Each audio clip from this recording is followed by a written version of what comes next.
The Peterson Kid, Part 1. Big Hans yelled, so I came out. The barn was dark, but the sun burned on the snow. Hans was carrying something from the crib. I yelled, but Big Hans didn't hear. He was in the house with what he had before I reached the steps. It was the Peterson Kid. Hans had put the kid on the kitchen table like you would a ham and started the kettle. He wasn't saying anything.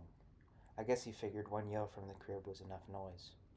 Ma was fumbling with the kid's clothes, which were stiff with ice. She made a sound like whoo from every breath. The kettle filled, and Hans said, "Get some snow and call your pa." "Why?" "Get some snow." I took the big pail from under the sink and the shovel by the stove. I tried not to hurry, and nobody said anything. There was a drift over the edge of the porch, so I spaded some of that. When I brought the pail in, Hans said, "There's coal dust in that. Get more." "A little coal won't hurt. Get more." "Coal's warming. It's not enough." "Shut your mouth and get your pa." Ma had rolled out some dough on the table where Hans had dropped the Peterson Kid like a filling. Most of the kid's clothes were on the floor where they were going to make a puddle. Hans began rubbing snow on the kid's face. Ma stopped trying to pull his things off and simply stood by the table with her hands held away from her as if they were wet, staring first at Big Hans and then at the kid. "Get." "Why?" "I told you. It's pa, I mean. I know what you mean. Get." I found a cardboard box that condensed milk had come in, and I shoveled it full of snow. It was too small as I figured it would be. I found another with rags and an old sponge I threw out. Campbell's soup. I filled it too, using the rest of the drift. Snow would melt through the bottom of the boxes, but that was all right with me. By now the kid was naked. I was satisfied mine was bigger. "Looks like a shit show." "Shut up and get your pa." "He's asleep." "Yeah. He don't like to get waked." "I know that." "Don't I know that as good as you? Get him." "What good'll he be?" "We're going to need his whiskey." "He can fix that need all right. He's good for fixing the crack in his face, if it ain't all gone." The kettle was whistling. "What are we going to do with these?" Ma said. "Wait, head. Now I want you to get. I'm tired of talking. Get, you hear? What are we going to do with them?" "They're all wet," she said. I went to wake the old man. He didn't like being roused. It was too hard and far to come, the sleep he was in. He didn't give a damn about the Peterson Kid, any more than I did. Peterson's kid was just a kid. He didn't carry any weight, not like I did.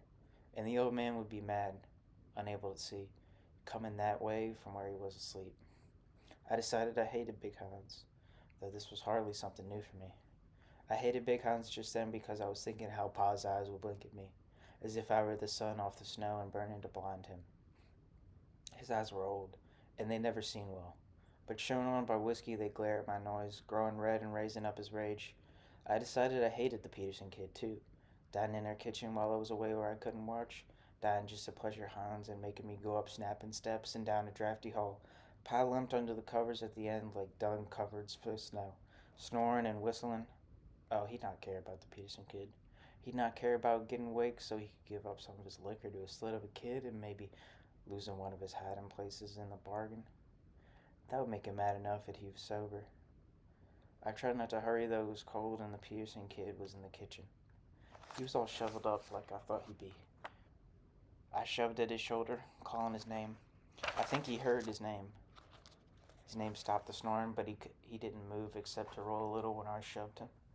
The cover slid down his skinny neck, so I saw his head, fuzz like a dandelion gone to seed, but his face was turned to the wall. There was the pale shadow of his nose on the plaster, and I thought, well, you don't look much like a pig drunk bully now. I couldn't be sure he was still asleep. He was a cagey son of a bitch. He'd heard his name. I shook him a little harder and made some noise. "Pop, pop, pop, hey," I said. I was leaning too far over. I knew better. He always slept close to the wall, so you had to lean to reach him. He was smart. It put you off. I knew better, but I was thinking of the Peterson Kid, mother naked, and all that dough. When his arm came up, I ducked away, but it caught me on the side of the neck, water in my eyes, and I backed off to cough. Pa was on his side, looking at me, his eyes winking, the hand that hit me, a fist in the pillow. "Get the hell out of here." I didn't say anything. My throat wasn't clear. but I watched him. He was like a mean horse to come at from the rear. It was better, though, he'd hit me. He was bitter when he missed. Get the hell out of here. Big Hans set me. He told me to wake you. A fat turd to Big Hans. Get out of here. He found the Peterson kid by the crib. Get the hell out. Pa pulled at the covers. He was tasting his mouth. The kid froze like a pump. Hans is rubbing him with snow. He's got him in the kitchen. Peterson? No, Pa. It's the Peterson kid. The kid. Nothing to steal from the crib. Not stealing, Pa. He was just lying there. Hans found him froze. That's where he was when Hans found him. Pa laughed. I ain't hid nothing in the crib. You don't understand, Pa. The Peterson kid. The kid. I shouldn't well understand. Pa had his head up, glaring, his teeth gnawing at the place where he'd grown a mustache once. I shouldn't well understand. You know I don't want to see Peterson. That cock. Why should I? That fairy farmer. What did he come for, hey? God damn it, get and don't come back. Find out some shit and something. You're a fool, both you and Hans. Peterson. That cock. That fairy farmer. Don't come back. Ow, shit. Ow, ow, ow. He was shouting and breathing hard and closing his fist in the pillow. He had long black hairs on his wrist. They curled around the cuff of his nightshirt. Big Hans made me come. Big Hans said, a fat turd to Big Hans. He's an even bigger turd than you. Fat, too, fool, hey? I taught him, damn it, and I'll teach you. Ow. You want me to drop my pot? He was about to get up, so I got out, slamming the door. He was beginning to see he was too mad to sleep. Then he threw things. Once he went after Hans and dumped his pot over the banister. Pa had been shit sick in that pot. Hans got an axe. He didn't even bother to wipe himself off, and he chopped part of Pa's door down before he stopped. He might not have gone that far if Pa hadn't locked in a laughing fit to shake the house. That Pa put Pa in an awful good humor whenever he thought of it. I always felt the thought was present in both of them, stirring in their chests like a laugh or a growl, as eager as an animal to be out.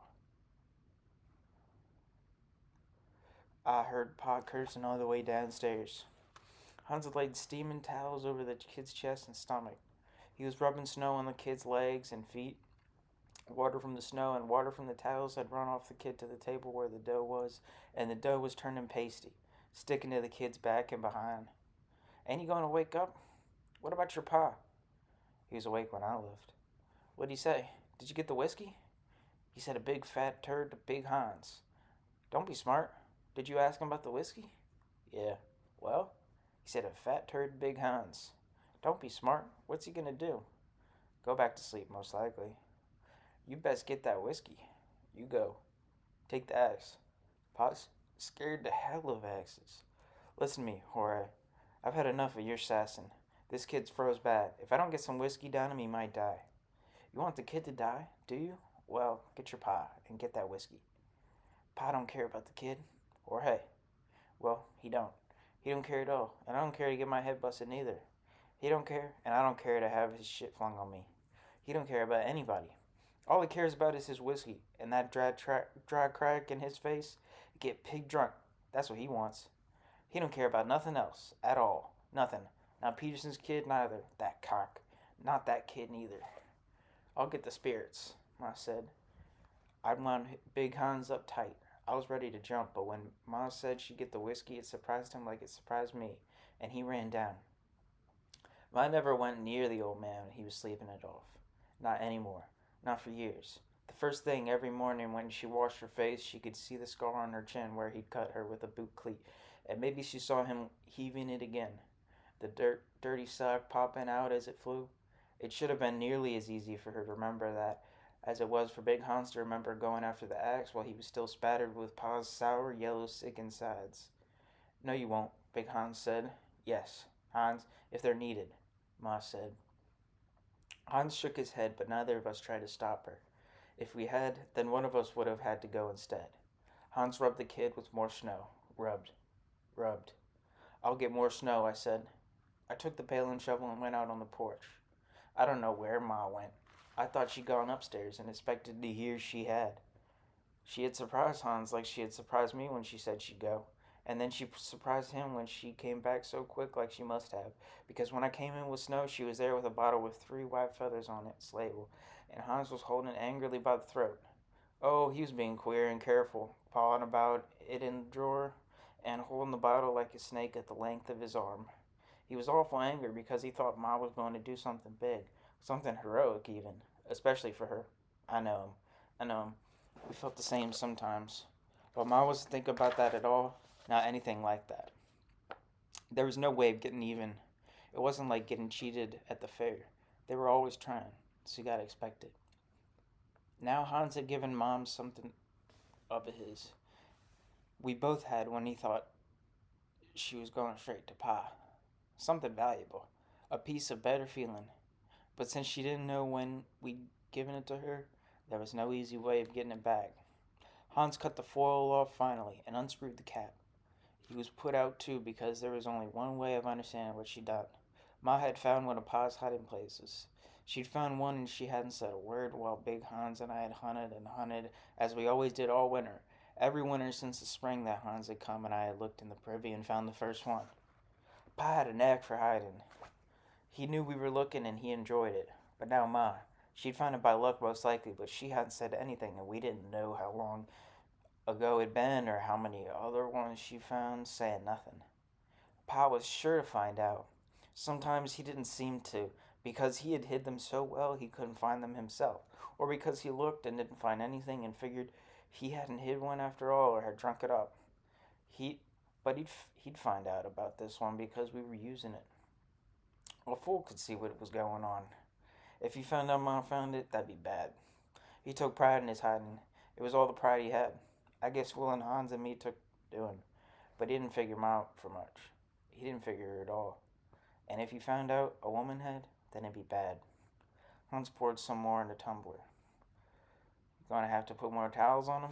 No. Why not? That's what he needs. Something warm to his skin, don't he? Not where he's froze good. He's bad for frostbite. That's why I only put towels on his chest and belly. He's got to thaw slow. You ought to know that. Colors on the towel had run. Ma poked her toe in the kid's clothes. What are we going to do with these? Big Hans began pouring whiskey in the kid's mouth, but the mouth filled without any getting down his throat, and in a second it was dripping from his chin. Here, help me prop it up. I got to hold his mouth open. I didn't want to touch him, and I hoped Ma would do it, but she kept looking at the kid's clothes piled on the floor and the pool of water by them and didn't make any move, too. Come on, Jorge. All right. Lift. Don't shove. Lift. Okay, I'm lifting. I took him by the shoulders. His head flopped back, his mouth fell open, the skin on his neck was tight. He was cold, all right. Hold his head up. He'll choke. His mouth is open. His throat's shut. He'll choke. He'll choke anyway. Hold his head up. I can't. Don't hold him like that. Put your arms around him. Well, Jesus. He was cold, all right. I put my arm carefully around him. Hans had his fingers in the kid's mouth. Now he'll choke for sure. Shut up. Just hold him like I told you. He was cold, all right, and wet. I had my arm behind his back. He sure felt that. Tilt his head back a bit. Not too much. He felt cold and slimy. He sure was dead. We had a dead body in our kitchen. All the time he'd been dead. When Hans brought him in, he'd been dead. I couldn't see him breathing. He was awful skinny, sunk between the ribs. We were getting him ready to bake. Hans was basting him. I had my arm around him, holding him up. He was dead, and I had hold of him. I could feel my muscles jumping. Well, Jesus Christ. He is dead. He is. You dropped him. Dead? Ma said. He's dead. I could feel. He's dead. Dead? Ain't you got any sense? You let his head hit the table.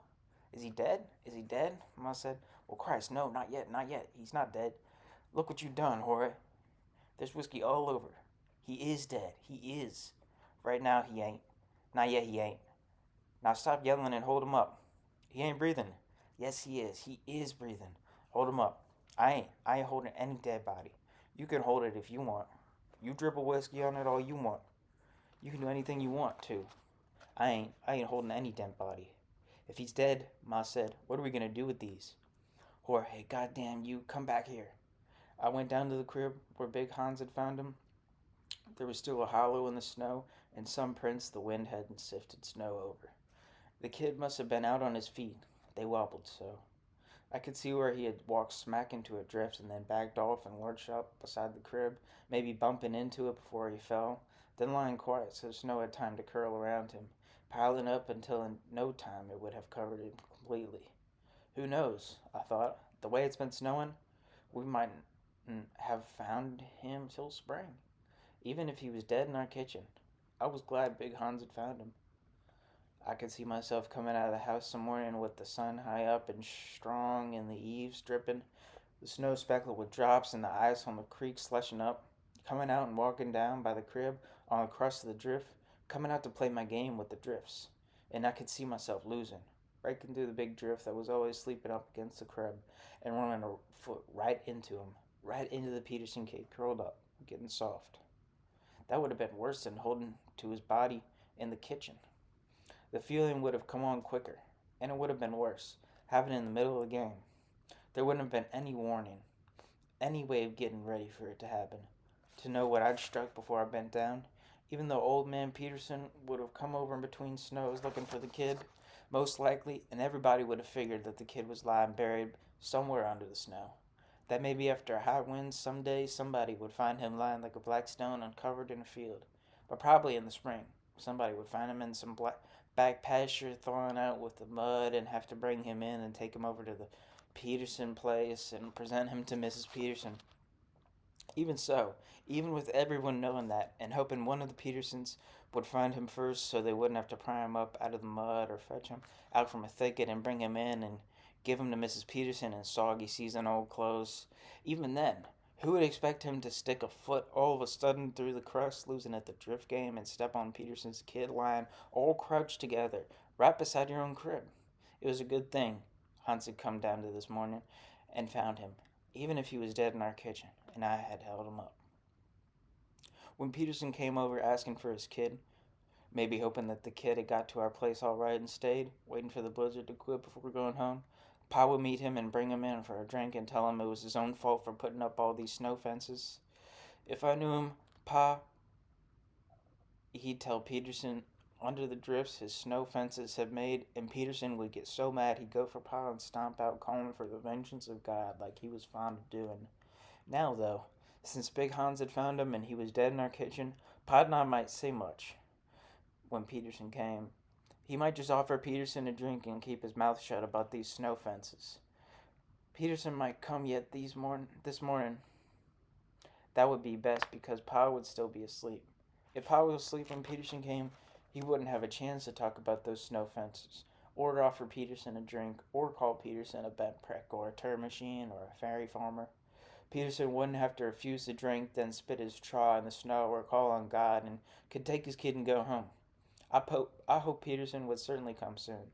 I hope he would come and take that cold, damp body out of our kitchen, the way I felt I didn't think that today I'd be able to eat. I knew every bite I'd see the Peterson kid in the kitchen being fixed for the table. The wind had dropped. The sun lay burning on the snow. I got cold just the same day. I got cold just the same. I didn't want to go in, but I could feel the cold crawling over me like it must have crawled over him while he was coming. It had slipped over like a sheet, icy at first, especially around the feet, and he'd likely wiggled his toes in his boots and wanted to wrap his legs around each other like you do when you first come to bed. But then things would begin to warm up some, the sheet feeling warmer all the time until it felt real cozy and you went to sleep. Only when the kid went to sleep by our crib, it wasn't like going to sleep in bed because the sheet never really got warm and he never really got warm either. Now he was just as cold in our kitchen with the kettle whistling and Ma getting ready to bake as I was out by the crib jigging my feet in the snow. I had to go in. I looked, but I couldn't see anyone trying to come down where the road was. All I could see was a set of half-filled prints jiggling crazy away in the snow until they sank under a drift. There wasn't anything around. There wasn't anything. A tree or a stick or a rock whipped bare or a bush hugged by snow sticking up to the mark where those prints came up out of the drift like somebody had come up from underground. I decided to go around by the front, though I wasn't supposed to track through the parlor.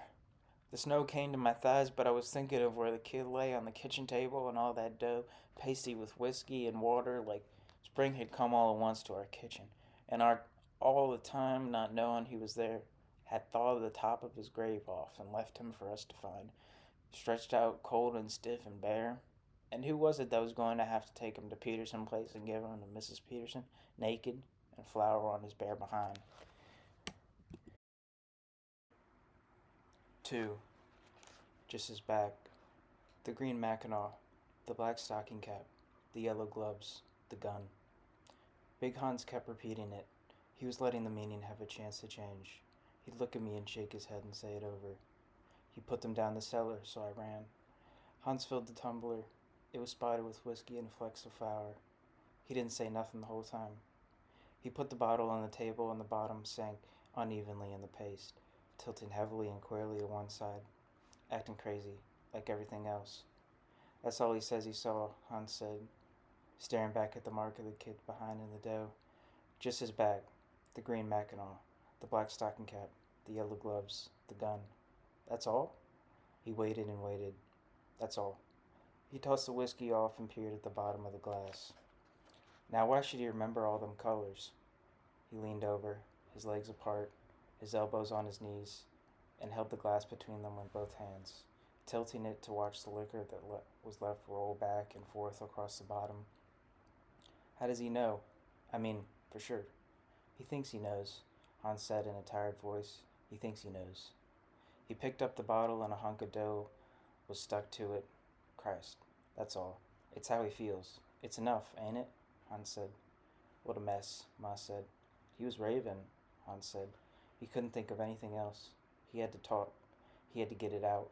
You should have heard him grunt. Poor Stevie, Ma said. He was raving? All right, is it something you dream? Hans said. He must have been dreaming.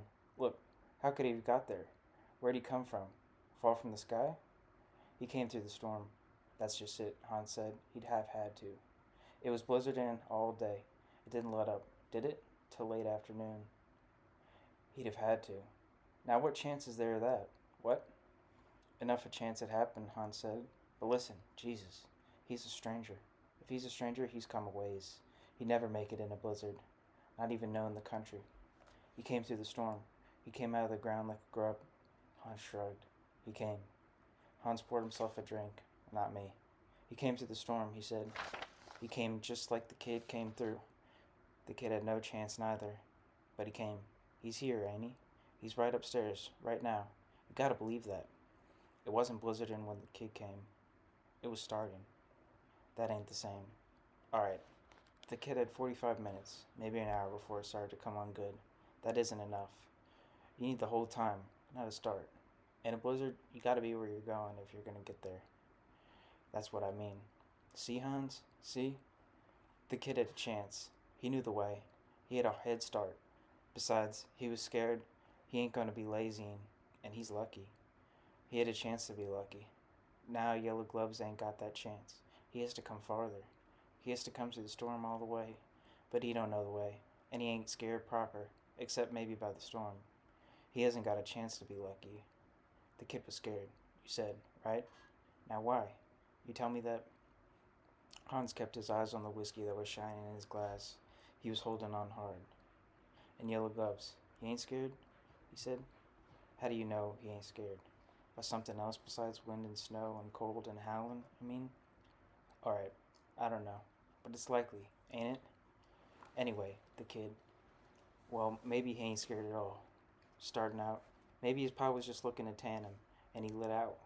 Then, first thing he knows, it's blizzarding again, and he's lost. And when he gets to our crib, he don't know where he is. Hans slowly shook his head. Yes. Hell, Hans, the kid's scared of having run away. He don't want to say he a fool like that, so he makes the whole thing up. He's just a little kid. He made the whole thing up. Hans didn't like that. He didn't want to believe the kid any more than I did. But if he didn't then, the kid had fooled him sure. He didn't want to believe that either. No, he said. Is it something you make up? Is it something you come to? Raving with frostbite and fever and not knowing who's there or where you are or anything? And make up? Yeah. No, it ain't. Green, black, yellow. You don't make up them colors neither. You don't make up putting your folks down cellar where they'll freeze. You don't make up his not saying anything the whole time or only seeing his bag or exactly what he was wearing. It's more than a makeup. It's more than a dream. It's like something you see once and it hits you so hard you never forget it, even if you don't want to. Lies, dreams, past, this has you. It's like something that sticks to you like burrs. Burrs you try to brush off while you're doing something else. But they never brush off. They just roll a little, and the first thing you know, you ain't doing what you set out to. You're just trying to get them burrs off. I know. I got things stuck to me like that. Everybody has. Pretty soon you get tired trying to pick them off. If they was just burrs, it wouldn't matter. But they ain't. They never is. The kid saw something that hit him hard like that. Hit him so hard that probably all the time he was running over you, he didn't see anything else but what hit him. Not really. It hit him so hard he couldn't do anything but spit it out raving when he come to. It hit him. You don't make things like that up, Jorge. No. He came through the storm just like the kid. He had no business coming, but he came. I don't know how or why or when exactly, except it must have been during the blizzard yesterday. He got to the Peterson place just before or just after it stopped snowing. He got there and he shoved them all in that fruit cellar to freeze, and I'll bet he had reasons. You got dough stuck to the bottom of Paul's bottle. I couldn't think of anything else to say. What Hans said sounded right. It sounded right, but it couldn't be right. It just couldn't be. Whatever was right, the Peterson kid had run off from his pa's place probably late yesterday afternoon when the storm let up, and had turned up at our crib this morning. I knew he was here. I knew that much. I'd held him. I'd felt him dead in my hands, only I guess he wasn't dead now. Hans had put him to bed upstairs, but I could still see him in the kitchen, so skinny naked, 2 towels steaming on him, whiskey drooling from the corners of his mouth, lines of dirt between his toes, squeezing Ma's dough in the shape of his behind. I reached for the bottle. Hans held it away. He didn't see him do it, though, I said. Hans shrugged. Then he ain't sure. He's sure, I told you. Do you run out in a blizzard unless you're sure? It wasn't blizzarding. It was starting. I don't run out in blizzards. Crap. Hans pointed the doughy end of the bottle at me. Crap. He shook it. You come in from the barn, like this morning. As far as you know, there ain't a gun and yellow gloves in 1,000 miles. You come in from the barn not thinking anything special. You just get inside. You just get inside when you see a guy you never saw before. The guy that wasn't in 1,000 miles, that wasn't in your mind, even. He was so far away, and he's yelling them yellow gloves and that green mackinaw. He's got me and your pa and Ma lined up with our hands back of our necks like this. Hans hung the bottle and the glass behind his head. He's got me and your ma and your pa lined up with our hands here back of our necks, and he's got a rifle in between them yellow gloves, and he's waving the point of it up and down in front of your mom's face, real slow and quiet. Hans got up and waved the bottle violently in Ma's face. She shivered and shooed it away. Hans stopped to come to me. Ha, ha, he stood over me, his black eyes buttons on his big face, and I tried to look like I wasn't hunching down any in my chair. What do you do? Hans roared. You drop a little kid's cold head on the table? Like hell. Hans had the bottle in front of him again, smacking my face. Hans Esberon, Ma said. Don't pester the boy. Like hell. Jorge? I wouldn't run, Ma. Ma said. I don't know. But don't yell. Well, Christ almighty, Ma. Don't swear neither, please. You've been swearing too much. You and Hans both. But I wouldn't run. Yes, Jorge, yes. I'm sure you wouldn't run, she said. Hans went back and sat down and finished his drink and poured another. He could relax now. He got me all strung up. He was a fancy bastard. You'd run all right, he said, running his tongue across his lips. Maybe you'd be right to run. Maybe anybody would, with no gun, with nothing to stop him. Poor child. Wee. And what are we going to do with these? Hang them up, head? For Christ's sake. Where?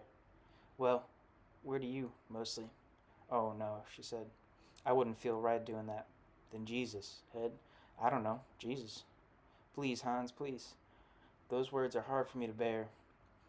She stared at the ceiling. Dear. The kitchen's such a mess.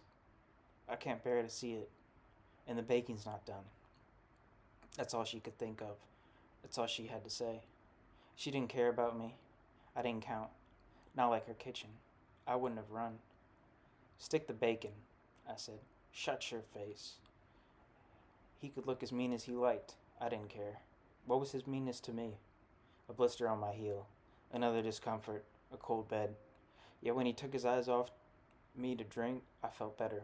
I was going to twist his balls. All right, I said. All right, all right. He was lost in his glass, thinking it out. They're awful cold in that cellar, I said. There was a little liquor burning in the bottom. I was going to twist his balls like the neck of a sack. What are you going to do about it? He was putting his mean look back, but it lacked enthusiasm. He was seeing things in his glass. I saved the kid, didn't I? He finally said. Maybe you did. You didn't. No, I didn't. It's time you did something then, ain't it? Why should I? I don't think you're there for reason. You're the one who thinks that. You're the one who thinks he ran for help. You're the one. You saved him. All right? You didn't let his head hit the table. I did that. You didn't. No. It was you who rubbed him. All right. You saved him. That wasn't the kid's idea, though. He came for help. According to you, that is. He didn't come to be saved. You saved him. But what are you going to do now to help him? You've been feeling mighty, ain't you? Thinking how you did it. Still feel like a savior, Hans? How's it feel? You little bastard. All right. Little or big. Never mind. You did it all. You found him. You raised the rumpus. Ordering everybody around. He was as good as dead. I held him and I felt him. Maybe in your way he was alive. But his way that don't count. No. But you couldn't leave him alone, rubbing. Well, I felt him. Cold. Christ. Ain't you proud? He was dead. Right here. Dead. And there weren't no yellow gloves. Now, though, there is. That's what comes of rubbing. Rubbing. Ain't you proud? You can't believe the kid was lying good enough to fool you. So he was dead. But now he ain't. Not for you. He ain't for you. He's alive for you, too. You're crazy. He's alive for everybody. No, he ain't. He ain't alive for me. He never was. I never seen him except he was dead. Cold. I felt him. Christ. Ain't you proud? He's in your bed. All right. You took him up there. It's your bed he's in, Hans. It was you who babbled to him. You believe him, too. So he's alive for you, then. Not for me. Not for me, he ain't. You can't say that. I am saying it, though. You hear me? Hear me saying? Rubbin. You didn't know what you was bringing to, did you?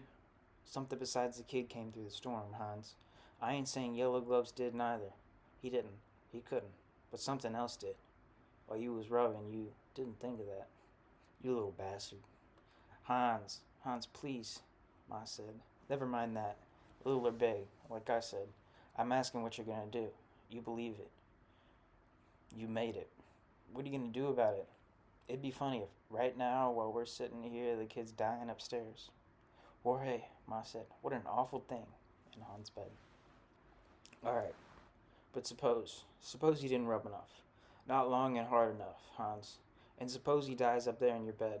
He might. He was cold. I know. That'd be funny because that Yellow Gloves, he won't die. It ain't gonna be so easy. Killing him? Hans didn't move or say anything. I ain't no judge. I ain't no hand at saving like you said.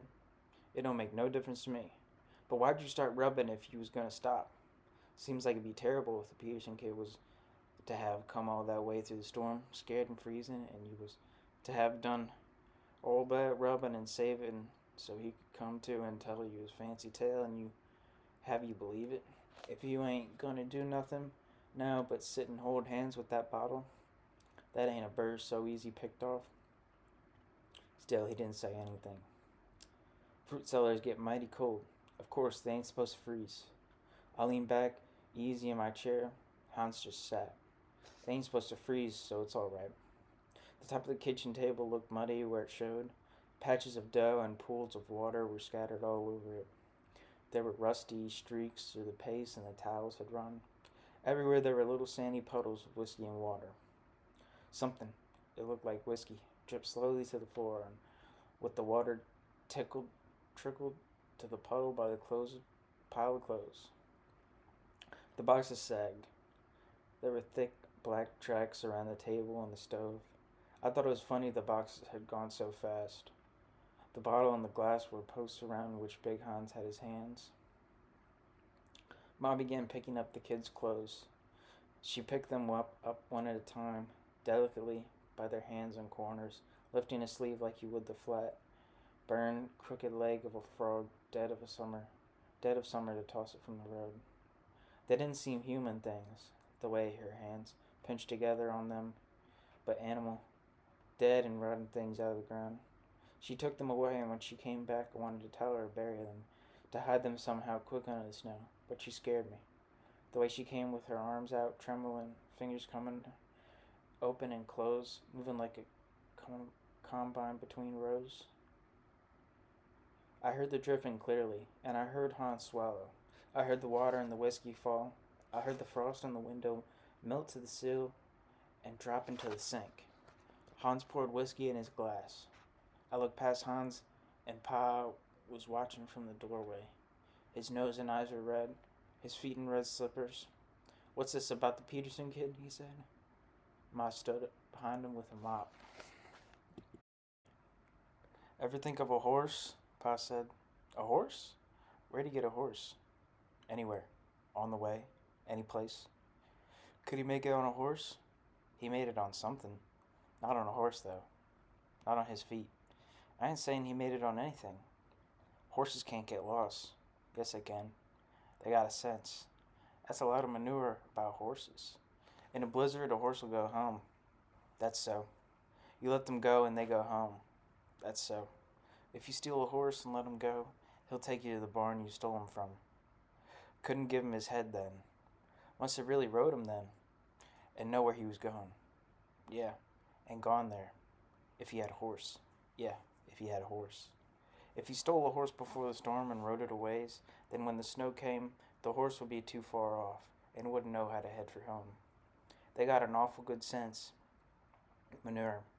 What differences does it make? He made it. What difference does it make? How? Hans said. I'm considering if he could have, Pa said. And I'm telling you he did, Hans said. And I've been telling you he didn't. The kid made the whole thing up, I said. The horse stopped. He put his head into the wind and stopped. I've seen them put their rears in. They always put their heads in. He could jockey him. If he was gentle and not too scared. A plower is gentle. Some are. Some don't like to be rid. Some don't like strangers neither. Some. What the hell, Hans said. Pa laughed. I'm just considering, he said. Just considering, Hans. That's all. Pa'd seen the bottle. Right away. He'd been blinking. But he hadn't missed it. He'd seen it and the glass in Hans' hand. I'd expected him to say something. So had Hans. He'd held onto the glass long enough so no one would get the idea he was afraid to. Then he'd set it down casual, like he hadn't any reason to hold it or any reason to put it down, but was putting it down anyway, without thinking. I'd grinned, but he hadn't seen me, or else he made out he hadn't. Pa had kept his mouth shut about the bottle, though he'd seen it right away. I guess we had the Peterson kid to thank for that, though we had him to thank for the bottle, too. It's his own fault for putting out all them snow fences, Pa said. You'd think, being here the time he hit us, he'd know the forces better. Peterson just likes to be ready, Pa, that's all. Hell, he does. He likes to get ready, that cock. Get. He's always getting ready, but he ain't never got ready. Not yet, he ain't. Last summer, instead of minding his crops, he got ready for hoppers. Christ. Who wants hoppers? Well, that's the way to get hoppers. That's the sure way. Get ready for hoppers. Bull. Bull? You say bull, Hans? Hey? I say bull. Yeah. You're the one to get ready, ain't you? Like Peterson, ain't you? Oh, what a wrinkled scrotum you got with all that thinking. You put out poison for $1 million, hey? You know what you get? 2 million. Wise. Oh, these wise men, yeah. Peterson asked for hoppers. He begged for hoppers. He went on his knees for hoppers. So me? I got hoppers too. Now he's going and asked for snow. Gone on his knees for snow. Wrung his fingers off for snow. Is he ready? Tell me. Hey, snow? For real snow? Anybody ever ready for real snow? Oh, Jesus, what fool. He should have kept his kid behind them fences. What business? What business? To send him here? By God, a man's got to keep his stock up. Look, Pa pointed out the window. See? See? What did I tell you? Snowing. Always snowing. You seen a winter it didn't snow? You were ready, I guess. It always snows. You were ready for the Peterson kid, too, I guess. You was just out there waiting for him, cooling your cod. Pa laughed and Hans got red. Peterson's a fool. Wise man can't be taught. Oh, no. Not old Holy Pete. He never learned all the things that can fall out the sky and happen to wheat. He's neck bent all the time, too. Studying clouds. Ha, that shit. He don't got. He don't even keep an eye on his kid in a blizzard. A man's, by God's, got to keep his stock up. But you'll keep an eye out for him. Hey, Hans? You're a bigger fool because you're fatter. Hans' face was red and swollen like the skin around a splinter. He reached out and picked up the glass. Pa was sitting on a corner of the kitchen table, swinging a leg. The glass was near his knee. Hans reached by Pa and took it. Pa watched him swing his leg, laughing. The bottle was on the counter, and Pa watched closely while Hans took it. You plan to drink some of the whiskey, Hans? Yeah. Be polite to ask. I ain't asking, Hans said, tilting the bottle. I suppose I better make some biscuits, Ma said. Hans looked up at her, keeping the bottle tilted. He didn't pour. Biscuits, Ma? I said. I ought to have something for Mr. Peterson and not having a thing. Hans straightened the bottle. There's a thing to consider, he said, beginning to smile. Why isn't Peterson here looking for his kid? Why should he be? Hans winked at me through his glass. No wink will make me a friend of his. Why not? We're nearest. If the kid ain't here, he can ask us to help him hunt. Fat chance. He ain't come through. How'd he consider that? I ain't considering it, Pa said. Why ain't you? Seems to me like something worth real long and fancy considering. No, it ain't. Ain't it? Peterson's a fool. So you like to say. I've heard you often enough. All right, maybe he is. How long do you expect he'll wander around looking before he comes over this way? Long time. A long time, maybe. The kid's been gone a long time. Pa arranged his nightshirt over his knee. He had on a striped one. How long's a long time? Hans said. The kid's been gone. Oh, Peterson will be here before too long now, Pa said. And if he don't? What do you mean if he don't? Then he don't. By God, he don't. It ain't no skin off my ass. And if he don't, he don't. I don't care what he does. Yeah, Big Hans said. Yeah. Pa folded his arms, looking like a judge. He swung his leg. Where'd you find the bottle? Hans jiggled it. You're pretty good at hiding, ain't you? I'm asking the questions. Where'd you find it? Hans was enjoying himself too much. I didn't. Jorge, hey, Pa chewed his lip. So you're the nosy bastard. He didn't look at me. It didn't seem like he was talking to me at all. He said it like I wasn't there, and he was thinking out loud. Awake, asleep. It didn't fool me. It wasn't me, Pa, I said. I tried to get Hans' attention so he'd shut up, but he was enjoying himself. Little Hans ain't no fool, Big Hans said. No. Now Pa wasn't paying attention. He ain't no kin to you, Pa said. Why ain't he here then? He'd be looking too. Why ain't he here? Gracious, I'd forgot all about little Hans, Ma said, quickly taking a bowl from the cupboard. Ed, what are you up to? Pa said. Oh, biscuits. Biscuits? What in hell for? Biscuits. I don't want any biscuits. Make some coffee. All this time you just been standing around. For Peterson and little Hans. They'll be coming and they'll want some biscuits and coffee. I'll put out some elderberry jelly. The coffee needed reminding. Magnus, thank you. Who found the bottle? She scooped some flour from the bin. Pa had been sitting, swinging. Now he stopped and stood up. Who found it? Who found it? God damn it, who found it? Which one of them was it? Ma was trying to measure the flour, but her hand shook. The flour ran off the scoop and fell across the rim of the cup, and I thought, yeah, you'd have run. Yeah, your hand shaked. Why don't you ask Jorge? Big Hans said. How I hated him. Putting it on me. The coward. And he had thick arms. That snivel, Pa said. Hans laughed so his chest shook. He couldn't find nothing. I hid. You're right there, Hans said. I could. I said I have. A liar. Hans, hey? You found it. Pa was somehow pleased and sat on the corner of the table. Was it Hans he hated most or me? I never said Jorge found it.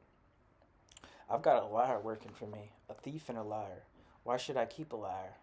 I'm just soft on him, I guess, and he's got such a sweet face. But why would I keep a thief? little movie eyes like traveling specs. Why? I ain't like you. I don't spend every day drinking just to sleep tonight and then sleep half the day too. Finally, your bed and your room and half the house. You been doing your share of lying down. Little Hans is half your size and with twice. You got a small dick. Pa's words didn't come out clear. How about Little Hans? Little Hans ain't showed up. Folks must get pretty worried at the Petersons. They like some news maybe.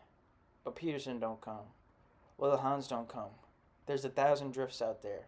The kid might be under any one.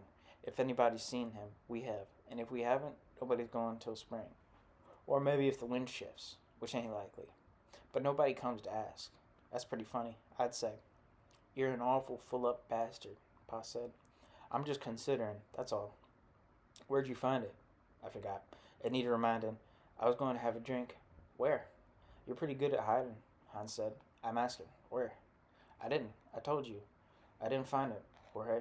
Didn't find it neither. You bastard, Hans, I said. It hatched, Hans said, like the fellow you know, who blew it. He hatched. Or maybe the kid found it. Had it hid under his coat? Who? Pa roared, standing up quick. Oh, he had found it. You don't hide worth a damn, and had found it easy. She knew right away where to look. Shut up, Hans, I said. Hans tilted the bottle. She must have known where it was a long time now. Maybe she knows where they're all hid. You ain't very smart. Or maybe she's took it up herself, eh? And it ain't yours at all. Maybe that. Big Hans poured himself a drink. Then Pa kicked the glass out of Hans' hand. Pa's slipper flew off and sailed by Hans' head and bounced off the wall. The glass didn't break. It fell by the sink and rolled slow by Ma's feet, leaving a thin line. The scoop flew a light, white cloud. There was whiskey on Hans' shirt and on the wall and cupboards and a splash on the floor where the glass had hit. Ma had her arms wrapped around her chest. She looked faint and she was ruined and moaning. Okay, Pa said. We'll go. We'll go right now, Hans. I hope to God you get a bullet in your belly. Jorge, go upstairs and see if the little son of a bitch is alive. Hans was rubbing the spots on his shirt and licking his lips when I hunched past Pa and went out.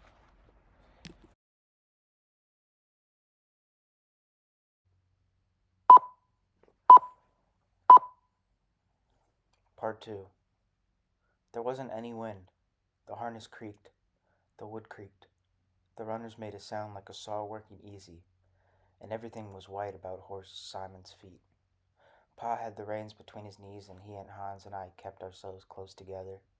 We bent our heads and clenched our feet and wished we could huddle both hands in one pocket. Only Hans was breathing through his nose. We didn't speak. I wished my lips could warm my teeth. The blanket we had wasn't worth a damn. It was just as cold underneath, and Pa drank from a bottle by him on the seat. I tried to hold the feeling I'd had starting out when we hitched up Horse Simon when I was warm and decided to risk the North Corn Road to the Peterson place. It caddy cornered and came up near the grove behind his barn. We figured we could look at things from there. I tried to hold the feeling, but it was warm as new bath water and just as hard to hold. It was like I was setting out to do something special and big, like a night setting out, worth remembering. I dreamed coming in from the barn and finding his back to me in the kitchen and wrestling with him and pulling him down and beating the stocking cap off his head with the barrel of the gun. I dreamed coming in from the barn, still blinking with the light, and seeing him there and picking the shovel up and taking him on that. That had been then, when I was warm, when I was doing something big, heroic even, and well worth remembering. I couldn't put the feeling down in Peterson's backyard, or Peterson's porch or barn. I couldn't see myself, or him, there. I could only see him back where I wasn't any more, standing quiet in our kitchen with his gun going slowly up and down in Ma's face and my shooting it away, and at the same time trying not to move an inch for getting shot. When I got good and cold, the feeling slipped away. I couldn't imagine him with his gun or cap or yellow gloves. I couldn't imagine me coming on to him. We were in any place and I didn't care. Pa drove by staring down the sloping white road and drank from his bottle. Hans rattled his heels on the back of the seat. I just tried to keep my mouth shut and breathe and not think why in the name of the good Jesus Christ I had to. It wasn't like a sleigh ride on an early winter evening when the air is still, the earth is warm, and the stars are flakes being born that will not fall. The air was still all right, the sun straight up and cold. Behind us on the trough that marked the road, I saw our runners in the holes that Simon tore. Ahead of us, it melted into drifts. Pa squinted like he saw where he knew it really went. Horse Simon steamed. Ice hung from his harness. Snow caked his belly. I was afraid the crust might cut his knees, and I wanted a drink out of Pa's bottle. Big Hans seemed asleep and shivered in his dreams. My rear was God Almighty sore. We reached a drift across the road, and Pa eased Simon round her where he knew there wasn't any fence. Pa figured to go back to the road, but after we got around the bank, I could see where there wasn't any point in that. There were rows of high drifts across it. They ain't got no reason to do that, Pa said. It was the first thing Pod said since he told me to go upstairs and see if the Peterson kid was still alive. He hadn't looked alive to me, but I'd said I guessed he was. Pa had gone and got his gun first, without dressing, one foot still bare, so he favored it, and took the gun upstairs, cradled in his arms, broke and pointing down. He had a dark speckled spot on the rump of his nightshirt where he'd sat on the table. Hans had his shotgun and the 45 he'd stole from the Navy. He made me load it, and when I'd stuck it in my belt, he said it'd likely go off and keep me from ever getting out to stud. The gun felt like a chunk of ice against my belly, and the barrel dug. Mud put some sandwiches and a thermos of coffee in a sack. The coffee'd be cold. My hands would be cold when I ate mine, even if I kept my gloves on. Chewing would be painful. The lip of the thermos would be cold if I drank out of that, and I'd spill some on my chin, which would dry to ice. Or if I used the cup, the tin would stick to my lip like lousy liquor you didn't want to taste by licking off, and it would burn and then tear my skin coming away. Simon went into a hole. He couldn't pull out, so he panicked and the sleigh skidded. We'd had crust, but now the front right runner broke through and we braked in the soft snow underneath. Pa made quiet, impatient noises and calmed Simon down. That was damn fool, Hans said. He lost his footing. Jesus, I ain't the horse. I don't know. Simon's a turd binder, Hans said. Pa took a careful drink. Go around and lead him out. Jorge's on the outside. Go round and lead him out. You go round. You let him in. Go round and lead him out. Sometimes the snow seemed as blue as the sky. I don't know which seemed colder. Oh, God, I'll go, I said. I'm on the outside. Your old man's on the outside, Hans said. I guess I know where I am, Pa said. I guess I know where I'm staying. Can't you let up, for Christ's sake? I'm going, I said. I threw off the blanket and stood up, but I was awful stiff. The snow dazzle struck me and the pain of the space around us. Getting out, I ran my ankle against the sideboard's iron brace. The pain shot up my leg and shook me like an axe handle will when you strike wrong. I, I cursed, taking my time jumping off. The snow looked as stiff and as hard as cement. I could only think of the jar. You've known where that brace was for 10 years, Pa said. The snow went to my crotch. The gun bit. I waited around the hole, trying to keep on tiptoe in the snow away from my crotch, but it wasn't any use. You practicing to be a bird? Hans said. I got hold of Horse Simon and tried to coax him out. Pa swore at me from his seat. Simon kicked and thrashed and lunged ahead. The front right runner dug in. The sleigh swung on it, and the left side hit Simon's back legs hard behind the knees. Simon reared and kicked a piece out of the side of the sleigh and then pulled straight ahead, tangling the reins. The sleigh swung back again, and the right runner pulled loose with a jerk. Pa's bottle rolled. From where I sat in the snow, I saw him grab for it. Simon went on ahead. The sleigh slid sideways in Simon's hole, and the left runner went clear off the snow. Simon pulled up short though Pa had lost the reins and was holding on and yelling about his bottle. I had snow in my eyes and down my neck. Simon didn't have no call to do that, Hans said, mimicking Pa. Where's my bottle? Pa said, looking over the side of the sleigh at the torn snow. Jorge, go find my bottle. It fell in the snow here somewheres. I tried to brush the snow off without getting more in my pocket and on my sleeves and down my neck. You get out and find it. It's your bottle. Pa leaned way over. If you hadn't been so goddamn dumb, it wouldn't have fell out. Where'd you learn to lead a horse? You never learned that dumb trick from me. Of all the goddamn dumb tricks, I never seen any dumber. Pa waved his arm in a circle. That bottle fell out about here. It couldn't have got far. It was corked, thank God. I won't lose none. Snow was slipping down the hollow of my back. The 45 had slipped through my belt. I was afraid to go off like Big Hans said. I kept my right forearm pressed against it. I didn't want it slipping off down my pants. I didn't like it. Pa shouted directions. You hit it, I said. You're such a hand at hiding. You find it then. I ain't good at finding. You said so yourself. Jorge, you know I gotta have that bottle. Then get off your ass and find it. You know I gotta have it. Then get off. If I get off down here, it ain't the bottle I'm coming after. I'll hold you under till you drown. You little smart talking snot. I started kicking around in the snow.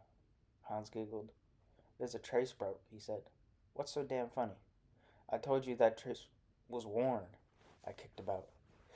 Pa followed my feet. Oh, not that way, he pointed. You know about everything there is, Hans, I guess, he said, still watching me. First little thing you figure out, you tell somebody about, then somebody else knows. So then they can do what needs to be done, and you don't have to. Jesus, not there. There. Don't it, Hans? Did it always let you out? You ain't going deep enough. I never figured that out. How come somebody else's no one always lets you out? You're just a pimp for jobs, I guess. You ain't going deep enough, I said. It ain't my job to fix traces. Hey, get your hands in it. Your hands. It's clean. You always was that way about an error. Why ain't it your job? Too busy screwing sheep? Try over there. You ought to have hit it. No, there, not there. I never fixed traces. Press. They never needed fixing while you been here, hardly. Jorge, will you stop nursing that fool gun with your cock and use both hands? I'm cold, Pa. So am I. That's why you got to find the bottle. If I find it, do I get a drink? Ain't you growed up a man since yesterday? I've had a few, Pa. Ha, a boy, hey? Hear that, Hans? He's had a few. For medicine, maybe, like your ma says. The spirits. Jorge Segren. Ha. He's had a few, he says. He's had a few. Pa. He's had a few. He's had a few. He's had a few. Pa, I'm cold. Pa, maybe. Only look. For God's sake, don't just thrash about like a fool chicken. Well, we're finished anyway, Hans said. We're finished if we don't find that bottle. You're finished, maybe. You're the only one who needs that bottle. Jorge and I don't need it. But there you are, old man, eh? Lost in the snow. My gloves were wet. Snow had jammed under my sleeves. It was working down into my boots. I stopped to pick some out with a finger if I could. Maybe some of Mom's coffee is still hot, I said. Say, yeah, maybe. But that's my coffee, boy. I ain't never got none. I ain't even had breakfast. What are you stopping for? Come on. Hell. Jorge, it's cold. I know that's better than you. You're sitting there all nice and dry, bossing, but I'm doing all the work and getting the snow inside me. Say, yeah, that's right. Pa leaned back and grinned. He clutched the blanket to him and Hans pulled it back. It's easier to keep warm moving around. Anybody knows that, ain't? Ain't that right, Hans? It's easier to keep warm moving, ain't it? Yeah, Hans said. If you ain't got a blanket. See? Or hey, you just keep good and warm, stern. It'd be a pity if your pee should freeze. And moving around good prevents calluses on the bottom. Don't it, Hans? Yeah. Hans here knows. He's nothing but calluses. You'll wear out your mouth. I can't find it, Pa. Maybe some of Ma's coffee is still warm. You damn snivel. You ain't looking? Get tramping proper like I told you and find it. Find it fast, you hear? You ain't getting back up on the sleigh until you do.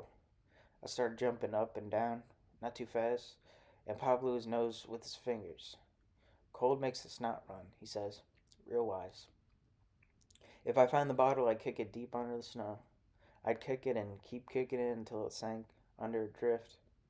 Pa wouldn't know where it was. I wouldn't come back to the sleigh either. They weren't going anywhere anyway. I'd go home, though it was a long walk. Looking back, I could see our tracks in the trough of the road. They came together before I lost them. It would be warm at home and worth the walk. It was frightening. The endless white space. I'd have to keep my head down. Winded slopes and rises all around me. I'd never want to go to the Petersons. That was Hans' fight. And Pa's. I was just cold, and scared, and sick as so. That's what I'd do if I found it. Kick it under a drift. Then later, a lot later, in the spring one day, I'd come out here and find an old bottle sticking out of the rotten snow and stuck in the mud like dough, and I'd hide it back of the barn and have a drink whenever I wanted. I'd get some real cigarettes, maybe a carton, and hide them too. Then someday I'd come in and Pod'd smell whiskey on me and think I'd found one of his hiding places. He'd be mad as hell and not know what to say. It'd be spring and he'd think he'd taken them all in like he always did, harvesting the crop like he said. I looked to see if there was something to mark the place by, but it was all gone under snow. There was only the drifts and the deep holes of snow and the long running trough of the road. It might be a mud hole we was stuck in, and the spring cattails might grow up in it, and the blackbirds come. Or it might be low and slimy at first, and then caked dry and cracked. Pod'd never find out how I came by the bottle. Some day he'd act too big, and I'd stick his head under the pump or slap his skinny rump with the backside of a fork full of manure. Hans would act smart, and then someday, Jesus, will you move? I'm cold, Pa. You're gonna be a pig-sized colder. Well, we're finished anyway, Hans said. We ain't going nowhere. The trace is broke. Pa stopped watching me thrash the snow. He frowned at horse Simon. Simon was standing quiet, with his head down. Simon's shivering, he said. I should have remembered he'd be heated up. It's so cold I forgot. Pa yanked the blanket off of Hans like Hans was a bed he was stripping and jumped down. Hans yelled, but Pa didn't pay attention. He threw the blanket over Simon. We gotta get Simon moving. He'll stiffen up. Pa ran his hand tenderly down Simon's legs. The sleigh don't seem to have hurt him none. The traces broke. Then Hans stood up. He beat his arm against his body and jigged. We'll have to walk him home, he said. Home, hey, Pa said, giving Hans a funny sideways look. It's a long walk. You can ride him then, Hans said. Pa looked real surprised and even funnier. It wasn't like Hans to say that. It was too cold. It made Hans generous. There was some good in cold. Why? Pa waited, patting Simon, but he kept his eye on Hans like it was Hans might kick. Hans let out a long, impatient streamer. Jesus, the trace. Hans was being real cautious. Hans was awful cold. His nose was red. Pa's was white, but it didn't look froze. It just looked white like it usually did, like it was part of him that died long ago. I wonder what color my nose was. Mine was bigger and sharper at the end. It was Ma's nose, Ma said. I was bigger all over than Pa. I was taller than Hans, too. I pinched my nose, but my gloves were wet, so I couldn't feel anything except how my nose hurt when I pinched it. It couldn't be too cold. Hans was pointing at the end of the trace, which were trailing in the snow. Tie a knot in it, Pa was saying. It won't hold, Hans said, shaking his head. Tie a good one. It will. It's too cold to get a good knot. Leather's too stiff. Hell no, it ain't too stiff. Well, it's too thick. You can't knot something like that. You can do it. She'll pull crooked. Let her pull crooked. Simon won't work well pulling her crooked. He'll have to do the best he can. I ain't gonna leave this sleigh out here. Hell, it might snow again before I got back with a new trace. Or you got back, hey? When I get home, I'm gonna stay there and I'm gonna eat my breakfast if it's supper time. I ain't coming back out here trying to beat another blizzard and wind up like the Peterson kid. Yeah, Hans said, nodding. Let's get this damn thing out of here and get Simon home before he stiffens. I'll tie the trace. Hans got down and I stopped kicking. Pa watched Hans real careful from his side of horse Simon, and I could see him smiling like he thought of something dirty. I started to get on the sleigh, but Pa shouted and made me hunt some more. Maybe we'll find it when we move the sleigh, I said. Pa laughed, but not at what I said. He opened his mouth wide, looking at Hans, and laughed hard. Through his laugh was quiet. Yeah, maybe we will, he said, and gave Simon an extra hard pat. Maybe we will. Hey, at that. I didn't find the bottle, and Big Hans tied the trace. He had to take his gloves off to do it, but he did it quick, and I had to admire him for it. Pa coaxed Simon while Hans, boosting, heaved. She got clear and suddenly was going, skidding out. I heard a noise like a light bulb busting. A brown stain spread over the sleigh track. Pa peered over his shoulder at the stain, his hands on the halter, his legs wide in the snow. "Oh no," he said. "Oh no." But Big Hans broke up. He lifted a leg clear of the snow. He hit himself. His shoulders shook. He hugged his belly. He rocked back and forth. "Oh, oh, oh," he screamed, and he held his sides. Tears streamed down his cheeks. You, you, you, he howled. Hans' cheeks, his nose, his head was red. Found, found, found, he choked. Everything about Pa was frozen. The white hair that stuck out from his hat looked hard and sharp and seemed to shine like snow. Big Hans went on laughing. I never saw him so humored. He staggered, weakening. Pa as still as a stake. Hans began to heave and gasp, running down. In a minute he'd be cold again, worn out, and then he'd wish he could drink out of that bottle. Its breaking had made him drunk. The stain had stopped spreading and was fading, the snow bubbling and sagging. We could melt and drink the snow, I thought. I wanted that bottle back, bad. I hated Hans. I'd hate Hans forever, as long as there was snow. Hans was puffing quietly when Pa told me to get in the sleigh. Then Hans climbed awkwardly on. Pa took the blanket off for Simon and threw it in the sleigh. Then he got Simon started. I pulled the blanket over me and tried to stop shivering. Our stove, I thought, was black. God, black. Lovely, sooty black, and glowed rich as cherry through its holes.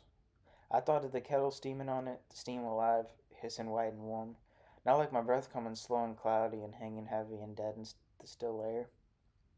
Hans jumped. "Where are we going?" he said. "Where are we going?" Pa didn't say nothing. "This ain't the way," Hans said. "Where are we going?" The gun was an ache in my stomach. Pa squinted at the snow. "For Christ's sake, Hans," said. "I'm sorry about the bottle." Barberry had gotten the grove and lay about the bottom of the trees and hid in snow. The mossy cups went high, their branches put straight out, the trunk bark black and wrinkled.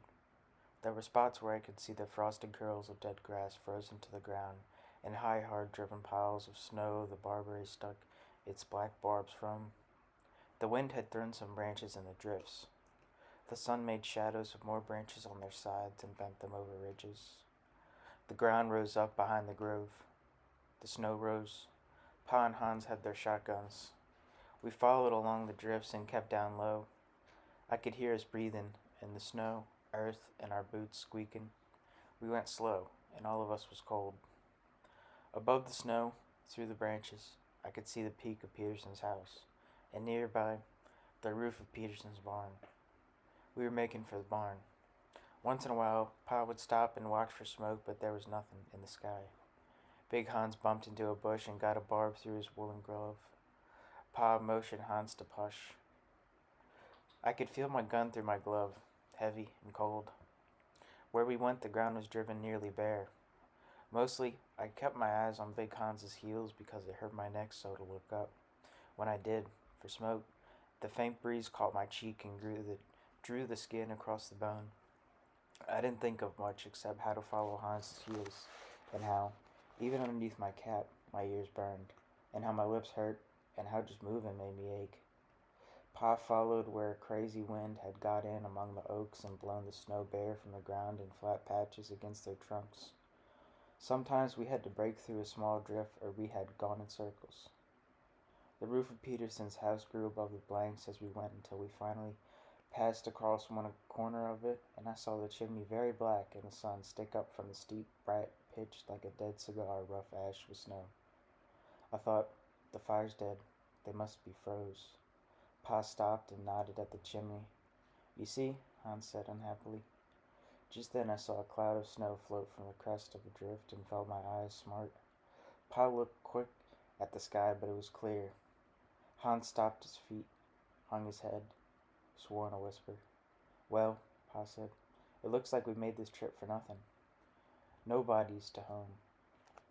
The Petersons are all dead, Hans said, still looking down. Shut up. I saw Pa's lips were chapped, a dry hole now. A muscle jumped along his jaw. Shut up, he said. A faint ribbon of snow suddenly shot from the top of the chimney and disappeared. I stood as still as I could in the tubes of my clothes, the snow shifting strangely in my eyes, alone, frightened by the space that was bowling up inside me. A white blank glittering waste like the waste outside, coldly burning, roughed with waves, and I wanted to curl up, face to my thighs, but I knew my tears would freeze my lashes together. My stomach began to growl. What's the matter with you, Jorge? Pa said. Nothing. I giggled. I'm cold, Pa, I guess, I said. I belched. Jesus, Hans said loudly. Shut up. I poked at the snow with the toe of my boot. I wanted to sit down, and if there had been anything to sit on, I would have. All I wanted was to go home or sit down. Hans had stopped stomping and was staring back through the trees toward the way he'd come. Anybody in that house, Pa said, would have a fire. He sniffed and rubbed his sleeve across his nose. Anybody, see? He began raising his voice. Anybody who was in that house now would have a fire. The Petersons is all most likely out hunting that fool kid. They probably tore her ass off without minding the furnace. Now it's out. His voice got braver. Anybody who might have come along while they was gone in, would have started a fire someplace first thing, and we'd see the smoke. It's too damn cold not to. Pa took the shotgun he'd carried broken over his left arm and turned the barrel over, slow and deliberate. 2 shells fell out, and he stuffed them in his coat pocket. That means there ain't anybody to home. There ain't no smoke, he said with emphasis, and that means there ain't nobody. Big Hans sighed. Okay, he muttered from a way off. Let's go home. I wanted to sit down. Here was the sofa, here the bed, mine, white and billowy, and the stairs, cold and snapping, and I had the dry, cold, toothache mouth I always had at home, and the cold storm in my belly and my pinched eyes. There was the print of the kid's rear in the dough. I wanted to sit down. I wanted to go back where we tied up Horse Simon and sit numb in the sleigh. Yes, yes, yes, let's, I said. Pa smiled. Oh, the bastard, and he didn't know half what I knew now, numb in the heart the way I felt, with my burned off ears. We could at least leave a note saying Big Hans saved their kid. Seems to me like the only neighborly thing to do. And after all the way we come, don't it you? What the hell do you know about neighborly? Hans shouted. With a jerk, he dumped his shotgun shells into the snow and kicked at them until one skidded into a drift and only the brass showed. The other sank in the snow before it broke. Black powder spilled out under his feet. Pa laughed. Come on, Pa. I'm cold, I said. Look, I ain't brave. I don't care. All I am is cold. Quit whimpering. We're all cold. Big Hans here's awful cold. Sure, ain't you? Hans was grinding the black grains under. Yeah, Pa said, grinning. I'm some. He turned around. Think you can find your way back, Jorge? I got going and he laughed again, loud and ugly. Damn his soul. I hated him. Jesus, how I did. But no more like a father. Like the burning space. I never did like that bastard Peterson anyway, he said as we started. Peterson's one of them that's always asking for trouble. On his knees for it all the time. Let him find out about his kid, himself. He knows where we live. It ain't neighborly, but I never said I wanted him a neighbor. Yeah, Hans said. Let the old bastard find out himself. He should have kept his kid behind them fences. What business did he have, sending his kid to us to take care of? He went and asked for snow. He went on his knees for snow. Was he ready? Eh? Was he? For snow? Nobody's ever ready for snow. The old bastard wouldn't have come to tell you if it'd been me who'd been lost, I said, but I wasn't minding my words at all. I was just talking. Neighbor all over him, I said. He has it coming. I was feeling the sleigh moving under me. Can't tell about Holy Pete, Hans said. I was going fast. I didn't care about keeping low. I had my eyes going on the spaces between trees. I was looking for the place where we left Simon in the sleigh. I thought I'd see Simon first, maybe his breath above a bank or beside the trunk of a tree. I slipped on a little snow the wind hadn't blown from the path we took. I still had the gun in my right hand, so I lost my balance. When I put out my left for support, it went into a drift to my elbow and into the barberry thorns. I jerked back and fell hard. Hans and Pa found it funny, but the legs that lay in front of me weren't mine. I'd gone out in the blazing air. It was queer. Out of the snow I'd kicked away with my foot stuck a horse's hoof, and I didn't feel the least terror or surprise. Looks like a hoof, I said. Hans and Pa were silent. I looked up at them, far away. Nothing now. 3 men in the snow, a red scarf and some mittens. Somebody's ice and cold. The picture for January. But behind them on the blank hills? Then it rushed over me and I thought, this is as far as he rid him. I looked at the hoof and the shoe, which didn't belong in the picture. No dead horses for January. And on the snow hills there would be wild sled tracks and green trees and fallen toboggans. This is as far. Or Glazed Lake and rowdy skaters. 3 men. On his ass. 1. Dead horse and gun. And the question came to me very clearly, as if out of the calendar a girl had shouted, "Are you going to get up and walk on?" Maybe it was a Christmas picture. The big log in the warm orange wood I was sprawled on in my flannel pajamas. I'd just been given a pistol that shot BBs. And the question was I going to get up and walk on? Hans' shoes and Pa's were as steady as his horses. Were they hammered on? Their bodies stolen? Who'd left them standing here? And Christmas cookies cut in the shape of the kid's dead wet behind, with maybe a cherry alive in the pale dough. A coal from the stove. But I couldn't just say that looks like a hoof or that looks like a shoe and go right on because Hans and Pa were waiting behind me in their wool hats and pounded mittens. Like a picture for January. Smiling. I was learning to skate. Looks like this is as far as he rid him. Finally Pa said in a flat voice, "What are you talking about?" "You said he had a horse, Pa. What are you talking about?" "This here horse. Ain't you never seen a shoe before?" "It's just a horse's hoof," Hans said. "Let's get on." "What are you talking about?" Pa said again. "The man who scared the Peterson kid. The man he saw." "Manure," Pa said. "It's one of Peterson's horses. I recognize the shoe." "That's right," Big Hans said. "Peterson only has one horse. This here's it," Big Hans said. "This horse is brown, ain't it?" "Peterson's horse has got 2 brown hind feet. I remember," Big Hans said. "His is black. It's got 2 brown hind feet." I started to brush away some snow. I knew Peterson's horse was black. "What the hell?" Hans said. "Come on. It's too cold to stand here and argue about the color of Peterson's goddamn horse." "Peterson's horse is black," Pa said. "He don't have any brown on him at all." Big Hans turned angrily on him. "You said you recognized his shoe." "I thought I did." "It ain't." I kept scraping now snow away. Hans leaned down and pushed me. The horse was white where frozen snow clung to his hide. "He's brown, Hans. Peterson's horse is black. This one's brown." Hans kept pushing at me. "God damn you," he was saying over and over in a funny high voice. "You knew all along it wasn't Peterson's horse." It went on like singing. I got up carefully, taking the safety off. Later in the winter, maybe somebody would stumble on his shoes sticking out the snow. Shooting Hans seemed like something I'd done already. I knew where he kept his gun, under those magazines in his drawer, and though I'd never really thought of it before, the whole thing moved before me so naturally it must have happened that way. Of course, I shot them all. Pa in his bed, Ma in her kitchen, Hans when he came in from his rounds. They wouldn't look much different dead than alive, only they wouldn't be so loud. "Jorge, now, look out with that thing. Jorge, Jorge." His shotgun had fallen in the snow. He was holding both hands in front of him. Afterwards, I stood alone in every room. "You're yellow, Hans." He was backing slowly, fending me off. Fending. "Jorge, Jorge, hey now, Jorge." Like singing. Afterwards, I looked through his magazines, my hand on my pecker, hot from head to foot. "I've shot you, Yellow Hans. You can't shout or push no more or goose me in the barn.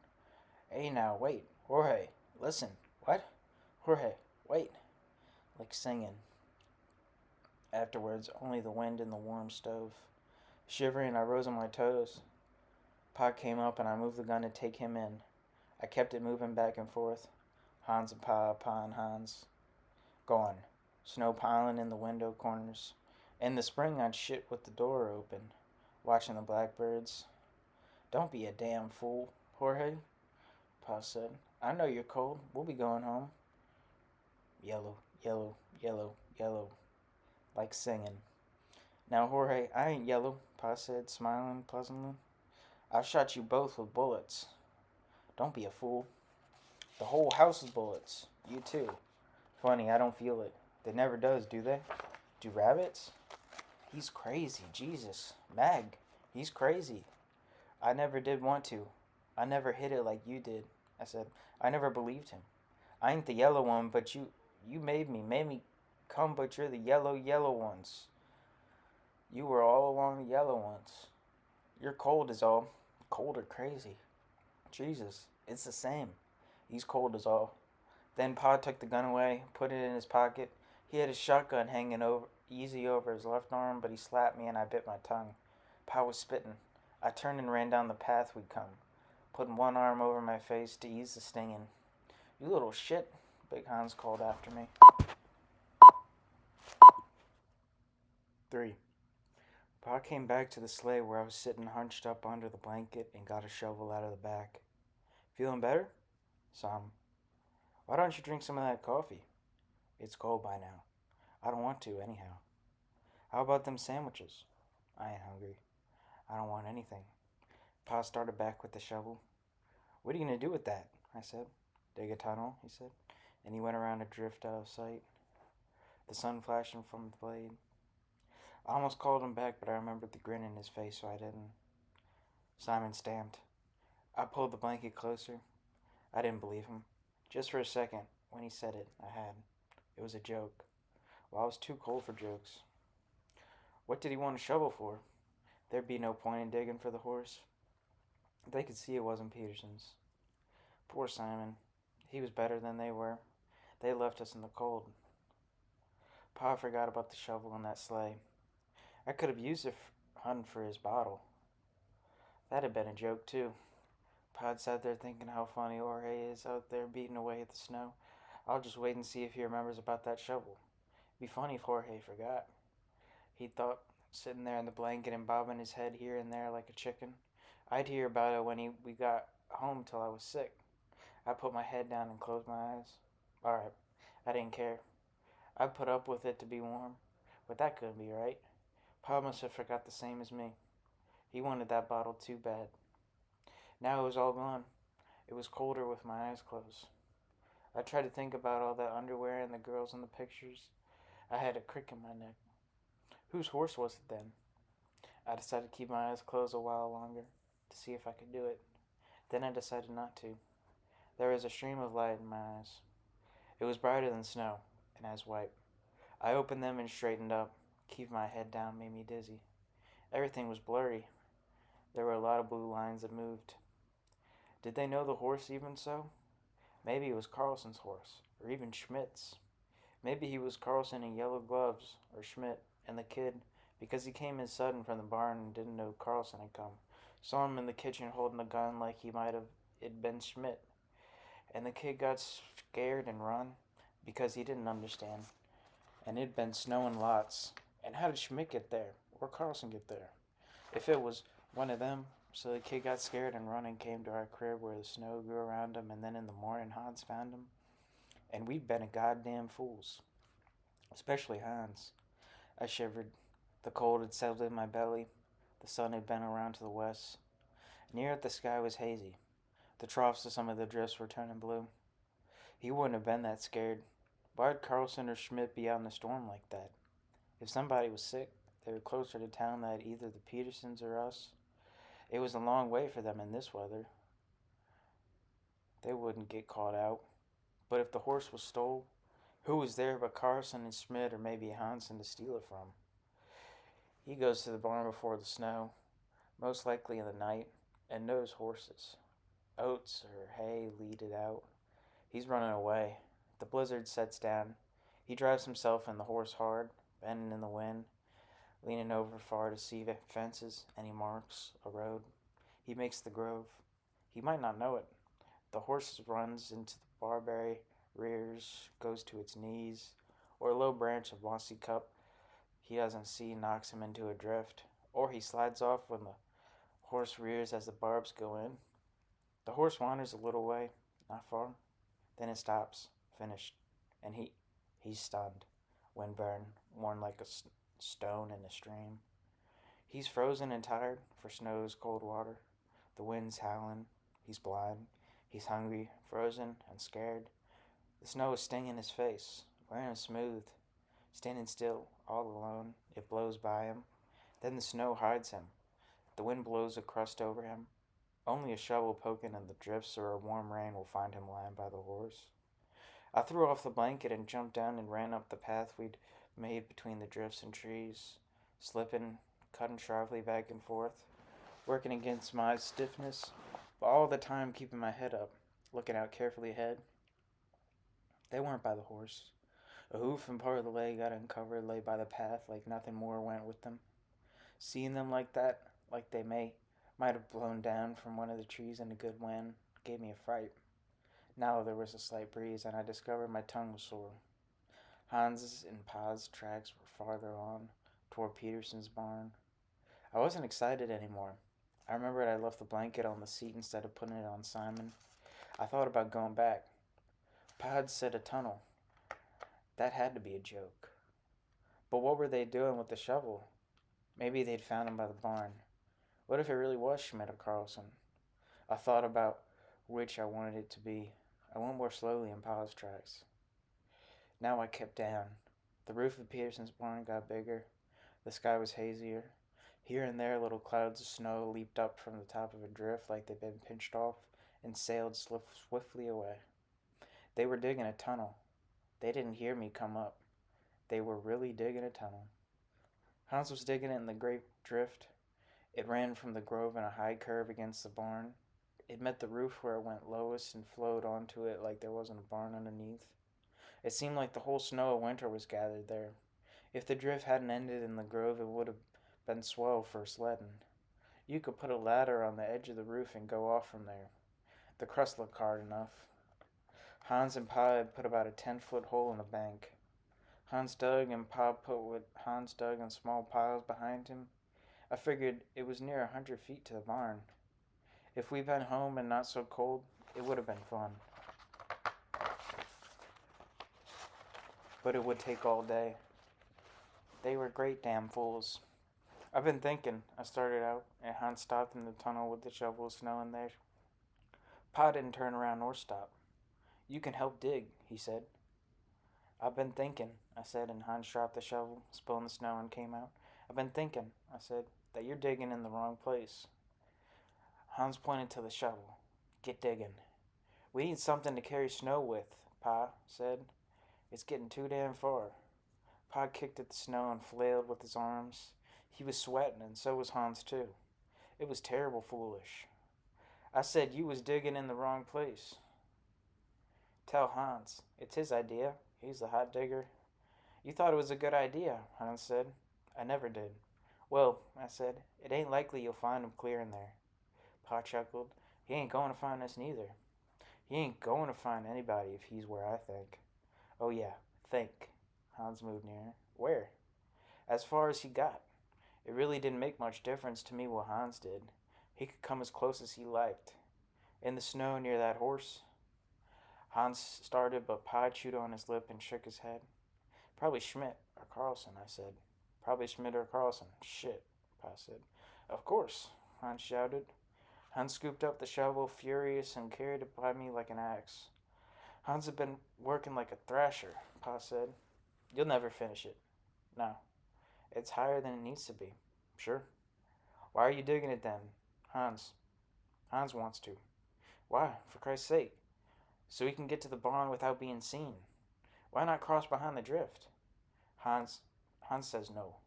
Hans says that from upstairs windows he could see over the bank. What the hell? He's got a rifle. But who knows he's upstairs? Nobody? We don't know he's even there. But that horse is. He's back where I said. No, he ain't. You only wish he was. So does Hans, eh? But he ain't. What did the kid see if he is his ghost? I walked into the tunnel, to the end. Everything seemed blue. The air was dead and wet. It could have been fun. Snow over me, hard and grainy, the excitement of a tunnel, the games, the face of a mine. Everything muffled, the marks of the blade in the snow. Well, I knew how Hans felt. It would have been wonderful to burrow down, disappear under the snow, sleep out of the wind in soft sheets. Safe. I backed out. We went to get Hans and go home. Pa gave me the gun with a smile. We heard the shovel cutting the crust and Hans puffing. He was using the shovel like a fork. He'd cut up the snow in claws around the horse. He grunted when he dropped the shovel in. Next, he began to beat the shovel against the snow, packing it down, then ripping the crust with the side of the blade. Hans, it ain't no use, Pa said. But Hans went right on, pounding with the shovel, spearing and pounding, striking out here and there like he was trying to kill a snake. You're just wasting your time. It ain't no use, Hans. Jorge was wrong. He ain't by the horse. But Hans went right on, faster and faster. Hans, Pa had to make his voice hard and loud. The shovel speared through the snow. It struck a stone and rang. Hans went to his knees and pawed at the snow with his hands. When he saw the stone, he stopped. On his knees in the snow, he simply stared at it.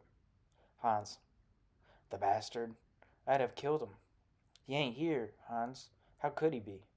The kid didn't see him here. He saw him in the kitchen. Hans didn't seem to be listening. Jorge was wrong. He ain't here at all. He sure ain't here. He couldn't be. Hans grabbed up the shovel like he was going to swing it and jumped up. He looked at me so awful I forgot how indifferent I was. We got to think of what to do, Pa said. The tunnel won't work. Hans didn't look at Pa. He would only look at me. We can go home, Pa said. We can go home or we can chance crossing behind the bank. Hans slowly put the shovel down. He started dragging up the narrow track to the barn. Let's go home, Hans, I said. Come on, let's go home. I can't go home, he said in a low, flat voice as he passed us. Pa sighed, and I felt like I was dead. Part 3. Peterson's horse was in the barn. Pa kept her quiet. He rubbed his hand along her flank. He laid his head upon her neck and whispered in her ear. She shook herself and nickered. Big Hans opened the door a crack and peeked out. He motioned to Pa to hush the horse, but Pa was in the stall. I asked Hans if he saw anything, and Hans shook his head. I warned Pa about the bucket. He had the horse settled down. There was something that looked like sponges in the bucket. If they was sponges, they was hard. Hans turned from the door to rub his eyes. He leaned back against the wall. Then Pa came and looked out the crack. Don't look like anybody's to home. Big Hans had the hiccups. Under his breath he swore and hiccuped. Pa grunted. Now the horse was quiet and we were breathing careful, and if the wind had picked up we couldn't hear it or any snow drove. It was warmer in the barn, and the little light there was soft on hay and wood. We were safe from the sun, and it felt good to use the eyes on quiet tools and leather. I leaned like Hans against the wall and put my gun in my belt. It felt good to have emptied that hand. My face burned and I was very drowsy. I could dig a hole in the hay. Even if there were rats, I would sleep with them in it. Everything was still in the barn. Tools and harness hung from the walls, and pails and bags and burlap rested on the floor.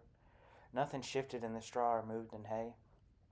The horse stood easy, and Hans and I rested up against the wall, Hans sucking in his breath and holding it, and we waited for Pa, who didn't make a sound. Only the line of sun that snuck under him and lay along the floor and came up wide and dangerous to the pail seemed a living thing. Don't look like it, Pa said finally. Never can tell. Now who will go? I thought. It isn't far. Then it'll be over. It's just across the yard. It isn't any farther than the walk behind the drift. There's only windows watching. If he's been, he's gone. And nothing's there to hurt. He's gone. Maybe, Jorge. But if you came on that brown horse you stumbled on, why didn't he take this mare of Peterson's when he left? Jesus, Han whispered. He's here. Could be in the barn. We never see him. Hans hiccuped. Pa laughed softly. Damn you, said Big Hans. I thought I'd rid you of them hicks. Let me look, I said. He must be gone. I thought, it's such a little way. He must be gone. He never came. It isn't far, but who will go across? I saw the house by squinting hard. The near part, the dining room, came toward us. The porch was on the left and farther off. You could cross to the near wall and under the window's edge around. He might see you from the porch window, but he'd gone. Yet I didn't want to go across that little winded space of snow to find it out. I wish Big Hans would stop. I was counting the spaces. It was comfortable behind my back except for that. There was a long silence while he held his breath, and afterwards we waited. The wind was rising by the snowman. There were long blue shadows by the snowman now. The eastern sky was clear. Snow sifted slowly to the porch past the snowman. An icicle hung from the nose of the pump. There were no tracks anywhere. I asked, did they see the snowman? And I heard Pa grunt. Snow went waist high to the snowman. The wind had blown from his face, his eyes. A silent chimney was an empty house. There ain't nobody there, I said. Hans had hiccups again, so I ran out. I ran to the dining room wall and put my back flat against it, pushing hard. Now I saw clouds in the western sky. The wind was rising. It was okay for Hans and Pa to come. I would walk around the corner. I would walk around the wall. The porch was there. The snowman was alone beside it. All clear, I shouted, walking easily away. Pa came carefully from the barn with his arms around his gun. He walked slow to be brave, but I was standing in the open and I smiled. Pa sat hugging his knees as I heard the gun and Hans scream. Pa's gun stood up. I backed against the house. My God, I thought, he's real. I want a drink. I held the house. The snow had been driven up against it. I want a drink. He motioned with his hand to me. Shut up, shut up. I shook my head. Shut up and die, I thought. I want a drink. I'm dry, Pa said. Pa bumped when I heard the gun again. He seemed to point his hand at me. My fingers slipped along the boards. I tried to dig them in, but my back slipped down. Hopelessly, I closed my eyes. I knew I'd hear the gun again, though rabbits don't. Silently he'd come. My back slipped. Rabbits, though, are hard to hit the way they jump around. But prairie dogs, like Pa, they sit. I felt snowflakes against my face, crumbling as they struck. He'd shoot me, by God. Was Pa's head tipped? Don't look. I felt snowflakes falling softly against my face, breaking. The glare was painful, closing the slit in my eyes. That crack in Pa's face must be awful dry. Don't look. Yes, the wind was rising. Faster flakes. 2. When I was so cold I didn't care, I crawled to the south side of the house and broke a casement window with the gun I had forgot I had and climbed down into the basement, ripping my jacket on the glass. My ankles hurt, so I huddled there in the dark corner places and in the cold, moldy places by the boxes. Immediately I went to sleep. I thought it was right away. I woke through the light, through the window was red. He put them down the cellar, I remembered. But I stayed where I was so cold I seemed apart from myself, and wondered if everything had been working to get me in this cellar as a trade for the kid he'd missed. Well, he was sudden. The Peterson kid. Maybe he'd been a message of some sort. No, I like better the idea that we'd been prisoners exchanged. I was back in my own country. No, it was more like I'd been given a country, a new blank land. More and more, while we've been coming, I've been slipping out of myself. Pushed out by the cold, maybe. Anyway, I had a queer head, sear-eyed and bleary, everywhere ribboned. Well, he was quick and quiet. The rabbit simply stumbled. Tomatoes were unfeeling when they froze. I thought of the softness of the tunnel, the mark of the blade in the snow. Suppose the snow was 100 feet deep. Down and down, a blue-white cave, the blue darkening. Then tunnels off of it like branches of a tree. And fine rooms. Was it February by now? I remembered a movie where the months had blown from the calendar like leaves. Girls in red peekaboo BVDs were skiing out of sight. Silence of the tunnel. In and in. Stairs. Wide tall stairs. And balconies. Windows of ice and sweet green light. Ah, there would still be snow in February. Here I go off of the barn, the runners hissing. I am tilting dangerously, but I coast on anyway. Now to the trough, the swift snow trough, and the Peterson kid floating chest down. They were all drowned in the snow now, weren't they? Well, more or less, weren't they? The kid for killing his family. But what about me? Must freeze. But I would leave ahead of that. That was a nice thing. I was already going. Yes, funny. I was something to run my hands over, feeling for its hurts. Like there were worn places in leather, rusts and rotten screws and boards I had to find, and the places were hard to reach, and the fingers in my gloves were stiff and their ends were sore. My nose was running, mostly interesting, funny. There was a cramp in my leg that must have made me wake. Distantly, I felt the soft points of my shoulders in my jacket, the heavy line of my cap around my forehead, and on the hard floor of my harder feet, and in my chest, my hugged tight knees. I felt them, but I felt them differently. Like the pressure of a bolt through steel, or the cinch of leather harness, or the squeeze of wood by wood and floors. Like the twist and pinch, the painful yield of tender tight together wheels and swollen bars, and in deep winter springs. I couldn't see the furnace, but it was dead. Its coals were cold, I knew. The broken window held a rainbow and put a colored pattern on the floor. Once the wind ran through it and a snowflake tongue turned, the stairs went into darkness. If a crack of light came down the steps, I guess I had to shoot. I fumbled for my gun. Then I noticed the fruit cellar and the closed door where the Petersons were. Would they be dead already? Sure they'd be. Everybody was but me, more or less. Big Hans, of course, wasn't really, unless the fellow had caught up with him, howling and running. But Big Hans had gone away a coward. I knew that. It was almost better he was alive, and the snow had him.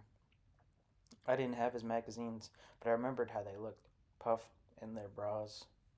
The door was wood with a wooden bar. I slipped the bar off easily, but the door itself was stuck. It shouldn't have stuck, but it was stuck at the top. I tried to see the top by standing on tiptoe, but I couldn't bend my toes well and kept toppling to the side. Got no business sticking, I thought. There's no reason for that. I pulled again, very hard. A chip fell as it shuddered open, wedged. Why, it had a bar. It was even darker in the fruit cellar, and the air had a musty earthen smell. Maybe they were curled up like the kid was when he dropped. Maybe they had frost on their clothes and stiff hair. What color would their noses be? Would I dare to tweak them? Say, if the old lady was dead, I'd peek at her crotch. I wasn't any Hans to rub them. Big Hans had run. The snow had him. There wasn't any kennel, any stove, any down here. Before you did a thing like that, you want to be sure. I thought of how the sponges in the bucket had got hard. I went back behind the boxes and hid and watched the stairs. The chip was orange in the pattern of light. He'd heard me when I broke the glass, or when the door shook free, or when the wedge fell down. He was waiting behind the door at the top of the stairs. All I had to do was come up. He was waiting. All this time. He waited while we stood in the barn. He waited for Pa with his arms full of gun to come out. He took no chances in waiting. I knew I couldn't wait. I knew I'd have to try to get back out. There he'd be waiting too.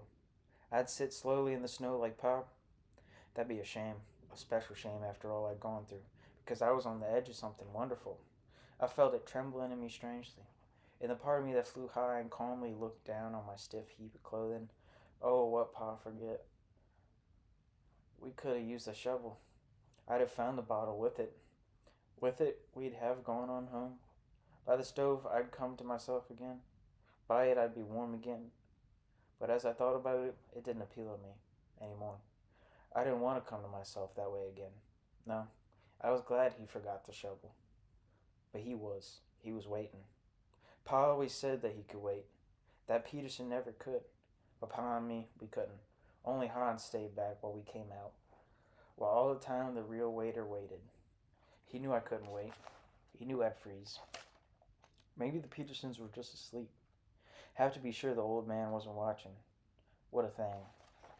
Pa pretended sleep. Could he pretend death too? She wasn't much. Fat, gray, but a crotch is a crotch. The light in the window paled. The sky I could see was smoky. The bits of broken glass had glimmered out. I heard the wind. Snow by the windows rose. From a beam, a cobweb swung stiffly like a net of wire. Flakes followed one another and disappeared. I counted desperately 3, 11, 25. One lit beside me. Maybe the Petersons were just asleep. I went to the door again and looked. Little rows of light lay on the glasses and the jars. I felt the floor with my foot. I thought suddenly of snakes. I pushed my feet along. I got to every corner, but the floor was empty. Really, it was a relief. I went back and hid behind the boxes. The wind was coming now, with snow, the glass glinting in unexpected places. The dead tops of roofing nails in an open keg glowed white. Oh, for the love of God. Above me in the house, I heard a door slam sharply. He was finished with waiting. The kid for killing his family must freeze. The stair was railless and steep. It seemed to stagger in the air. Thank God the treads were tight and didn't creak.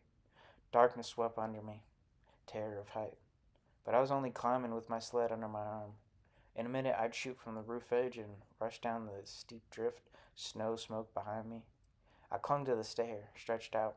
Falling into space, I'd float around a dark star. Not the calendar for March. Maybe they would find me in the spring, hanging from this stairway like a wintering cocoon. I crawled up slowly and pushed the door open. The kitchen wallpaper had flower pots on it, green and very big. Out of every one, a great red flower grew. Began laughing. I liked the wallpaper. I loved it. It was mine. I felt the green pots and traced the huge flower that stuck out of it, laughing.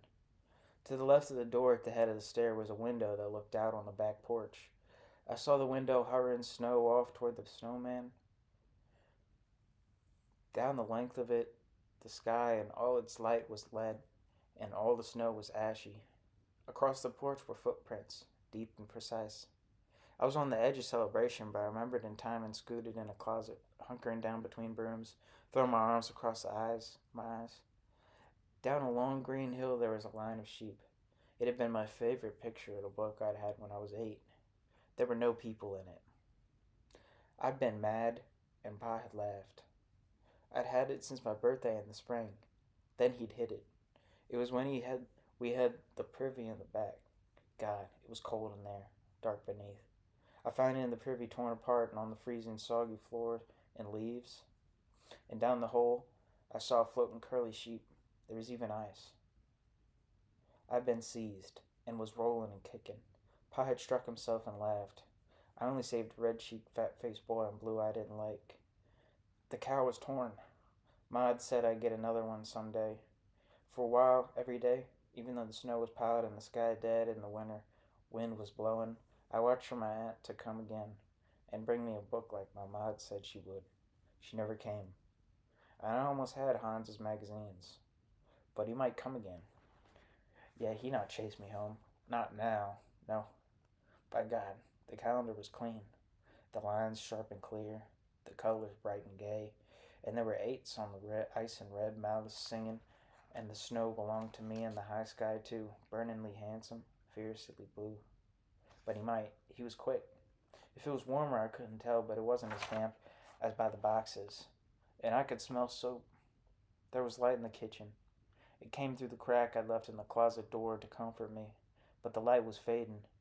Through the crack, I could see the sink, now milky. Flakes began to slide out of the sky and rub their corners off on the pane before they were caught by the wind again and blow away. In the gray, I couldn't see them. Then they would come, suddenly, from it, like chaff from grain, and brush the window while the wind eddied. Something black was bobbing. It was deep in the gray where the snow was. It bounced queerly and then it went. The black stocking cap, I thought. I kicked a pail coming out, and when I ran to the window, my left leg gave way, banging me against the sink. The light was going. The snow was coming. It was coming almost even with the ground, my snow. Puffs were rising. Then, in a lull when the snow sank and it was light enough to see the snowbank shadows growing, I saw his back upon a horse. I saw the tail flick, and the snow came back. Great sheets flapped. He was gone. 3. Once, when dust rolled up from the road and the fields were high with heavy-handled wheat, and the leaves of every tree were gray and curled up and hung head down. I went in the meadow with an old broom like a gun, where the dandelions had begun to seed and the low ground was cracked, and I flushed grasshoppers from the goldenrod and wearing clouds like quail and shot them down. I smelled wheat in the warm wind and every weed. I tasted dust in my mouth in the house and barn, and all the pails burned my eyes to look at. I rode the broom over the brown rocks. I hunted horse Simon in the shade of a tree. I rode the broom over the brown meadow grass, and with a fist like pistol butt and trigger shot the Indian on horse Simon down. I rode across the dry plain. I rode into the dry creek. Dust rose up behind me. I went fast and shouted. The tractor was bright orange. It shimmered. Dust rolled behind it. I hid in the creek and followed as it came. I waited as its path curved towards me. I watched and waited. My eyes were tiny. I sprang out with a whoop and rode across the dry plain. My horse had a golden tail. Dust rolled up behind me. Pa was on the tractor in a broad-brimmed hat, with a fist like a pistol butt and trigger, going fast. I shot him down. Pa would stop the tractor and get off, and we walk across the creek to the little tree Simon stood, his head bowed, head under. We'd sit by the tree, and Pa would pull a water bottle out from between its roots and drink. He'd swish it around in his mouth good before he swallowed. He'd wipe off the top and offer it to me. I'd take a pull like it was fiery and hand it back. Pa'd take another drink and sigh and get on up. Then he'd say, "You feed the chickens like I told you?" And I'd say I had. And then he'd say, "How's the hunting?" And I'd say, "Pretty good." He'd nod like he agreed and clap Simon on the behind and go on off, but he'd always say I'd best not play in the sun too long. I'd watch him go over the creek, waving his hat before his face before he put it on. Then I'd take a secret drink out of the bottle and wipe my lips and the lip of it. After that, I'd go and let the ragweed brush against my knees, and then sometimes go home. The fire had begun to feel warm. I rubbed my hands. I ate a stale biscuit.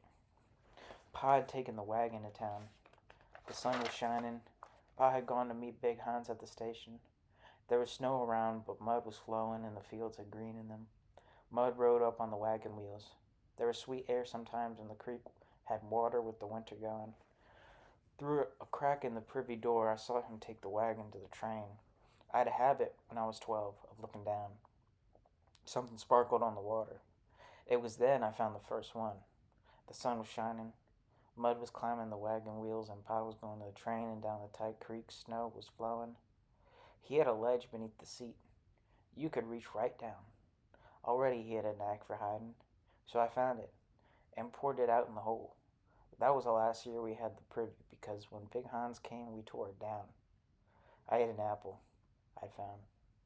The skin was shriveled, but the meat was sweet. Big Hans was stronger than Simon, I thought. He let me help him with his chores, and we talked. And later he showed me some of the pictures in his magazines. "See anything like that around here?"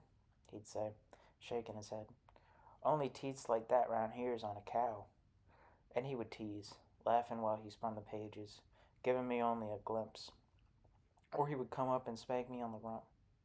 We tore the privy down together. Big Hans hated it. He said it was a dirty job fit only for soldiers. But I helped him a lot, he said. He told me that Jap girls had their slice on sideways and no hair. He promised to show me a picture of one of them, and though I badgered him, he never did. We burned the boards in a big pile back of the barn, and the flames were a deep orange like the sun going down, and the smoke rolled darkly. "It's piss wet," Hans said. We stood by the fire and talked until it sank down, and the stars were out and the coals glowed, and he told me about the war and whispers and the fire and the big guns. Pa liked the summer. He wished it was summer all year long. He said once whiskey made it summer for him. But Hans liked the spring like me, though I like summer too. Hans talked and showed me this and that. He measured his pecker once when he had a hard on. We watched how the larks ran across the weeds and winked with their tails taken off. We watched the brown spring water foam by the rocks in the creek and heard horse Simon blow and the pump squeak. Then Pa took a dislike to Hans and said I shouldn't go with Hans so much. And then in the winter, Hans took a dislike to Pa, as he almost had to, and Hans said fierce things to Ma about Pa's drinking. And one day Pa heard him. Pa was furious and terrible to Ma all day. It was a night like this one. The wind was blowing hard and the snow was coming hard, and I built a fire and was sitting by it, dreaming. Ma came and sat near me, and then Pa came, burning inside himself, while Hans stayed in the kitchen. All I heard was the fire, and in the fire I saw Ma's sad, quiet face the whole evening without turning, and I heard Pa drinking, and nobody, not even me, said anything the whole long, long evening. The next morning Hans went to wake Pa, and Pa threw the pot, and Hans got the axe, and Pa laughed fit to shake the house. It wasn't long before Hans and I took to hating one another, and hunting Pa's bottles alone. The fire was burning down.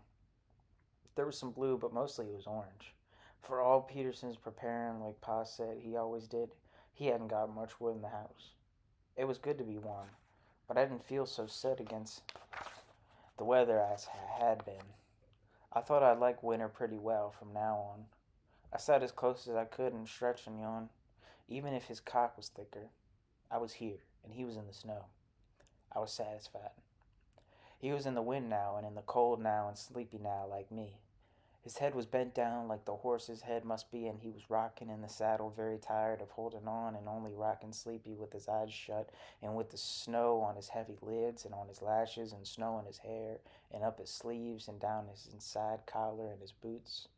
It was good. I was glad he was there. It wasn't me was there sticking up bare in the wind on a horse like a stick, with the horse most likely stopped by this time, with his bowed head bent into the storm. And I wouldn't like lying all by myself out there in the cold white dark, dying all alone out there, being buried out there while I was still trying to breathe, knowing I'd only come slowly to the surface in the spring, and would soon be soft in the new sun and worried by curious dogs. The horse must have stopped, though. He made the other one go on. Maybe he'd managed to drive this one too until it dropped, or he fell off, or something broke. He might make the next place. He just might. Carlson's or Schmidt's. He had once before, though he never had a ride or any chance to. Still, he had. He was in the thick snow now. More was coming. More was blowing down. He was in it now, and he'd go on, and he could come through it because he had before. Maybe he belonged in the snow. Maybe he lived there, like a fish does in a lake. Spring didn't have anything like him. I surprised myself when I left. The house was so empty and the wind so steady it didn't count for noise. I saw him coming up beside our crib, the horse going down to its knees in the drift there. I saw him going to the kitchen and coming in on her because of all the wind. I saw Hans sitting in the kitchen. He was drinking like Pa drank, lifting the bottle. Ma was there, her hands like a trap on the table. The Peterson kid was there too, naked in the flour, towels lapping his middle, whiskey and water steadily dripping. Hans was watching the kid's dirty toes, watching him like he watched me with his pin black eyes and his tongue sliding in his mouth. Then he'd see the cap, the mackinaw, the gloves wrapped thick around the gun, and it would be the same as when Pa kicked the glass from Big Hans's hands. Only the bottle this time would roll on the floor, squirting. Ma would worry about her kitchen getting tracked and get up and mix biscuits with the shaky spoon and put the coffee on. They'd disappear like the Petersons had. He'd put them away somewhere out of sight for at least as long as the winter. But he'd leave the kid, for we'd been exchanged, and we were both in our new lands. Then why did he stand there so pale I could see through? Shoot. Go on. Hurry up. Shoot. The horse had circled round in it. He hadn't known the way. He hadn't known the horses had circled round. His hands were loose upon the reins, and so the horse had circled round. Everything was black and white, and everything the same. There wasn't any road to it. There wasn't any track. The horses had circled round in it. He hadn't known the way. There was only snow to the horse's thighs. There was only cold to the bone, and driving snow in his eyes. He hadn't known. How could he really know the horse had circled round in it? How could he really ride and urge the horse with his heels when there wasn't any place to go and everything was black and white and all the same? Of course, the horse had circled round. Of course he'd come around in it. Horses have a sense. That's all manure about horses. No, it ain't. Pa, no, it ain't. They do, Hans said. They do. Hans knows. He's right. He was right about the wheat that time. He said the rust was in it, and it was. He was right about the rats. They do eat shoes. They eat anything. So the horse has circled round in it. That was a long time ago. Yes, Pa. But Hans was right, even though that was a long time ago. And how would you know anyway? You was always drinking. Not in the summer. No, Pa. Not in spring or fall either. No, Pa, but in the winter, and it's winter now, and you're in bed where you belong. Don't speak to me. Be quiet. The bottle made it spring for me just like that fellow's made it warm for you. Shut up. Shut up. I wanted a cat or a dog awful bad since I was a little kid. You know those pictures of Hans's? The girls with big brown nipples like bottle ends? Shut up. Shut up. I'm not gonna grieve. You know, man, now. Your bottle's broken in the snow. The sled rode over it, remember? I'm not gonna grieve. You were always after killing me. Yourself, Pa. Oh, yes, you were. I was cold in your house, always, Pa. Jorge, so was I. No, I was. I was the one wrapped in the snow. Even in the summer, I'd shiver sometimes in the shade of a tree. And Pa, I didn't touch you, remember? There's no point in haunting me. He did. He's even come round, maybe. Oh no, Jesus, please. Round. He wakes. He sees the horse has stopped. He sits and rocks and thinks the horse is going on, and then he sees it's not. He tries his heel, but the horse has finally stopped. He gets off and leads him on smack into the barn, and there it is, the barn. The barn he took the horse from. Then in the barn he begins to see better, and he makes out something solid in the yard where he knows the house is, and there are certain to be a little let-ups in the storm, and through one of them he sees a flicker of something almost orange, a flicker of the fire, and a sign of me by it all, stretched out my head on my arm and near asleep. If they'd given me a dog, I'd have called him Shep. I jumped up and ran to the kitchen, only stopping and going back for the gun, and then run into the closet for the pail, which I dropped with a terrible clatter. The tap gasped. The dipper in the pail beneath the sink rattled. So I ran to the fire and began to poke at it, the logs tumbling, and then I beat the logs with the poker so that sparks flew in my hair. I crouched down behind a big chair in a corner away from the fire. Then I remembered I'd left the gun in the kitchen. My feet were sore and bare. The room was full of orange light and blackened shadows, moving. The wind whooped and the house creaked like steps do. I was alone with all that could happen. I began to wonder if the Petersons had a dog. If the Petersons' kid had a dog or cat, maybe, and where it was, if they did, and if I'd known its name and whether it'd come if I'd called. I tried to think of its name as if it was something I'd forgot. I knew I was all muddled up and scared and crazy, and I tried to think goddamn over and over, what the hell or Jesus Christ instead, but it didn't work. All that could happen was alone with me, and I was alone with it. The wagon had a great big wheel. Papa had a paper sack. Mama held my hand. High Horse waved his tail. Papa had a paper sack. We both ran to hide. Mama held my hand. The wagon had a great big wheel. High Horse waved his tail. We both ran inside. Papa had a paper sack. The wagon had a great big wheel. Mama held my hand. Papa had a paper sack. High Horse waved his tail. The wagon had a great big wheel. We both ran to hide. High Horse waved his tail. Mama held my hand. We both ran to hide. The wagon had a great big wheel. Papa had a paper sack. Mama held my hand. High Horse waved his tail. Papa had a paper sack. We both ran to hide. Papa had a paper sack. We both ran to hide. The wind was still. The snow was still. The sun burned on the snow. The fireplace was cold and all the logs were ashy. I lay stiffly on the floor, my legs drawn up, my arms around me. The fire had gone steadily into gray while I slept, and the night away, and I saw the dust float and glitter and settle down. The walls, the rug, the furniture, all that I could see from my elbow looked pale and tired and drawn up tight and cramped with cold. I felt I'd never seen these things before. I'd never seen a wasted morning, the sick, drawn look of a winter dawn, or how things were in a room where things were stored away and no one ever came, and how the dust came gently down. I put my socks on. I didn't remember it all coming from behind the chair, but I must have. I got some matches from the kitchen and some paper twists out of a box beside the fireplace, and I put them down, raking the ashes aside. Then I put some light kindling on top. Pieces of orange crate, I think they were, and then a log. I lit the paper and it flared up Flakes of the kindling curled and got red and black and dropped off, and finally the kindling caught when I blew on it. It didn't warm my hands any, though I kept them close. So I rubbed my arms and legs and jigged, but my feet still hurt. Then the fire growled. Another log. I found I couldn't whistle. I warmed my back some. Outside snow. Steep, there were long, hard shadows in the hollows of the drift, but the eastern crests were bright.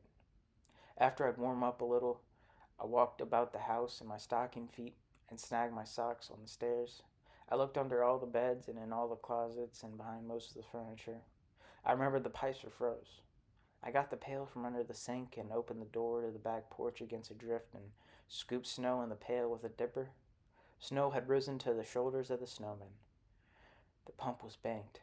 There were no tracks anywhere. I started the stove and put snow in a kettle. It always took so much snow to make a little water. The stove was black as char. I went back to the fireplace and put more logs on. It was beginning to roar and the room was turning cheerful. But it always took so much fire. I wriggled into my boots. Somehow I had a hunch I'd see a horse. The front door was unlocked. All the doors were, likely. He could have walked right in. I'd forgot about that. But now I knew he wasn't meant to. I laughed to see how a laugh would sound. Again, good. The road was gone. Fences, bushes, old machinery. What there might be in any yard was all gone under snow. All I could see was the steep snow and the long shadow lines and the hard bright crests about to break but not quite breaking, and the hazy sun rising, throwing down slats of orange like a snow fence had fallen down. He'd gone off this way, yet there was nothing now to show he'd gone. Nothing like a bump of black in a trough, or an arm or leg sticking out of the side of a bank like a branch had blown down, or a horse's head uncovered like a rock. Nowhere Peterson's fences had kept bare he might be lying huddled with the horse on its haunches by him. Nothing even in the shadows shrinking while I watched to take for something hard and not of snow and once alive. I saw the window I'd broke. The door of the barn hung ajar, banked steeply with snow. The house threw a narrow shadow clear to one end of the barn where it ran into the high drift that Hans had tunneled in. Higher now. Later, I'd cut a path out to it. Make the tunnel deeper, maybe. Hollow the whole bank like a hollow tree. There was time. I saw the oaks, too, blown clean, their twigs about their branches stiff as quills. The path I'd taken from the barn to the house was filled, and the sun was burning brightly on it. The wind had curled in and driven a steep slope of snow against the house where I'd stood. As I turned my head, the sun flashed from the barrel of Pa's gun. The snow had risen steeply around him. Only the top of the barrel was clear to take the sun, and it flashed squarely in my eye when I turned my head just right. There was nothing to do about that till spring. Another snowman. He'd melt. I picked my way back to the front of the house, a dark spot dancing in the snow ahead of me. Today, there was a fine, large sky. It was pleasant not to have to stamp the snow off my boots, and the fire was speaking pleasantly and the kettle was sounding softly. There was no need for me to grieve. I had been the brave one, and now I was free. The snow would keep me. I would bury Pa and the Petersons and Hans and even Ma if I wanted to bother. I hadn't wanted to come now, but if I didn't mind. The kid and me, we'd done brave things well worth remembering.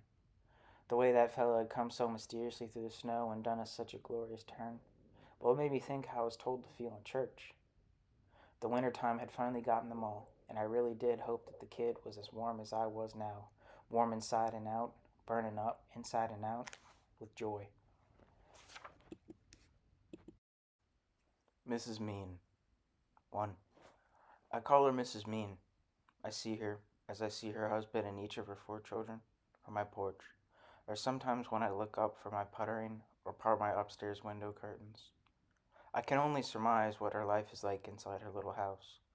But on humid Sunday afternoons, while I try my porch for breeze, I see her hobbling on her careful lawn in the hot sun, stick in hand to beat her scattered children, and I wonder a lot about it.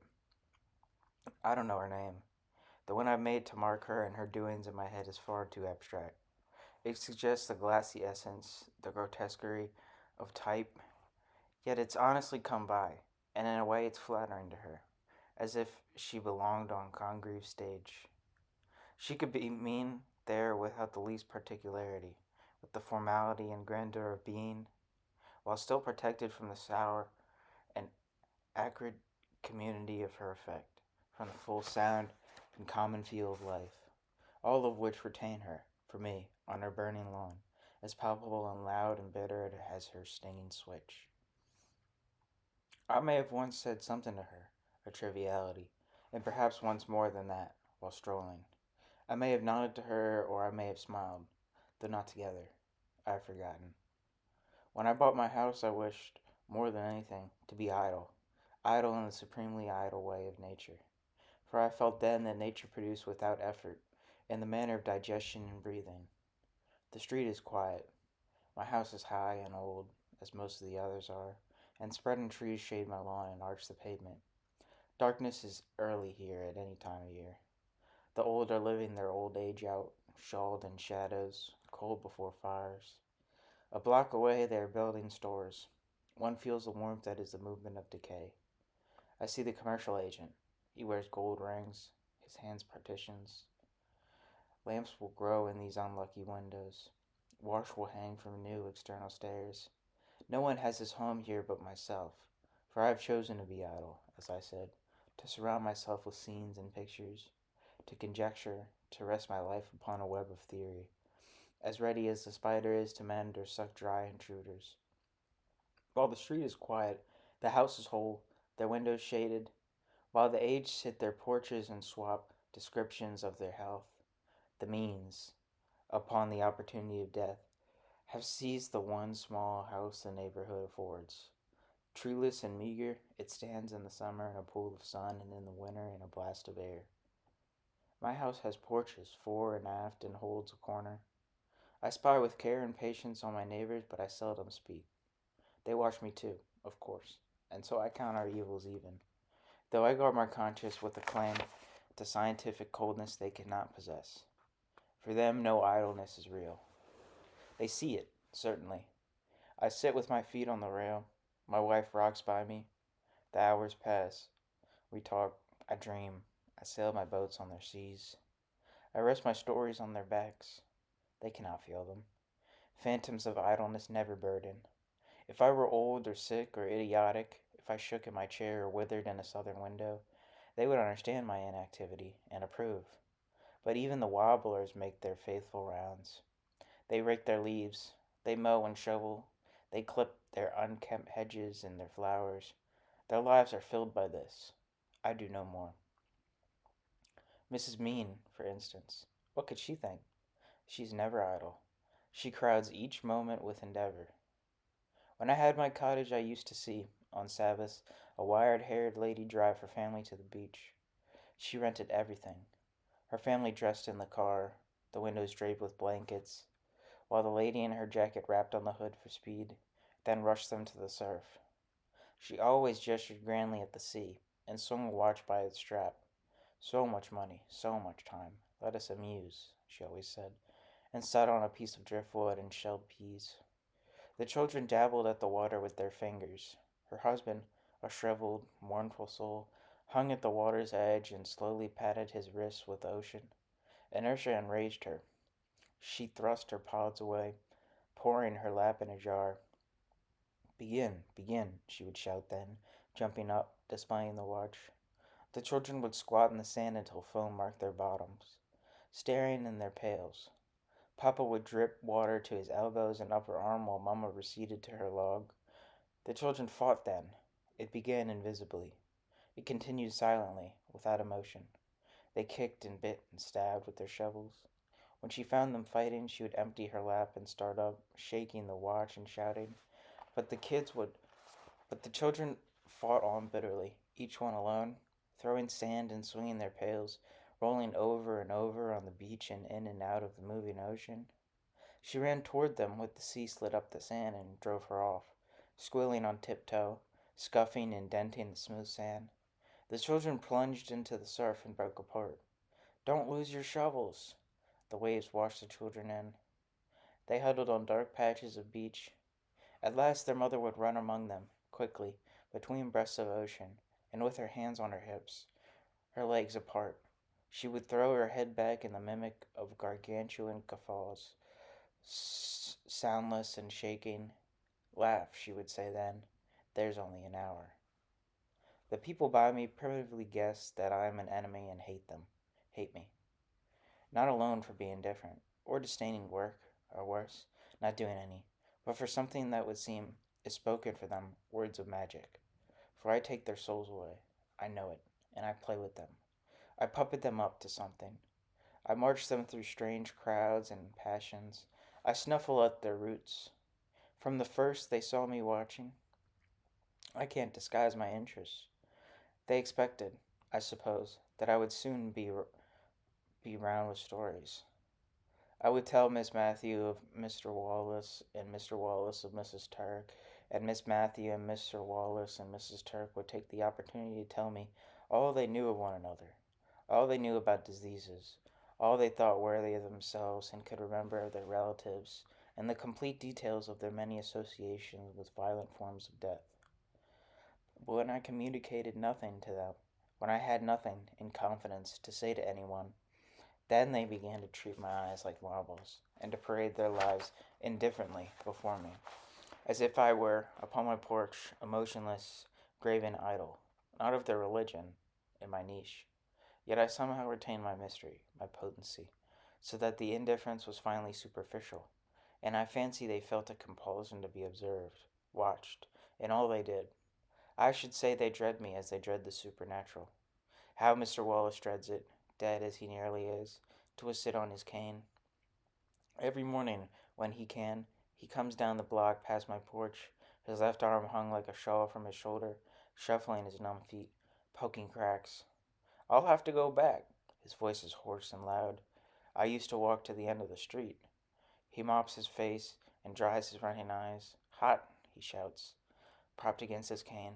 Last summer I went to the end. The cane comes out of his belly. He sways. Will he die like this? Palsy sees him. Sweat break before that final clip of pain in his surprise. The cane will gouge cement.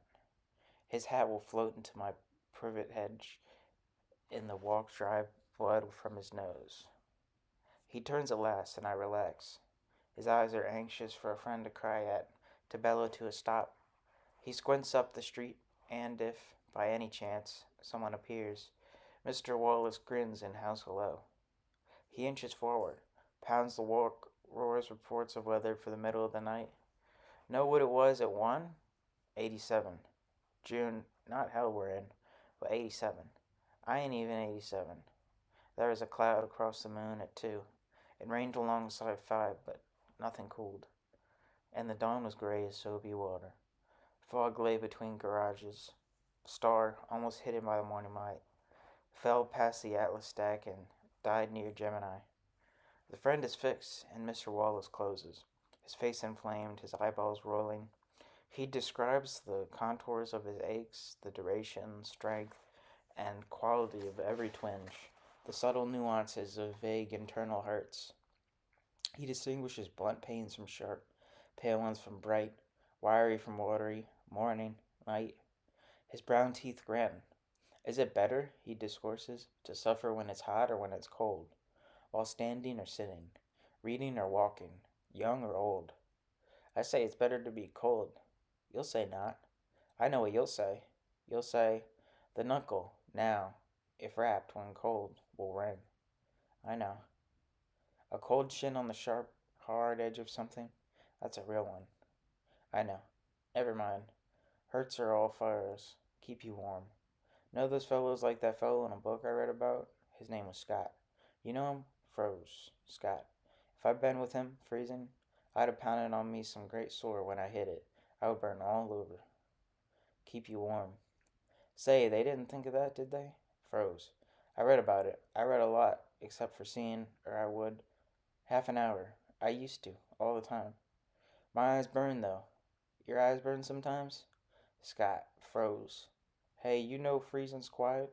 Ha. You know, it's warm. Mr. Wallace wavers on his stick and spits. The whole street echoes with him. His friend dwindles.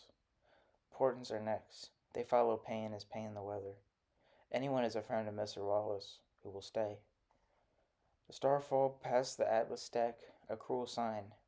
They are all bad. The signs are. Evil is above us. Evil's in the air we breathe, or we would live forever. Mr. Wallace draws the great word out as he's doubtless heard his preacher. The cane rises with difficulty. The tip waves above the treetops. There, bellows Mr. Wallace, his jowls shaking. There, and he hurls the cane like a spear. Smoke, Sonny, come out and hides the sky and poisons everything. I've got a cough. His hand is tender on his chest. He taps with it. He hacks and stumbles. Spit bubbles on the walk and spreads. The friend or friendly stranger bobs and smiles and flees while Mr. Wallace waits, expecting the return of his cane. I can't bend, he almost whispers, peering at the disappearing bag. His smile stays, but the corners of his mouth twitch.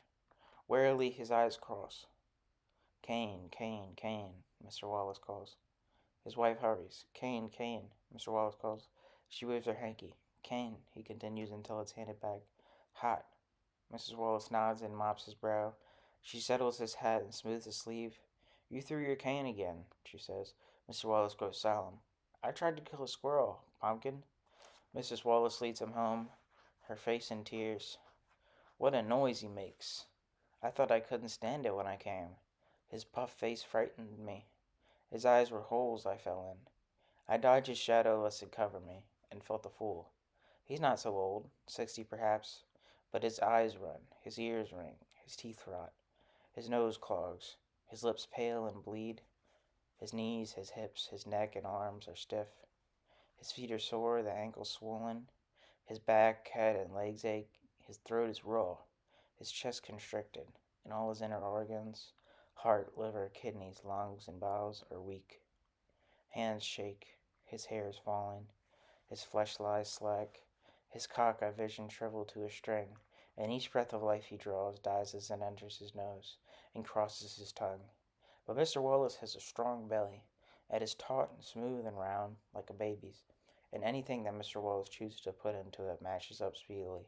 For Mr. Wallace, although he seeps and oozes and excretes, has never thrown up in his life. I could hear him walking. That was worse. When I raked the yard, I faced in his direction and went in with when I saw him coming. With all my precautions, his voice would sometimes boom behind me, and I would jump, afraid and furious. His moist mouth gaped, his tongue curled over his bent brown teeth. I knew what Jonah felt before the whale's jaws latched. Mr. Wallace has no notion of the feelings he creates. I swear he stinks of fish on such occasions. I feel the oil. It's a tactile nightmare, an olfactory dream, as if my smell and touch divided from my hearing, taste, and vision, and while I watched his mouth and listened to his greeting, fell before whales in Galilee. Brian stung and bruised while the fish smell grew as it must grow in the mouth of a whale, and the heat of an exceptionally hardly belly rose around. More and more I knew my budding world was ruined if he were free in it. As a specimen, Mr. Wallace might be my pride. Glory to him in a jar, but free. Better to release the sweet-moving tiger, the delicate snake, the monumental elephant. I was just a castaway to be devoured. It was bad luck, and I rocked and I cursed it. Mr. Wallace spouted, and I paced the porch with Ahab's anger and his hate. Mrs. Mean wanted my attention. She passed across my vision, brilliant with energy, like the glow of a beacon.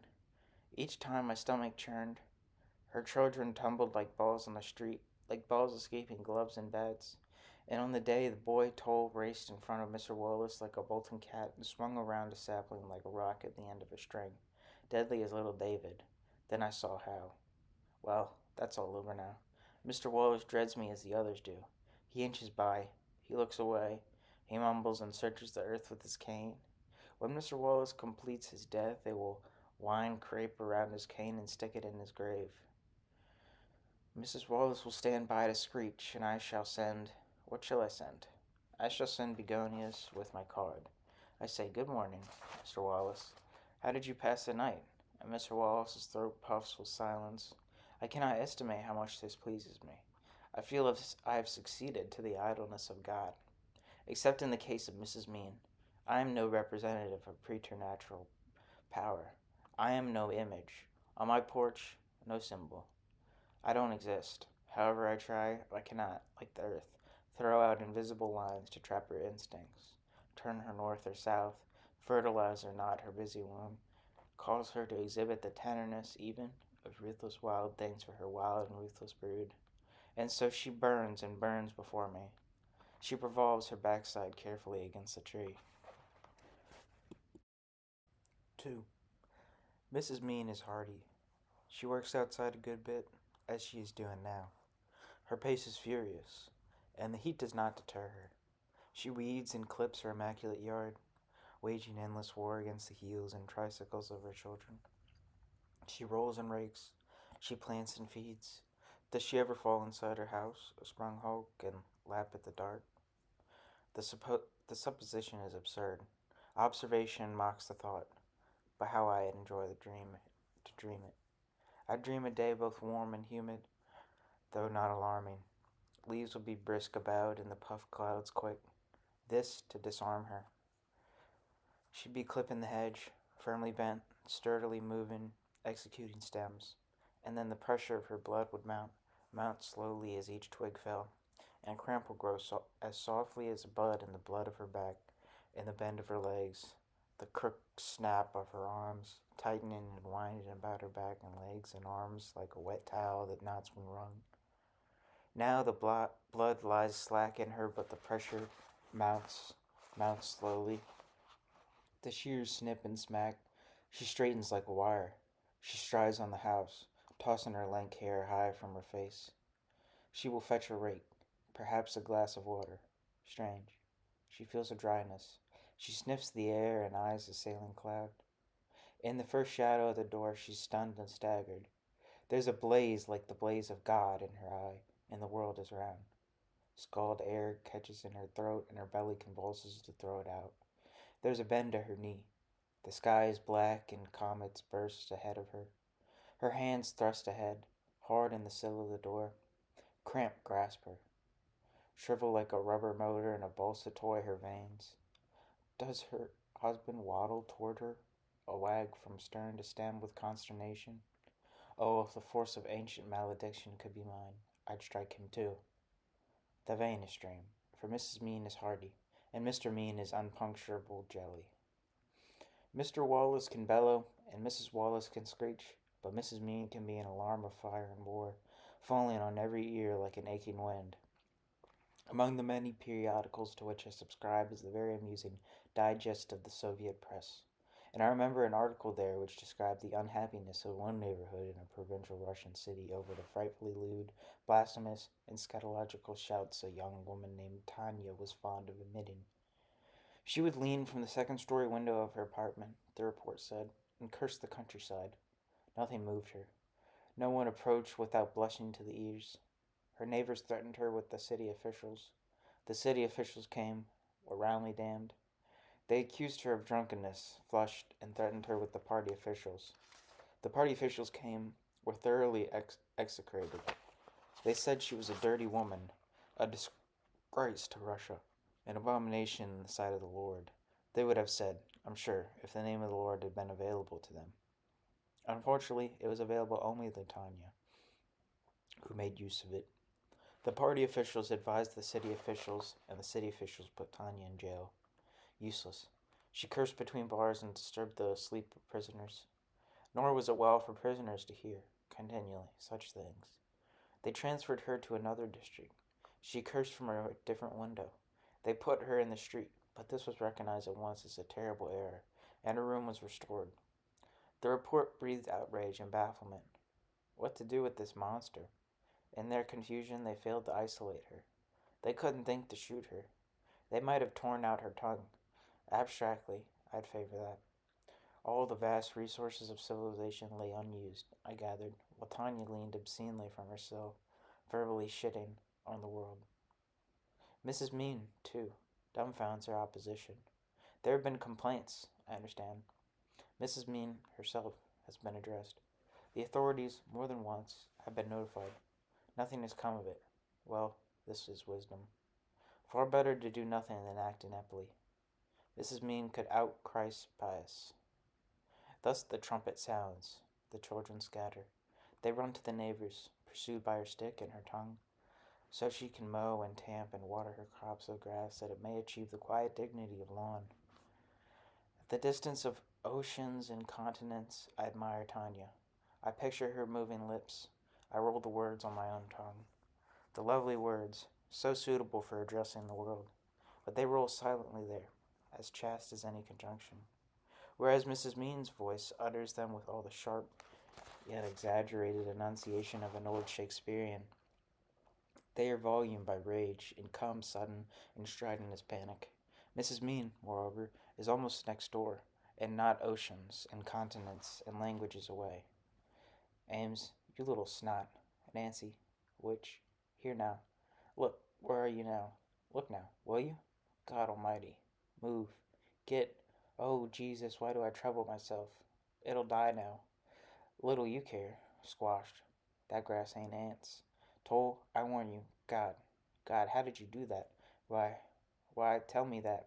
Toll, what's that now? Toll, I warn you now. Pike, shit, Kit. What am I gonna do with you? Step on you like that? Squash. Like that? Why try to make it nice? Why, Ames, damn. Oh, damn, you little snot. Wait till I get hold of you. Tim, you are so little. Tim, you are so snotty. So dirty snotty. So nasty dirty snotty. Where'd you get that? What is that? What's it now? Drop that. Don't bring it here. Put it back. Nancy, which? Oh, Jesus, Jesus, sweet, sweet Jesus. Get. Did you piss in the flowers? Timmy? Timmy. Did you? By God, I'll beat your bottom flat. Come here. You're so sweet, so nice, so dear. Yes, come here. All of you. Nancy, Toll, Ames, Tim, get in here. Now, I say. Now, get. I'll whale you all. It is, however, an old play, and Mrs. Mean is an old player. The recitation, loud as it is, emphatic, fearsome as it is, everyone has heard before. The children almost wholly ignore it. When her voice begins, they widen away and start to circle, still at their little vicious games. Mrs. Mean threatens and cajoles, but she does not break the rhythm of her weeding. Toll digs with his shovel. Don't dig, don't dig. Mrs. Mean chants, and Toll digs. Don't dig, Toll, don't dig. And Toll digs harder. Didn't you hear me? Didn't you? Stop now. Don't dig. Toll comes red with effort. I'll take that shovel. Don't dig. Toll, you little creeping bastard, did you hear me? I'll take that shovel, Toll. The earth is pierced and the turf heaved. Mrs. Mean drops her towel, rushes upon Nancy, who is nearest, and slams her violently to the ground. Nancy begins screaming. Toll runs. Ames and Timmy widen and watch. Mrs. Mean cries, "Ah, you little stink, eating mud." Nancy stops crying and sticks out her muddy tongue, and perhaps this time she learns, although she isn't very bright, that Mrs. Mean always moves on her real victim silently, and prefers, whenever possible, to surprise. Toll and Ames are hard to catch. They keep an eye out. If Mrs. Mean leans on her rank and yells pleasantries at Mrs. Cram, unfortunate Mrs. Cram, Tolls and Ames push each other from their wagons, but they keep an eye out. The sudden leap of Mrs. Mean across the tulip bed deceives only the tiny Tim, his finger in his nose. Mrs. Cram pales and shrinks and endures it like a slave. Once I went to a lavish dinner party given by a most particular and most obstinate lady. The maid forgot to serve the beans, and my most particular dear friend, wrapped in a recollection of her youth that lasted 7 courses, overlooked them. I did not, nor did the other guests. We were furtive, catching eyes, but we were careful. Was it asparagus, or broccoli, or Brussels sprouts, or beans? Was she covering up the maid's mistakes like the coolest actress, as if to make the tip table and the broken vase a part of every evening's business? She enjoyed the glory of the long hours of her beauty. The final fork of cake was in her mouth when her jaw snapped. I would have given any sum, then, performed any knavery, to know what it was that led her from gay love and light youth to French cut green beans and the irrevocable breach of order. She just said, "We were dancing. I was wearing my most daring gown, and I was cold." She went on a word or two before turning grim and silent. By what Proustian process was the thing accomplished? I suppose it was something matter of fact. She shivered, and there in her mind were the missing beans. She rose at once and served them herself, cold in silver, before the coffee. The holidays had doubtless separated, so we were spared that. But only that. We ate those beans without a word, though some of us were, on most occasions, loquacious, outspoken, ragging types. Our hostess neglected her own portion and rushed sternly back to glory. Of her sins that evening, I never forgave the last. Mrs. Mean bounds over the tulip bed, her rake falling from her, her great breasts swinging like bells, her string hair rising and whirling, while Mrs. Cram pretends that Mrs. Mean is calm against the end of her implement, and finishes her quiet sentence in her quiet voice, and looks straight ahead where her neighbor was, as if she were, as good manners demanded, still respectably there. Mrs. Mean roars oaths and passes the time of day. She fails even a gesture of interruption. So Tolan aims the older and wiser ones. Keep a good lookout and keep in motion. Mrs. Cram, however, remains as if staked while Mrs. Mean genially hammers her deeper with rough platitudes and smooth obscenity. Mrs. Cram is a frail widow whose shoes are laced. Her misfortune is to live by Mrs. Mean and to be kind. She bestows upon the children, as they flee, the gentlest, tenderest glances. Compassion clothes her in docility. She flinches for boxed ears. She grimaces at the sight of Mrs. Mean's stick, but unobtrusively, so much against her will to show the slightest sign that Mrs. Mean, who reads in the world only small words written high, misses it all. The tight hands and nervous mouth and melting eyes. Too stupid to understand, too stupid, therefore, to hate. Mrs. Mean nevertheless plays the tyrant so naturally that her ill will could hardly prove more disagreeable to Mrs. Cram than her good. It would almost seem that Mrs. Mean is worse for witnesses. She grows particular. What passed unnoticed before is noted and condemned. The wrestling that was merely damned is suddenly broken by violence. The shrill commands rise to shouts and change to threats. It is as if she wished to impress her company with the depth of her concern, the height of her standards. I knew a girl in college who spent her time, while visiting with you, cleaning herself for the room, if it were hers, lifting lint from her skirt or the hairs of her Persian cat from sofas and chairs, pinching invisible flecks of dirt off the floor, sleeving dust from tables, fingering it from the top edge of mirrors, and it never mattered in the least, as far as I could discover, whether you came unexpectedly or gave her a week of warning or her at a play or on the street. She tidied eternally, brushing her blouse with the flickering tips of her fingers, sweeping the surrounding air with a wave of her hand. It's early. I'm waiting for the bus when Mrs. Cram scuttles anxiously from her house carrying a string bag. I prepared to tip my hat and to be gracious, for I've had little commerce with Mrs. Cram, and what knowledge that frail lady must possess. Mrs. Mean is then in her doorway crying, "Cram, it's a peach of a day, Mrs. Cram, isn't it? Come over here." And Mrs. Cram most hesitantly leaves me. A peach. Grass is a little thin and back. It's been too hot for green things. God damn you, Toll. Don't you move. Don't you move a shit an inch. Here, scrub the kitchen floor. You can't be too particular. Kids pick up things. Nancy, be careful. Cut her finger on Dad's razor. Nancy, bring your finger. Show Mrs. Cram your sore. There, like to scare us to death. Mrs. Cram is murmuring, bending, the wounded finger thrust at her nose. Bled too, said Mrs. Mean. Got on her dress. Damn her. How's your sore now, Nanny? The hell it needs more medicine. Kids. Barely broke the skin. Run and play. Go on. Mrs. Mean pushed the child off. I avert my eyes and turn my back. She stares at me. I feel her face, and her voice drops for an instant. When it rises again, it is to curse and to command. Keep your brother off that floor. My God. The bus comes into view, and I lose all talk in its noise. Mrs. Cram does not board with me. She takes the next bus, or none. I can only presume. Thus they flee. Ames, Nancy, Toll, and Tim. They pick the flowers next door to me. They tramp the garden down to the street. They run through Mr. Wallace's hedges, and while Mr. Wallace bellows like a burnt blind Polyphemus, they laugh like frightened crystals. I've had no trouble myself. Maybe she's warned them. No, she wouldn't. I don't exist. And out of her reach, a warning is laughter. They are a curse to Miss Matthew, to Dumb Perkins, Wallace, Turk, yet not to me. So she may cry them out of Christendom if she likes, as she would if she were put in garden charge of all the Christians' grass. Ames, Nancy, Toll, and Tim, they go. Wires are strung on little sticks, and strips of clothes are bowed upon the wires. Orders are promulgated. Threats are rung over the neighborhood, and Mrs. Mean takes her turn in the famished grass, spinning like a wind-turned scarecrow, stubbornly and personally pumped with her ambition. It's no use. Her children pour repeatedly, end on end, across it. They find the natural path. They scuff the grass. They chafe it. They stamp and jump and drive it. They scream it down. The wires sag. The bows drag in the mud. The sticks finally snap or pull out.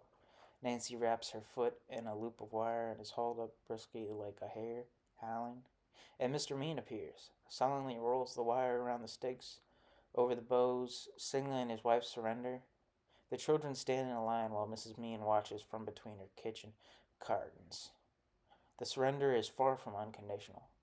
Mrs. Mean vents her hate upon the dandelions. She scours them out of the earth. She packs their bodies in a basket, and they are dried and burned. She patrols with an anxious eye the bordering territory where the prevailing winds blow the soft heads from the plants of her negligent neighbor. Not, of course, Mrs. Cram, who has a hired boy, but the two young worshippers of flesh who live on her right and who never appear except to hang out towels or to speed in and out a late afternoon in the car. Their hands are for each other. They allow the weeds all liberty. There the dandelions gloriously flourish. From their first growth across her line, she regards them with enmity. Enmity. Enmity. Their blooming fills her with fury, and the instant the young couple drive off in their convertible, Mrs. Mean is among the bright flowers, snapping their heads until her fingers are yellow, flinging the remains, like an insult, to the ground where no one but the impervious pair could fail to feel the shame of their beheaded and shattered condition. With a grand and open gesture, unmistakable from where my wife and I boldly sit and enjoy it, and meant for the world, Mrs. Mean lifts her soiled hands above her head and shakes them rapidly. There are too many dandelions, of course. The young couple does not go out often, and while Mrs. Mean dares, during the time of the dandelions is cottoning, to pace the property line, glaring, her arms in scorn upon her hips, her face livid with furiously staged resignation, watching helplessly the light bowls rise and float above her peonies, hover near her roses, fall like kisses upon her grass, indecently rub seed against her earth. She would not consider, honor would not permit, stepping one foot across the borders if the young couple might observe it, or speaking to them, even most tactfully, about the civic duties of householders. And, indeed, she is right this once at any rate, for if those two could not see what we saw so easily, and if they were not shamed or outraged into action by Mrs. Mean's publicly demonstrating anger against them, she might plow and salt the whole of the land their castle grows on, and expect no more effect than the present indifferent silence and neglect. So there are too many dandelions, and they go speedily to seed. The seeds rise like a storm and cross in clouds against her empty threats and puny beatings of the air. Mrs. Mean, then, as with all else, sets her children to it. They chase the white chaff. It dances from their rush. Mrs. Mean screams incoherent instructions. The children run faster. They leap higher. They whirl more rapidly. They beat back the invasion. But, inevitably, the seeds bob beyond them and float on. Mrs. Mean is herself adept. She snatches the cotton as it passes. She crushes it, drops it in the paper bag. Her eye never misses a swatch of the white web against the grass, and after every considerable wind, she carefully rakes the ground. The children, however, soon make a game of it. They gambol brightly, and my heart goes out to them, dancing there, as it goes out seldom, gay as they are within the ridiculous, happy inside the insane. The children hesitate to destroy their favorites, and instead they begin to cheer them on, calculating distance and drift, imagining balloons on tortured courses. Who would want to bring such ships prematurely down or interfere with their naturally appointed, wind-given paths? Mrs. Mean. She waits, motionless. The clusters come, one drifting near. Her arms fly out. Her fingers snap. The bowl disappears in the beak of her hand. The prize is stuffed in her sack. Mrs. Mean is motionless again, though the sack shakes. I'm reminded of lizards on rocks. My wife of meat-eating plants. Mrs. Mean's patience here is inexhaustible. Her skill astonishing. Her devotion absolute. The children are gone. Their shouts make no impression on her. Mrs. Mean is caught up. She waits. She fills her sack. But at last the furious fingers close on air. The arm jerks back an empty hand, and Mrs. Mean lowers her head to her failure. Alive, she whirls. Her wide skirt lifts. It is a crude ballet, a savage pantomime. For Mrs. Mean, unlike the uh, other mothers of my street, does not shout her most desperate and determined wishes at her children. She forewarns with a trumpet, but if her warnings are not heeded, she is silent as a snake. Her head jerks, and I know, reading the signs, that Mrs. Mean is seeking a weapon. The children are now the errant chaff, the undisciplined balls, and although they are quite small children, Mrs. Mean always arguments her power with a stick or a strap and dedicates to their capture and chastisement the same energy and stubbornless singleness of purpose she has given to the destruction of weeds. No jungle hunt's been quieter. She discovers a fallen branch, the leaves still green. She shakes it. The twigs whip and the leaves rustle. She catches sight of her oldest boy beside the barn, rigid with the wildest suspense. His ball is floundering in a current of air. It hurtles towards a hole in the barn where cats crawl. His mother hobbles on him, her branch high, stiff, noiseless, as if it were now part of the punishment that he be taken unaware. His joy snuffed with fright as much as by the indignity of being beaten about the ears with leaves. I think she does not call them to their idiotic task because they might obey. Her anger is too great to stand obedience. The offense must be fed, fattened to fit the feeling, otherwise it might snap at nothing and be foolish.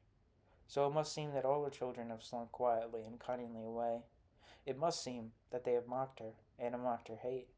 They must, therefore, be quietly and cunningly pursued, beaten to their home, driven like the dogs, bunched on all fours, covering the behinds, protecting the backs of their bare legs from the sting of the switch, and their ears with their hands, contorted like cripples, rolling and scrabbling away from the smart of the strap, in jerks, wild with their arms as though shooing flies, all the while silent, engrossed, as dumb as the dumbest beasts, as if they knew no outcry could help them, refusing, like the captive, to give satisfaction to his enemy, though the youngest child is only 2. And this silence as they flee from her is more terrible to me than had they screamed to curdle blood and chill the bone. 3. Mrs. Mean seizes Ames's arm, twists it behind him, rains blows upon his head and neck. He pulls away and runs. It's to her purpose. She permits his flight. Now the words come, and I understand that the silence has been a dam. Her arm points accusingly at his eyeless back. She curses him. She pronounces judgment upon him. She cannot understand his laziness, his uselessness, his disobedience, his stupidity, his slovenliness, his dirtiness, his ugliness. And Mrs. Mean launches into her list, not only of those faults she finds in his present conduct, but all she can remember, having found since he first dangled from the doctor's fist, and was too slow to cry, or cried too faintly, or was too red, or too wizened, or too small, or was born with eczema on his chest, a terrible mortification to his mother. He has been nothing but ashamed since, ashamed in all his days and all his doings. The ultimate word is hurled after him as he slams the door. Shame. He is given to understand by shouts directed toward the upstairs windows that there will be more to come, that she is not done with him. The shameful, disrespectful boy, the shameful, discourteous child, and now and then, though not this time, if the boy's spirit are unusually high, if he is filled more than ordinarily with rebellion, he will thrust his head from the window of what I take to be his room, for what is where he has been sent, and make a horrible face at his mother, and a horrible bragging noise.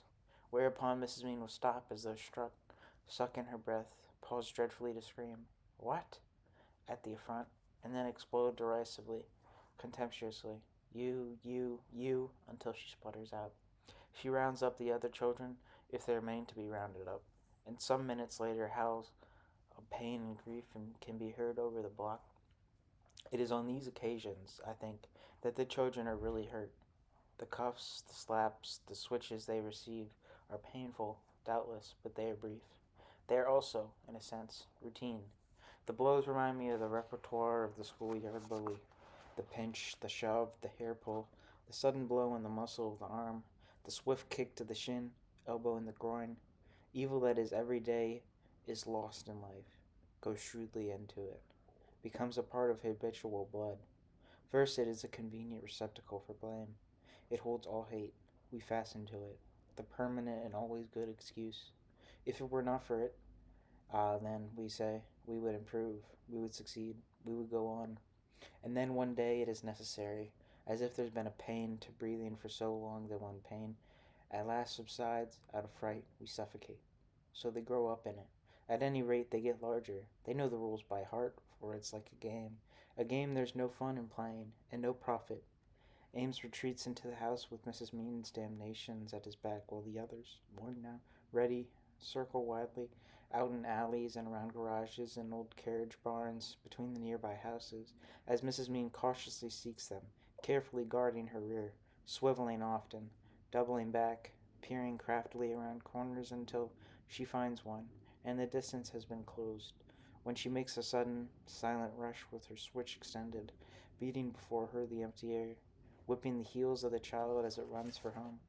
I don't know all the rules, or I don't fully understand them, but I gather that when Mr. Mean's at work, the front door is always locked, for the children never try to sneak in that way.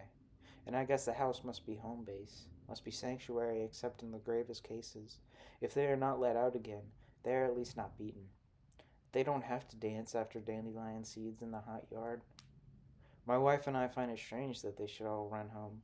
It seems perverse, unnaturally sacrificial. The self leading itself, as in a great propelling crowd, blind over cliffs, stupidly a sea. We'd run away, we affirm in our adulthood to one another, knowing, as we make the affirmation, that even as old as we are, adult as we claim to be, we will return to the poisonous nest as they return. Children still largely on turned out feet, the girl unbreasted, the boys inadequate and bare for manhood. We would chew on our hurt and feel the pain again of our beginnings. We would languish for the glory of complaint and the old ties. The eldest mean child may someday say, confronted by a meanness that's his own, by his own mean soul, that he was beaten as a boy, and he may take a certain solace from the fact. He may shift at least a proportion of his blame to the ages. This shit's not mine. Mine east was east. Alas, for the present time. We wish they would run off, certainly, as we wanted to run off. For had we run away, had we had the courage we so easily wish for them and the necessary resource, we feel we'd be as much as moral now, clear of the need to disclaim our dirt, round, holding our tail between our teeth. For that, we must exaggerate the past. We inflate it with our wrongs. Fortunately for us then, unfortunately for us now, it was really not so bad. We were not pursued and beaten. We were not beggared in our own yard. We were not flayed within the hearing of the world. Our surprise is symbolic. It is a gesture of speech. It expresses a wish of our own. And if we really felt the indignation and disappointment we put into words when we see the mean children flying to their hive, my wife and I, if we ever borrowed to apply to them any anger from our feelings for Mrs. Mean, it would be an injustice on our part, almost as great as in our power as mere observers to do them, although I am not above injustice, and must confess, despite my knowledge of the dreadful circumstances of his life, a dislike of Ames, the eldest mean child, especially upon his bike, as deep as my dislike for his cow-chested, horse-necked, sow-faced mother. It may have been put in him, but he is nasty, unnaturally nasty. I'm afraid I often say this. He can't help it, my wife replies, and I glare at the children too, as Mrs. Mean flushes them one by one, and they run or toddle to the house because I know my wife is right. I exclaim at their stupidity, their lack of character, their lack of fight. I have my list as Mrs. Mean has hers, for I am, in these remote engagements, as fearsome, as bold and blustering as a shy and timorous man can be. But after all, there must be corners in that little house for each of them. corners that are personal and familiar, where the walls come together like the crook of a soft, warm arm, and some hour has been passed in quiet love with a private treasure. There must be some sight, some touch, that is a comfort and can draw them to the trap. We haven't been suckled, thank God, by Mrs. Mean, or bathed or clothed or put to bed or nursed when we've been ill. Perhaps her touch is sometimes tender, and her tone is sweet. My wife is hopeful. Really, I am not. The house is chocolate. The paint is peeling badly. It has a tin roof. The front porch is narrow. The house is narrow. The windows are low and small. The gutters need repair. There are rust stains on the side of the house. There are cracks in the foundation. The chimney tilts. I cannot think of it as sanctuary for very long. I try.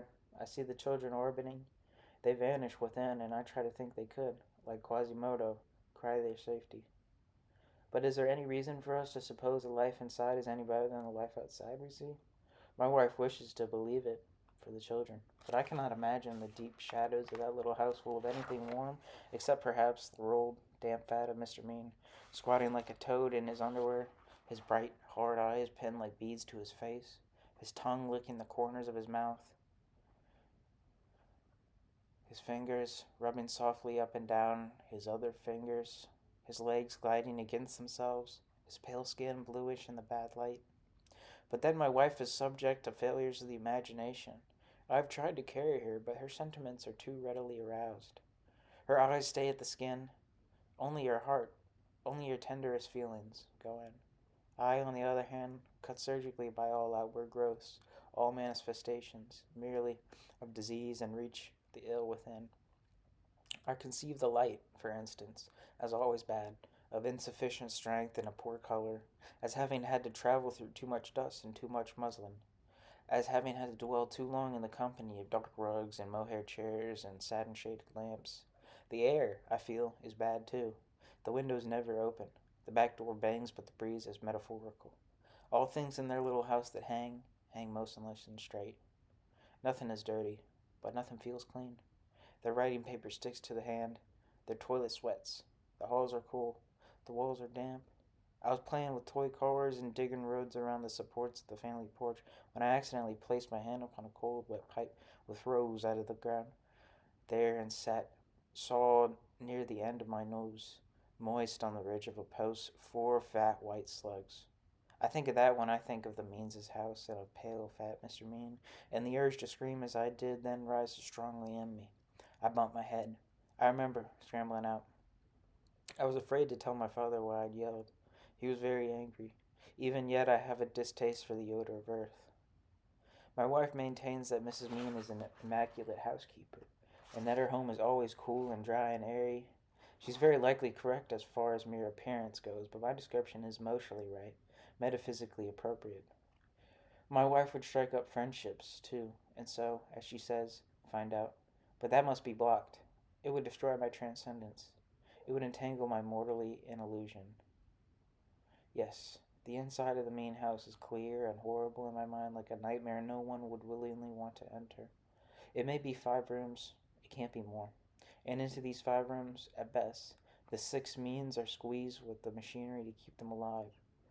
With the gewgaws she buys, the bright blue china horses which trot in the windows, and some of the children's toys, for they do not lack for toys, at least the kind you ride.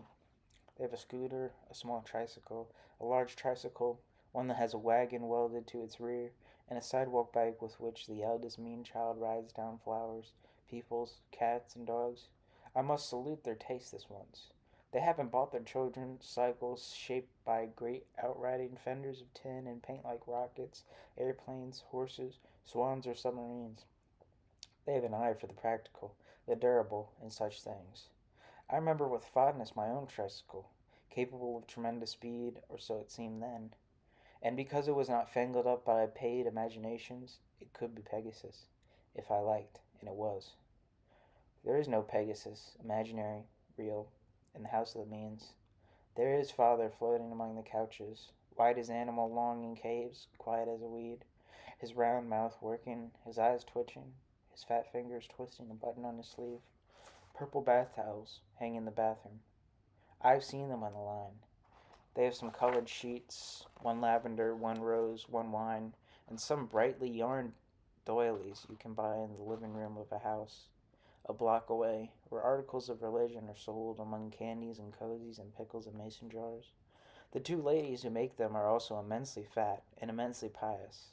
They furthermore sell signs which gloomily, but with a touch, I fancy, of spiteful triumph, herald the coming of the Lord and the eventual destruction of the world.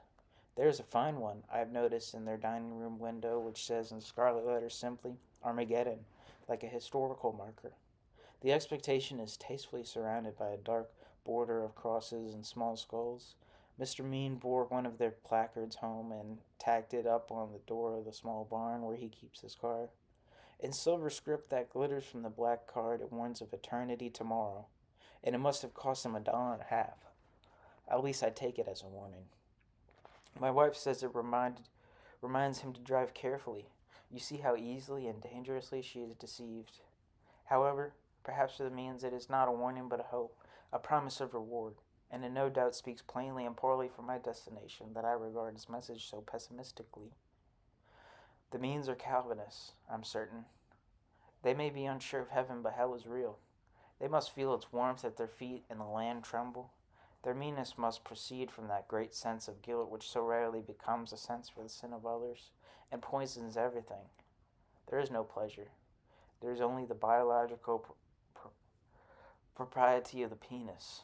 In another, more forthright age, they would have read to their children from Slovenly Peter, the picture storybook of the righteous, where the reward of moral weakness, of which it is an illustrated catalogue, was a severed limb, the loss of teeth and vision, the promise of a bloody and crippling accident, a painful and malignant disease, or fits of madness. All of these disasters tailored by a wise and benevolent providence to fit the crime. I remember very well, too, a poem of our Puritan ancestors in rather strenuous iambics about a child called Harry, perverse to the heart, who went fishing against his father's wishes, doubtless on the Lord's day, too, and with the devil's pleasures. Many a little fish he caught, and pleased was he to look, to see them writhe in agony and struggle on the hook. At last, when having caught enough, and also tired himself, he hastened home, intending there to put them on the shelf. But as he jumped to reach a dish, to put his fishes in, a large meat hook that hung close by did catch him by the chin. Poor Harry kicked and called aloud, and screamed and cried and roared, while from his wounds the crimson blood in dreadful torrents poured. The pattern of punishment here is based on the principle of a comparable eye for a comparable eye, but I feel sure that while the mean children might dread their moral transmigration into ants, a steamroller mash them flat, or butterflies, their arms fall off, all ants and butterflies would dread as much their total intersection. A butterfly, I think, will prefer to die of burned off wings with some immediacy, possessing beauty, than to be robbed, pinch, and fade about, losing before the power of flight the desire, and before the desire, the eloquence of its design. I should like to see Providence take the side of the dandelion. A tooth for a tooth would suit me fine, but of course all the means of suffer metamorphosis. They fly beleaguered bears in a poor zoo with nothing to claw but each other, and a dead trunk, and no one to hate but themselves. The flies, and the bare, hot, peanut-spotted ground. 4. Mr. Willis has displayed a certain strength. I had thought him shorn, but he has joined the means. They gather now on cooler evenings on the means' front porch, the misters and the missuses, heads together. Shouts and wails of laughter, snorts and bellows as from steers rise out of the porch's shadows, as out of shadowing trees by a wall of bank. It is a juncture, I must confess, that had not occurred to me, although I sometimes fancy I am master of the outside chance. It was a part of her that I let slip, following her gyrations in the grass, her rush and whirl and roaring curse. I forgot her geologic depth, the vein of meanness deep within her earth. Against the mechanical flutter of appearance, I failed to put the glacial movement of reality. I drove them together, an unpleasant end for so pleasant beginning. Mr. Wallace was before at large, as I have said, gigantic in the landscape, swallowing life. There was in him no respect for my mysteries, only for his own. signs, omens, portents, signatures, and symbolines whose meaning he alone was privy to. Mr. Wallace was the paramour of prophecy, yet it came to me when the boy told catted across his path that day that it was a stone symbolic, more than real, that struck the light from Goliath's eyes. It was for prophecy that Jonah fled the Lord.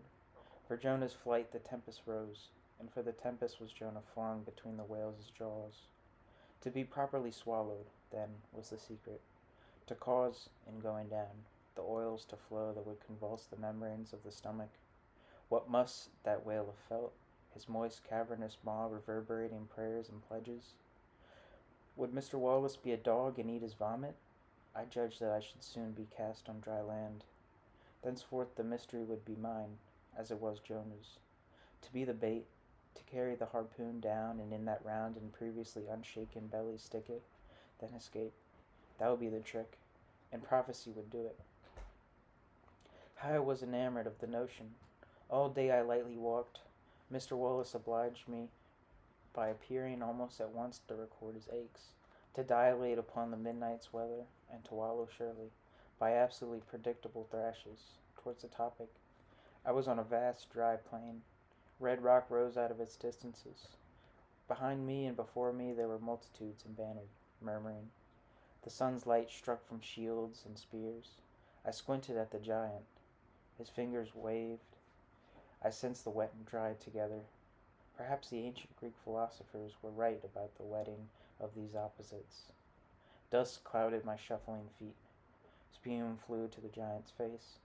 It is amazing how the feelings of the universal fables sometimes focus in a single burning vision. Of course, that singleness of sight has always been my special genius. I waited. The ankles were painful. I said I had a mole that itched. A bad sign, Mr. Wallace said, and I saw the thought of cancer fly in his ear. Moles are special marks, he said. I was aware, I said, of how they were. But the places of my own were fortunate, and I divined from them a long life. Moles go deep, I said. They tunnel to the heart. Mr. Wallace grinned and wished me well, and with great effort turned away. It was a good start. Wonder and fear began in him and twitched his face. When again he came, he thought aloud of moles, and I discoursed upon them, causes, underflesh connections, cosmic parallels, relations to divinity. There was a fever in him, dew on his lip, brightness in his eyes, moles, every day. At last there was no art in how he brought the subject up. I spoke of the mark of Cain. I mentioned the deformities of the devil. I talked of toads and warts. I discussed the placing of blemishes and the ordering of stars, stigmata. The world of air is like the skin, and signs without are only symbols of the world within.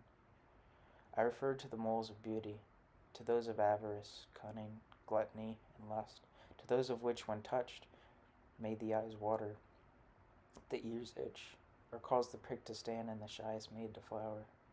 My fancy soared.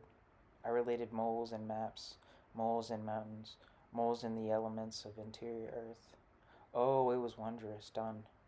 How he shook and warmed his lips like an old rue, and trembled and put anxiety in every place. I was everywhere specific and detailed.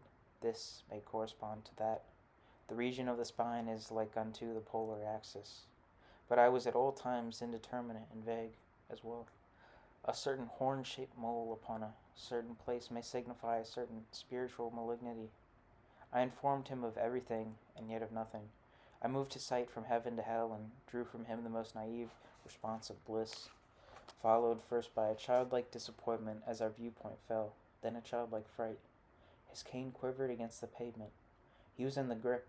To be so near continually to dying, to feel within yourself the chemistry of death, to see in the glass, day by day, your skull emerging, to rot while walking and to fear the sun, to pick over the folds of your loosening flesh like infested clothing, to know, not merely by the logician's definition or the statistician's count that men are mortal, but through the limp stain of your own blood, to know so surely, so directly, so immediately this, I thought, would be a burden needing, if a man were to bear up under it, a staff of self-deceiving hope as sturdy and leveling as the truth was not, an unquenchable, blasphemous, magical hope that the last gasp, when it came, would last forever. Death's rattle and eternity. There were moles upon that body, I was certain, and he would want to know their meaning. It wouldn't matter if he had, before me, given sense and order to their being. These things despair guarantee. He would want to know. He would have to know. And he would fear to know. What if I said, this is the mole of death most painful? Yet what if I said, this is the mole of everlasting mortal life? What if a miracle should happen? What if? I waited. Again and again he came, nibbling. Excitement, worry, anticipation. Profoundest thought passed and repassed like winds across him. Finally, I broached the deadly topic. Mr. Wallace showed his teeth and his eyes hunted in the trees. His cane chattered. He admitted his wife had a mole or two. Ah, I said, where are they? Mr. Wallace blew his nose and bade farewell. Not yet. The rogue would offer up his wife. He wanted a safe bite, a free taste of the news. Well, I should freely give it. I worried only that the shriveled witch had moles upon her privates. This shame is silencing speech. Such a sign, if I could pronounce it. I would deed the whole of fortune, too. Again and again he came until I grew so sick of the smell of oil and the sound of water that I thrust the question boldly toward him. Each time, in silence, he refused it. Again and again he came. I had no heart any more. I feared his coming. I hesitated to enter my yard. And then he said that there were moles upon her body, on her thigh. The thigh, I exclaimed, the home of beauty. The right side or the left? The left, the left. Momentous conditions are being satisfied. Are they low upon it? High? Near the hip? The hip, glorious. Were there two? Two. Two. In the color? Brown, red, black, yellow, yellow. What a marvel. And the hair that grew there? The color of the hair that grew there? Surely there was hair. There must be. My friend, you must look again. Look again, again. Determine it precisely. So he sounded with the bait. He was hooked through his throat to the tail. Even now I dare not let my mind look upon the picture that pair peering beneath her lifted skirts. How infernally lewd, how majestically revolting. She would ask him if he saw any. He would hesitate, realizing more than she how important it was to say yes, and yet not clearly, not surely finding grounds for an affirmation. He moistens his finger and applies it to the spot. Perhaps a brighter light, perhaps if she removed her dress. In worry she watches him. What does it all mean? Can they say for certain that hair grows there? That it does not? She is persuaded to pronounce the negative, but he holds her back. There's a doubt. There must be a doubt. Or he has kept the substance of our conversations from her. He spies out her moles, creeps upon her dressing, at her bath, or he remembers lovelier days when he was whole, when she was smooth and clean, and there was flesh to glory in. Then those moles were yellow on her hips, perhaps like beads inviting kisses. No, I see the moistened finger, the hike skirt, the inquiring frown. I see it clearly, bright with color, dimensional with shadow. There's somehow a bond between them greater than comfort. She's a nurse, she's a wife. But what else really? Was there a time when that same finger touched her thigh with love? I consider it and shudder. The mind plays strange games. No, no youth for them. They were always old. Does that finger touch her now with any tenderness, or is it, as I rather fancy, like the touch of a dry stick? There was a time when my hand, too, held heat, and when its touch left a burn beneath the skin, and I saw beauty like the bee his queen. But it was a high flight for an old tyrant, and not worth wings. Doubtless there were sweet and brave and foolish times between them. There may be sweet times now. Such times lie beyond my conjuring. I only know that thorough evil is as bright as perfect good, and seems as fair. For animals that live in caves are bleached by darkness, and so shine in their surroundings as the good soul does in its albino as the stars. But beauty or any of its brilliant semblances is foreign to Mr. Wallace and his wife, and to the means. Real wickedness is rare. Certainly it does not rest in the tawdry murder of millions, even Jews. It rests rather on the pale brow of every Savior who, to save us all from death, first kills. Nevertheless, it is a Jewish flesh smoke that one smells, the burning cords of bodies, and it is hard to see the soul through that stiff, irreverent wood. I suppose just as it is hard for me to light a bright bulb in the house of the means, or place between the boards of husband Wallace and his wife a lover's need and pleasure. Although, as it turned out, I was unable to capture Mr. Wallace, who clung tenaciously to his secrets, my triumph was complete. I broke the weaker vessel. I heard his cane rap on the front door, and I rushed from my study to prevent his entrance. However, my wife forestalled me, and Mr. Wallace was already in the living room when I arrived, sinking on the piano bench, his face alarmingly red and his eyes blinking at shadows. He filled the room with his hoarse hospitalities. I was brusque with my wife. I had hoped to hold him to the porch. I had read of saints who kissed the suppurating sores of beggars, and I had always doubted the spiritual merit of it. But in front of Mr. Wallace, I could only marvel that the act had been performed. At last, I turned my wife away, and Mr. Wallace pulled at the brim of his straw hat and stuttered at a shout his puzzlement. He shook, poor fellow, with anxiety. I laughed. I made light of everything. Moles are, of course, I said, the accidents of birth. There's no more to be seen in their position than in the other orders of the stars. The ancient Greek philosophers, for the most part, have spoken clearly on the subject. Perhaps Pythagoras was not as plain as one would wish, while Socrates had in him from his birth a warning voice, and Plato was given on occasion to behavior which was, well, scarcely consistent with his love of mathematics. Yet Aristotle remained firm and did not generally recognize the power of premonition.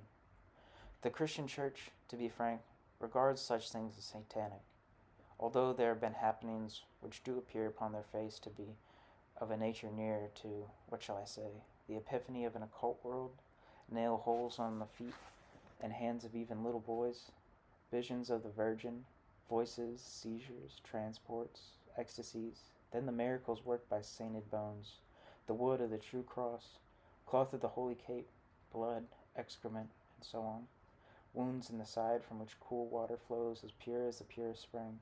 Still, the church is stern. The Jews, too, are a hard-headed lot. There is, of course, the Kabbalah, the magical book. Nevertheless, Yahweh is forthright. And so we know the leaves of tea arrange themselves for our amusement, while the warm inside of fowl permit only the primitive to divine. Was it not before Philippi that the ghost of Julius Caesar? However, all omens are imaginings. We should laugh when we read disaster. In medieval days, the story went about of a stream of spring fresh water so sweet and pure that on the tongue it made the spirit eloquent and the head giddy with thanksgiving. Yet, when men followed its turnings to its source, they found it sprang from the decaying jaws of a dead dog. Thence, the faithful spoke of how it was that from a foul, corrupt, and wicked world the clean and whole and good would one day flow. Mr. Wallace thanked me and tried to rise. He beckoned me, and I went close, and a powerful hand gripped my upper arm and pulled. The monster rose, and his mouth broke open bitterly. Goodbye.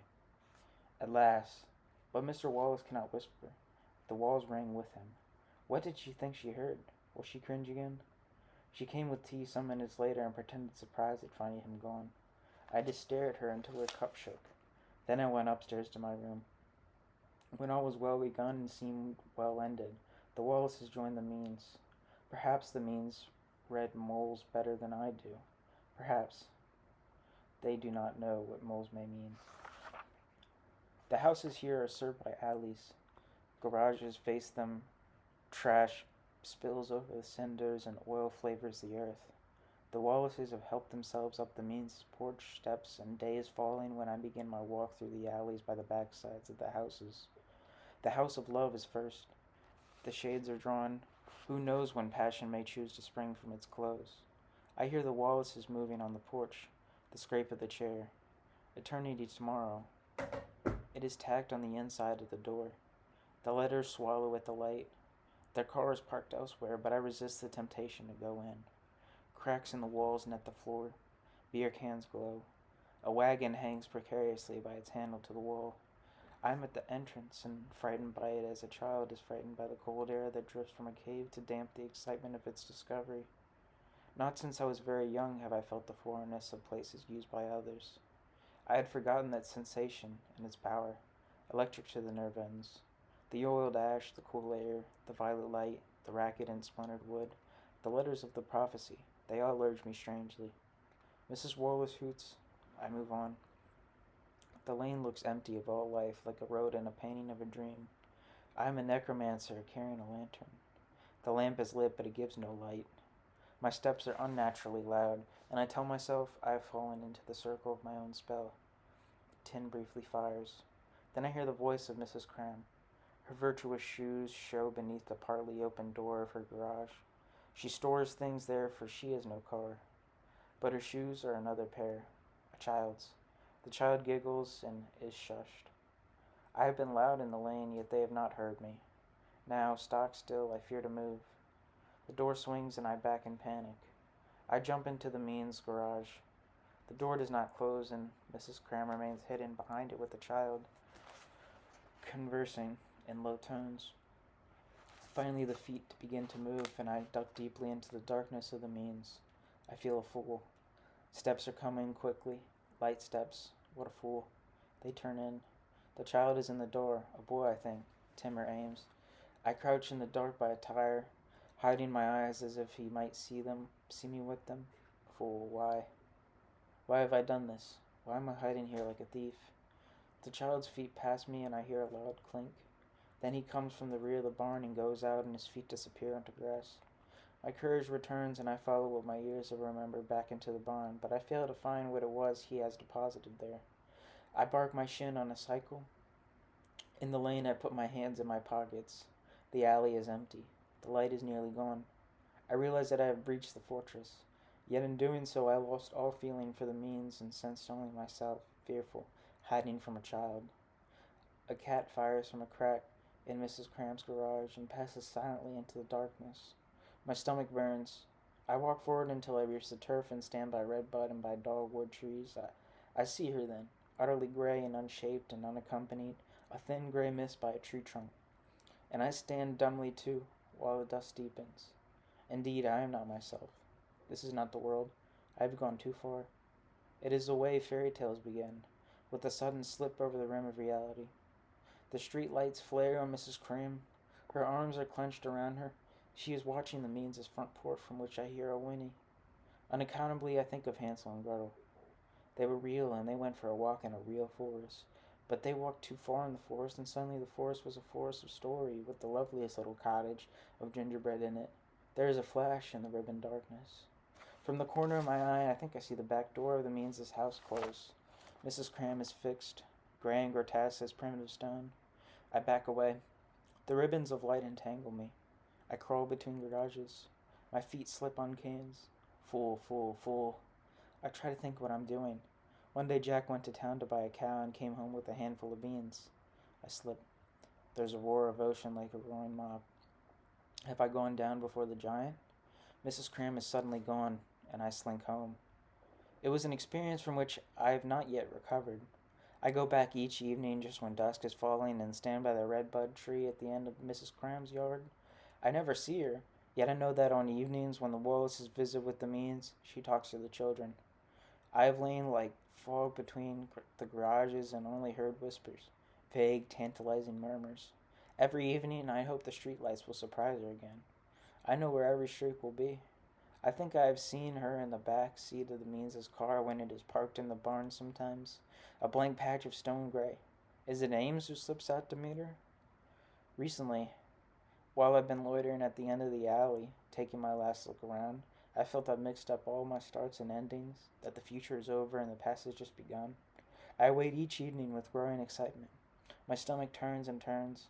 I am terribly and recklessly impelled to force an entrance to their lives, the lives of all of them, even though, although this is absurd, to go into the fabric of their days, to moat their air with my eyes and move with their pulse and share their feeling, to be the clothes that lie against their skins, to shift with them, absorb their smells.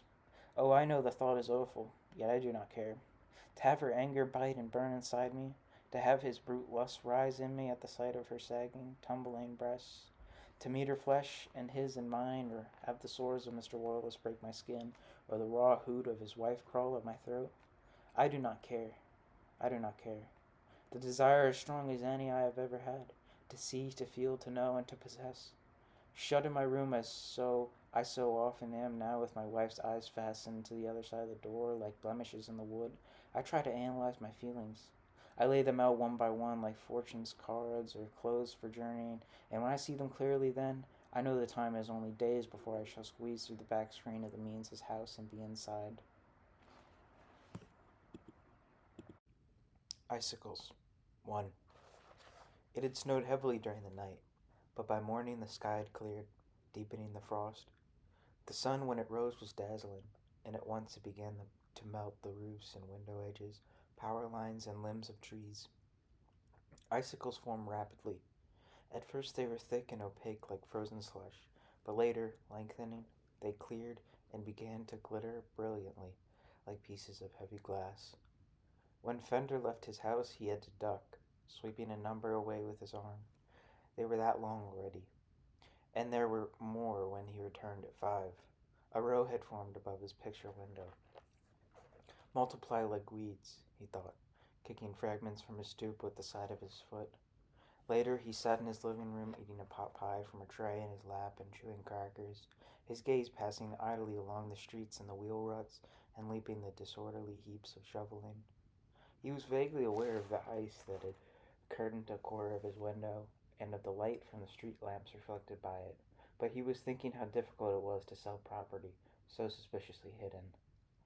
This time of year the wind blew over the porches of the houses he was showing. His prospects were invariably shivering before he got them in. He'd say it was no day to trade caves, or some such thing, and they'd nod in a determined way that made him realize they meant it. A faint smile might drift to their faces.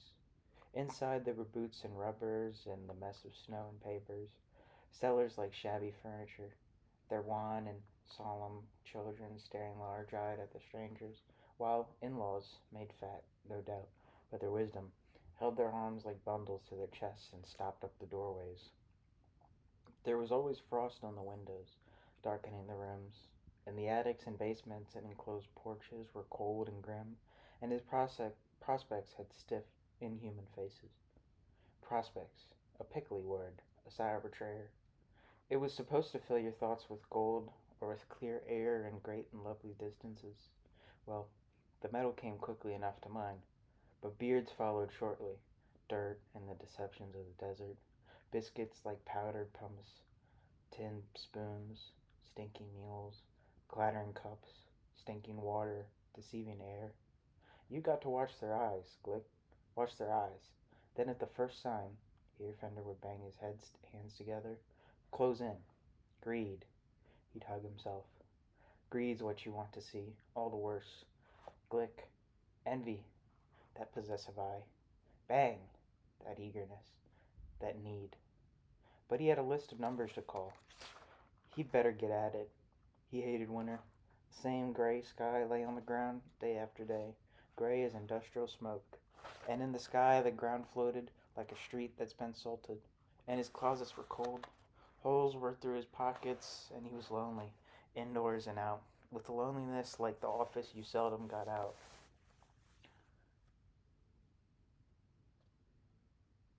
With a loneliness like the loneliness of overshoes or someone else's cough. At the office you seldom got out. Your hours weren't your own. You figured insurance and read the ads in the papers and called when people were home. At the other desk, stacking brochures that advertised lots in Florida and sucking on his fountain pen, rearranging flowers that were dead, and dialing numbers without lifting the receiver, was Glick. Glick, the wise man. Glick, the joker. Green all winter like a pine. All winter. There was no one else to talk to but Isabel. And of course Isabel. Glick, why do you do that?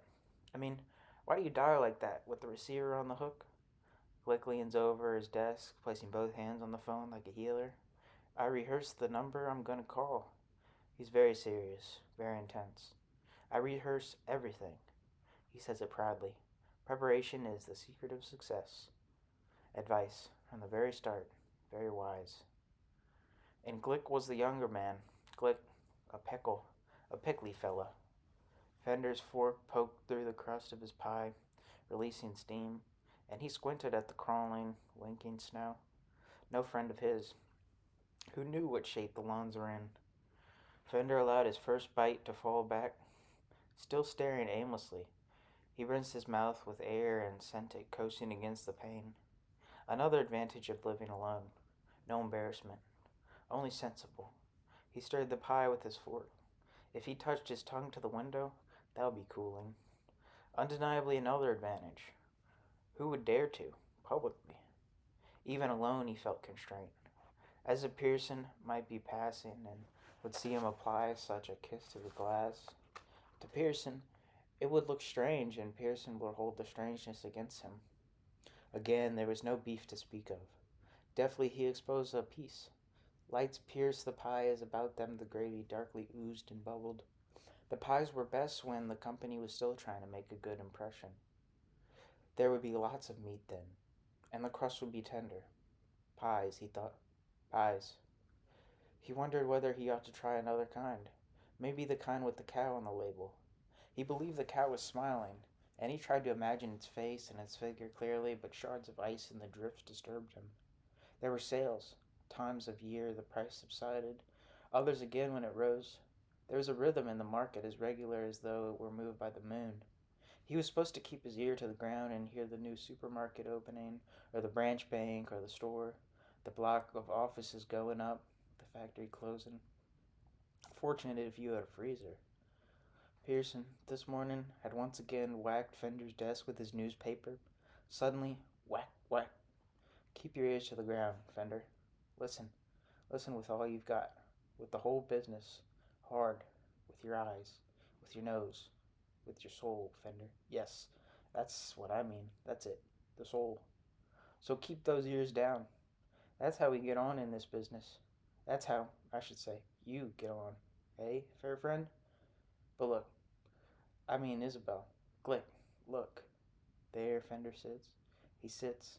Where's your spirit, Fender? Your sporting spirit. Marry up. Oh, sad. He's a sad old dog, Glick. Sad old dog. Try to match me, Fender. Here, take on a real master. Get your blood up. Ah, but look, he sits. Poor Pooch. I say, Isabel, poor Pooch. Come on, Fender. Try to top the old pro just once and really hearken, fair friend, eh? Really listen in. Think if you heard as much as I do? A din. Now then, are you ready? Wound and set. Okay. What's happening? Here's a nice one for you. What's happening at 1632? Oh, let's make it, Balinese? What say? Fair enough? Okay? Pearson is listening. He wrinkles his nose. The newspaper, folded to real estate, comes down. The image of his heavy gold ring passes across the desk. Years ago, he'd explained the ring to Fender, holding his hand to the light. I love this business, Fender, he'd said. I have this funny feeling about it. I love it. That's what this ring has always meant.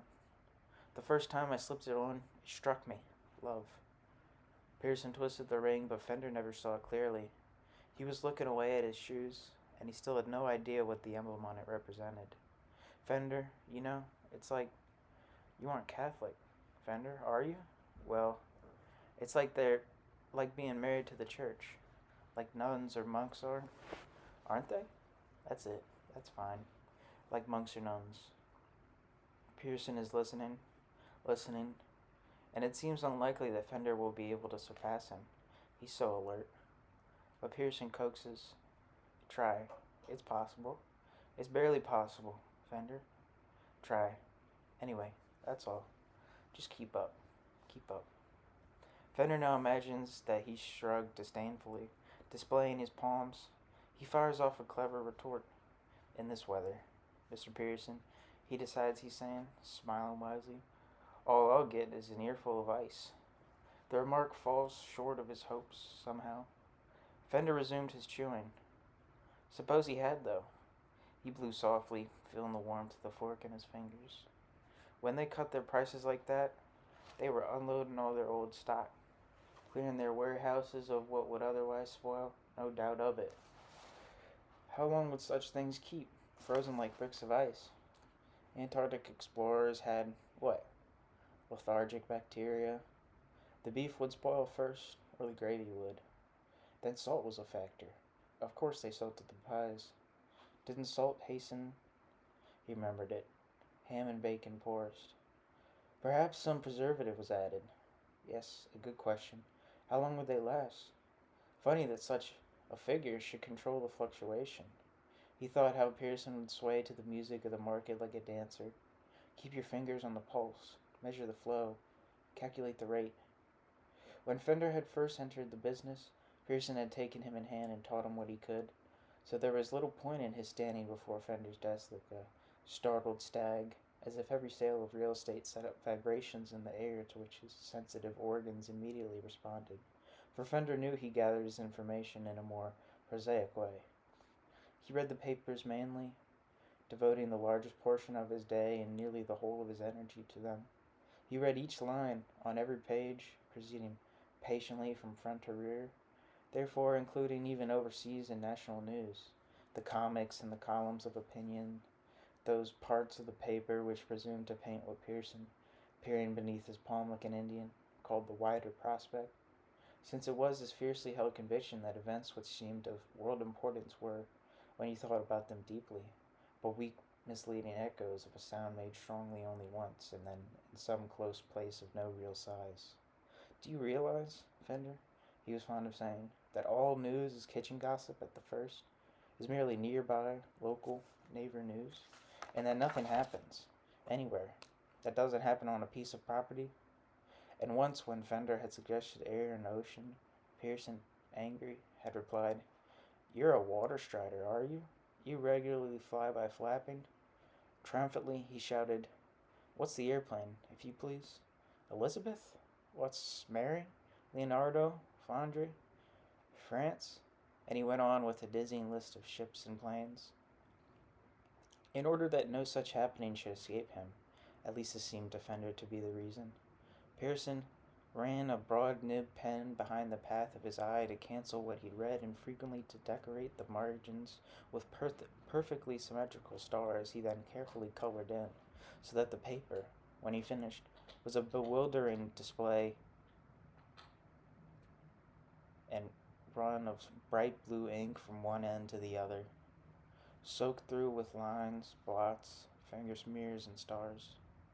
Because he read on slowly, cautiously, and artfully, because of his devotion, his passion, his love, because it was really impossible, Fender thought, to be absolutely certain why the effects so dwarfed the causes. Still, whatever the reason, he remembered everything: births, deaths, divorces, auctions, wills, proceedings of the city council and the courts, all the endless activities of the fraternal orders whose officers and properties he knew. They were the Masons, Moose, Oddfellows, Elks, Knights, Templar, Pythias, and the Columbus, the Eagles, and the Eastern Star, as well as the countless civic programs and charitable resolves of the Chamber of Commerce and the service clubs which he sometimes read aloud in solemn priestly tones while circling the office. These were the Optimists, Rotary, Lions, Kiwanis, and Golden Rule. Nor did he overlook the movements of the VFW, DAR, AMVETS, and Legion either, or the apparently infinite interests of every church and synagogue. Indeed, he had a quip about that.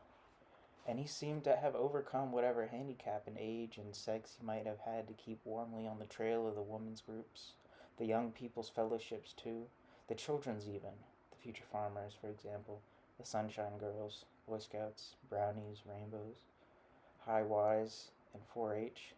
Also, he greedily received the news of the sporting league: kiddie ball, softball, hardball, basketball, bowling, dartball, handball, tennis, ping pong, volleyball, golf, as well as those dreary items from the clubs of the lonely: fish, stamps, chess, photography, birds, for which his memory was complete, just as it seemed to be for everything, for all the advertisements, particularly those, while at the same time he was passionately interested in political side-taking, the choice of queens, awards of trophies, conventions of salesmen and dentists, all testimonials, fun luncheons, gift announcements, threats of epidemic sickness, sales, transfers, removals, celebrations, weddings, accidents, elections, thefts, and with the let of bids, permits for new construction, licenses and notes of condolence, mergers, promotions, bankruptcies,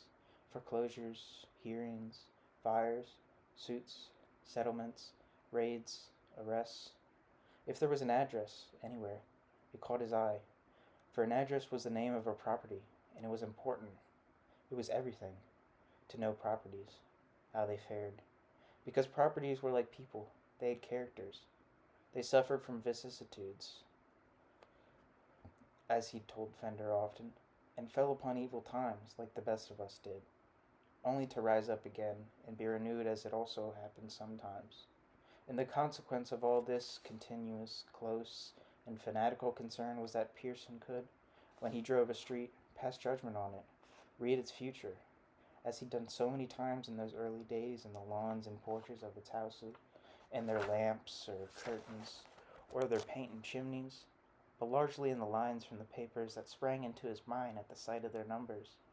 352, for instance, has diabetes. Fender, he'd say, serious. I wouldn't give her long. Then 364 is 87, very feeble, needs a cane to breathe. And there was a golden wedding across the street long ago. Ah, here, 3 more in a row. Not a one under 70, living in those great big houses all alone, and these worn old trees can't even crawl the stairs. The same is empty, say. What would you hear if you were a mouse in the basement or a wasp in the attic? Not a noise, eh? Not a sound, nothing. Just the whole house running down. Well, we're being watched. Someone wonders why I've stopped. She's peeping between her curtains. See her? Suppose she knew, Fender. Ha! Suppose she knew. This street's about to move. That's the fact to remember. It's a street of old ladies. Now, are we going to take command or not? You've got to be creative, Fender. You've got to see. Here, look at 510. That 2-steepled business with the port cochere. All right. What are the possibilities there? That was a coach house once, and back. Oh, come on. It's easy. Friend, it's easy. You spot the house and instantly, like that, it fills your mind. Names, slogans, programs, the whole package. Everything. Let's see. Twin steeples. No. Twin Pinnacles Funeral Home. Twin Pinnacles. Ah, superb. You haven't been in the business long enough to know how good that name is, Fender, so don't make a face. No, sir. Bravo, Pearson. Fine friend, bravo. Not Smurs, Block, Nicolay. Names of people. No, a place. A lofty position. Perfect for final rests. Peaks. Deserved, sure. A little paint is all some facing stone. Enlarge that window. Lots of space for the hearse in the back. Big basement likely, if it isn't damp. A few spots hid by shrubbery at the corners of the lot so lighted up. Twin pinnacles. Perfect. Paint the turrets gold, with the sun glinting from them. A little suggestion of the great gate above. Can't you see it? A flood lamp at night. Ideas. That's what this job is. It's creative. You've got to consider how the undertaking business is. Who needs to move? Who might? All that. Facts. How's the street to go? That's what you've got to think. Will they be lodge halls, offices? Are there too many cheap apartments in this neighborhood already? There's one, for instance, with 2 outside stairs. No good. His driver's license up a year. He drinks and rust is in his eaves. See those stains? You've got to know how far it is to the center of town, what other businesses there are around, what the general direction of the traffic is, north, south, west, east. Consider, see? This is your person, Fender. These streets, these buildings, this town. The body of your beloved. Yes, young. And you've got to know it. Think, perceive, consider, and create. Who are those biddies with the string? Yeah, fates. Well, that's our function, Fender. We're the fates. So maybe dentists, doctors. You've got to think. How far is it from the hospital? Happen to know? 6/10 of a mile from this corner. Not bad, considering. See what I mean? Here she is, Fender. Feel her up, eh? Ha. Yum. Oh, say, figure, Fender. Figure. Beauticians? Barbers? Chapters of the Red Cross? Or realtors, even. Maybe me. Hi, maybe Pearson. You've got to have everything at the tip. The tip. Fender. The thing is, it's moving. And the thing to ask yourself is, am I going to create, control, direct, manage, make that move? Or is it going to manage and move and make me? See? They talk about subdivisions out in the country, weed fields and drainage ditches. That's child's play. Sandbox stuff, slides, swings. But look what's here, right here. We can subdivide this street. That's what it comes to. It's in our hands. Responsibility. It's terrific. This business. Thunder, terrific. Terrific. Years ago, when he seemed a prophet, sometimes a god. At the tip, he'd explain, raising his ink-stained fingers. A thrill would shoot through Fender, and he'd repeat the words to himself, considering again the wisdom of his teacher. Everything is property. Pearson's face would glow, his hair shake. Everything is property. Think of it, some sort of property. Then he'd rush through the office naming objects, lifting them up. This and this and this. This ear, he says triumphantly, figuring the loop. This ear belongs to Isabel. Buy at the bottom. Fill your freezer. Fortunate to take advantage of the time. People pass on in the midst of life, you know, Fender. Well, but property endures. Sure. Cars go to junk before the people in them do sometimes. But there's all sorts of property, that's all. And a house will outlast its builder usually. Lots of things outlast us, Fender. Lots of things. Lots do. Haha. Well, that's it. Land's damn near immortal. Land lasts forever. That's why it's called real, see? Oh, it makes sense. Fender, old fellow and friend, makes sense. A rhythm in the market. Up and down. Your fortune. If. People are property. Does that seem like a hard saying? People are property? Not even real? Oh, let me tell you, Fender. We've got it all wrong, most of us. Backwards, most of us. People own property. That's what we say. That's what we think. Oh, sure. A howler. That one. Listen, property owns people. Everything's property. And the property that lasts longest, it owns what lasts least. Stands to reason. Fender. Wait till you die. You'll see. So the property that lives, Fender, that lasts and lives and goes right on, Fender, and then goes on again, that overlives us, Fender. That overlives. Well, that's the property that's real, and it owns the rest. Lock, stock, and barrel, right? Makes sense. Phoneless Fender, freezerless Fender. It made sense, yes. It still made sense. But now it did seem a hard saying, hard to hear. His little house possessed him, it was true. He'd been cut to fit its walls. He saw what it permitted.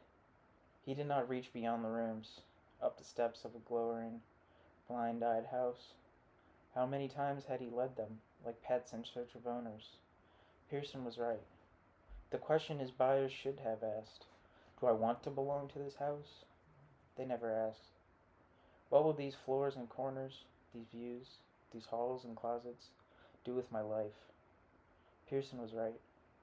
Property, he'd cry, a lovely sound. And Fender was bothered. He was worried. His car owned him, and his shirts and shoes owned him, his socks and ties. Even his towels and toothbrush were tyrannical. He moved uneasily in his clothes, staring at his suit.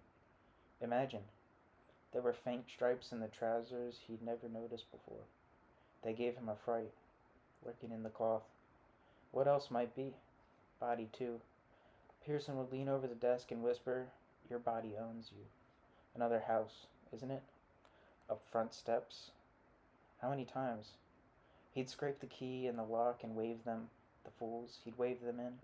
Run, he ought to scream, and ring the alarm.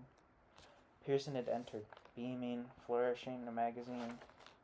An emperor in here, he says, twisting the magazine into a roll and aiming it at Fender. An emperor. And a man doesn't get to be an emperor by sitting on his ass. Excuse me, Isabel. But just the same, his ass. Anyway, this emperor says the secret is, to live in harmony with nature. That's what I mean, Fender. That's what I've been telling you all these years. Here it is. Whack. With the flow, Fender, with the flow. Times change. You change. Business, money, people. If they move, Fender, you move. Ride with the punch. Absorb the blow. See? It's so clear. It's so easy. It's so clean. An emperor. Whack. Imagine. Whack. Live way back there, you know? It's true. Anyway, a great magazine, Fender. Great. Whack. They weren't so dumb in those days, were they? Read it. Clear as a bell. Whack. Slick as a whistle. Whack. Neat as a pin. Eh? Clean. Whack. And remember what you read, okay? Whack, whack, whack, whack, whack. The cow stood squarely in a clump of daisies. At least it was some white petaled flowers with an orange or yellow eye. Smiling, he'd cut his finger on a blade of paper. Now he felt it stinging pleasantly, and his shoulders were aching.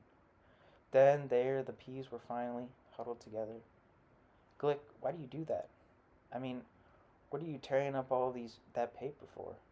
Glick carefully folds the sheet and sharpens the crease with his thumbnail. This paper is a piece of property. He smiles indulgently. You've got to have imagination. Fender, I'm subdividing. Numbering lots, figuring sizes, drainage, easements, everything. He pulls at the corners. The land parts cleanly. Peas.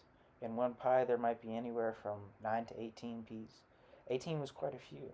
He counted peas but never bits of beef or carrot. Now he wondered why. Peas cried out to be counted. They were so green and discreet. Nevertheless, it was the beef that determined the quality of the product. Automatically, he began phrasing the letter. As you are perfectly aware, it is the meat that chiefly determines.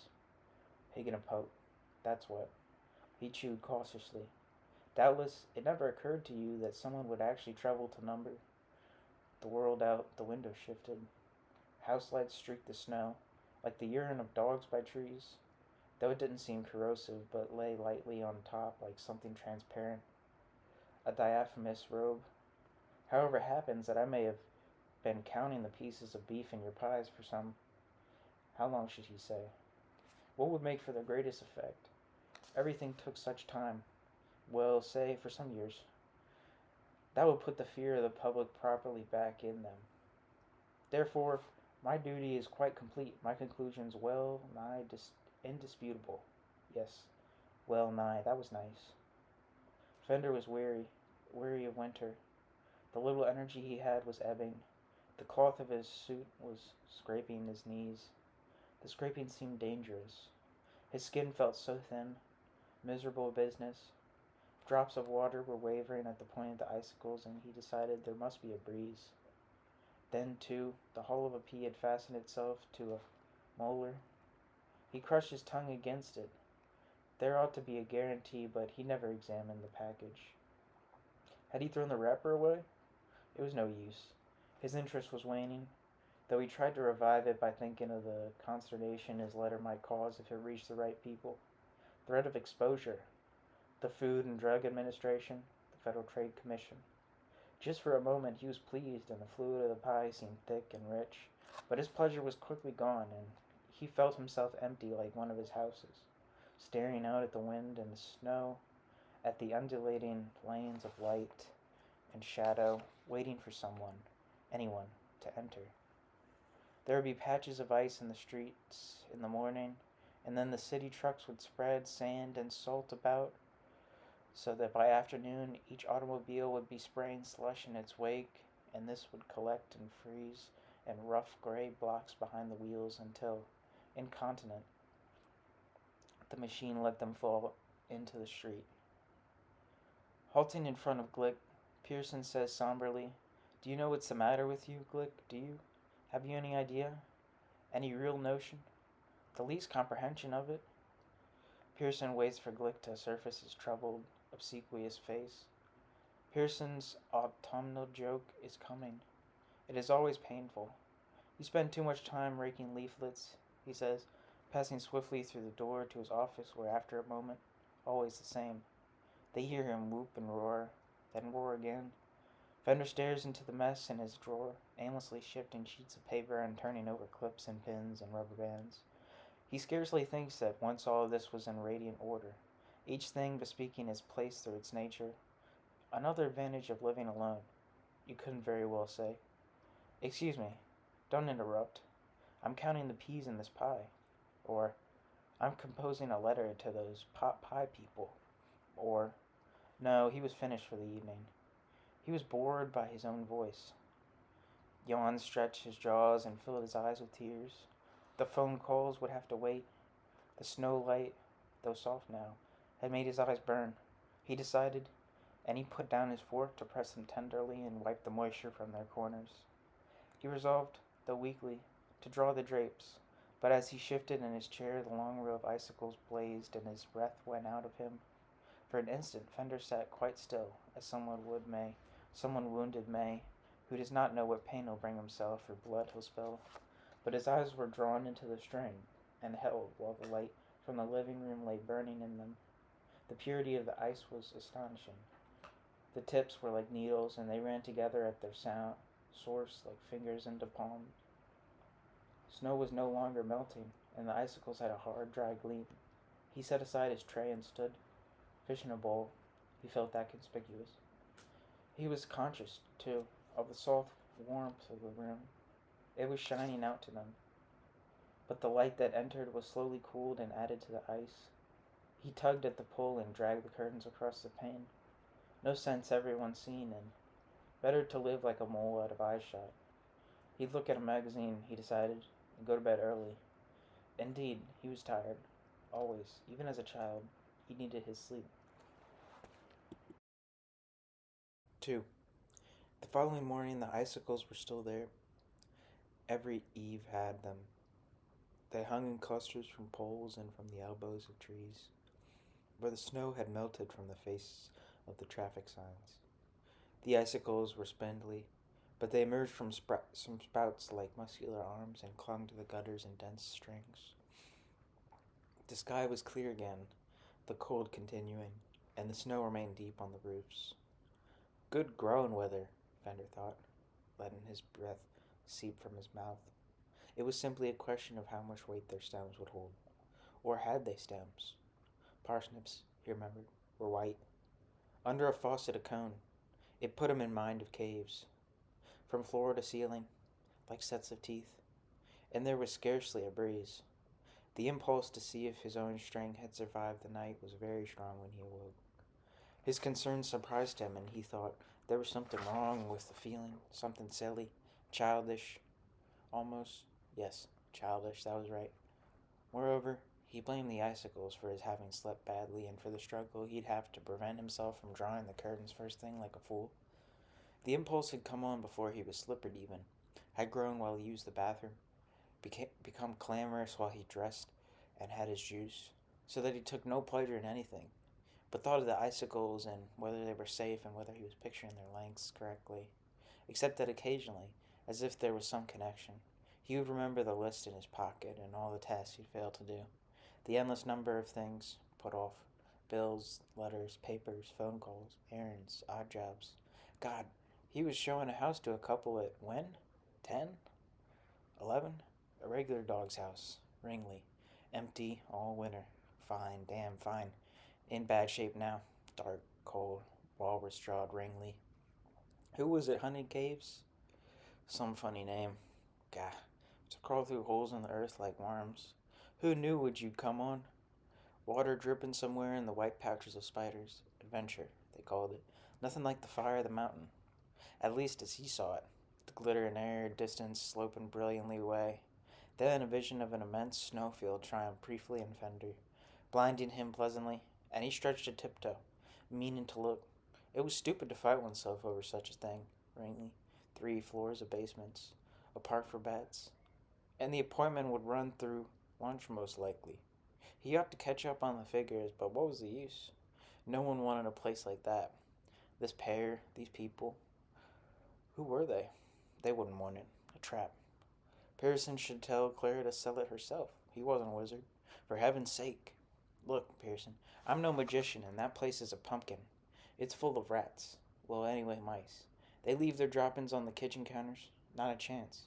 So he'd hear Pearson preach the power of imagination. Fender, think what you're selling. Happiness is our commodity. You want to dream for them? Dream. But Fender remembered how Baby Ruth rapper had ruined a sale. It had gone through their dreams like a brick. He ought to have made those calls. Pearson would ask him about them. No dice, Mr. Pearson. Nothing, nothing doing there, he'd have to say, while Glick grinned greenishly, soaked and ill. He could use his tape, and if they were still there, he could measure them. That would be interesting, to know how large. Then another thing I do is I always draw a picture of the house, a simple floor plan. Take this away with you, I say. It'll help you remember, and let me tell you, they're grateful. And another thing I always do is I always. But Glick was not listening. He's looking away. The newer young man, he has a sharp eye stuck in something. Glick, I hope you don't think Pearson's taught me all I know about this business. Not by a long shot. I always try to think of a way they can save, trim, cut some corner, a fifth one, so they'll believe they can safely spend their money on the four I'm selling. It gives them the right feeling. They've got to have the right feeling. It's an art. It takes years. Well, Glick, I picked up a few things myself, you know. Yes, sir. Pearson can't tell you everything. But Glick was not listening to Pearson either. Even when Pearson spoke directly to him and Glick looked serious and nodded and the muscle in his jaw jumped, he never listened. Even when Pearson told his joke and Glick surfaced his troubled, obsequious face like a fish to receive it, his ears were full. Well, you'll know to want to know what things, I suppose. A fellow just starting out like you are, learning the ropes, getting the feel. You'll want to cotton on to what you can, decumulate wisdom, as they say. Well, that's what civilization is, I guess. Knowledge handed on, isn't it? Experience on the years. Elders, better, eh, Glick? For instance, sizes. Damn, he was deaf as his flowers. Fender had wanted to take him under his wing. How foolish that was. He was a bramble, a burr, off, sharp. He never scratched himself except in pleasures. Sizes of rooms. Glick, think. You want to have them right here, see? On the tip of your tongue. Living room, 24 by 15. Master bedroom, 13 and a half by 11 and a fourth. Kitchen, 9 by 5. Bath, 6 by 4. And so on. Sizes. The dining room is a spacious square, an elegant and useful 12. Make it sound professional, smooth. That's side and see. That's 1 by 4. T and G. Reson Redwood. My good friend, there's no better. Your clients are thin with the worms of worry, skinny from the scares inside them. Fatten them on certainty. They want to believe. This closet is 22 deep. That's standard. You say that. You say it's standard, even if it isn't. Next, the missus will want to know whether she can get her whatnot in that corner. Quick, the facts, the figures. You rattle off the sizes. 1,200 square feet of living space. You're buying a house here, Mr. Ramsey, you say, laughing, at only $9 a yard. Yes, sir, sizes. Give them their wire. Give them confidence. They see your concern. I tell you, they're worn. They're wires. Worry is crawling through them, breathing. They want to believe. So, high to the ceilings, width of the windows. Here's a fellow who knows, they think. Someone really familiar with this property. Someone who has the facts at the tip of his tongue. Someone who's been around and understands the market. Someone we can trust. It works, Glick. It has quite an effect. Try it out. One try, you'll convince. You feed them facts as sharp as needles. You surprise them. See this piece of pipe, Mr. Ramsey? It's 6 feet long. You know how important that sort of thing is? I mean, how far your water travels. It flabbergasts them, Glick. Yes, sir. It sets them on their ears. But Glick was not listening. Awash in his barrel, sunning himself in brine. Fender had triumphed over himself.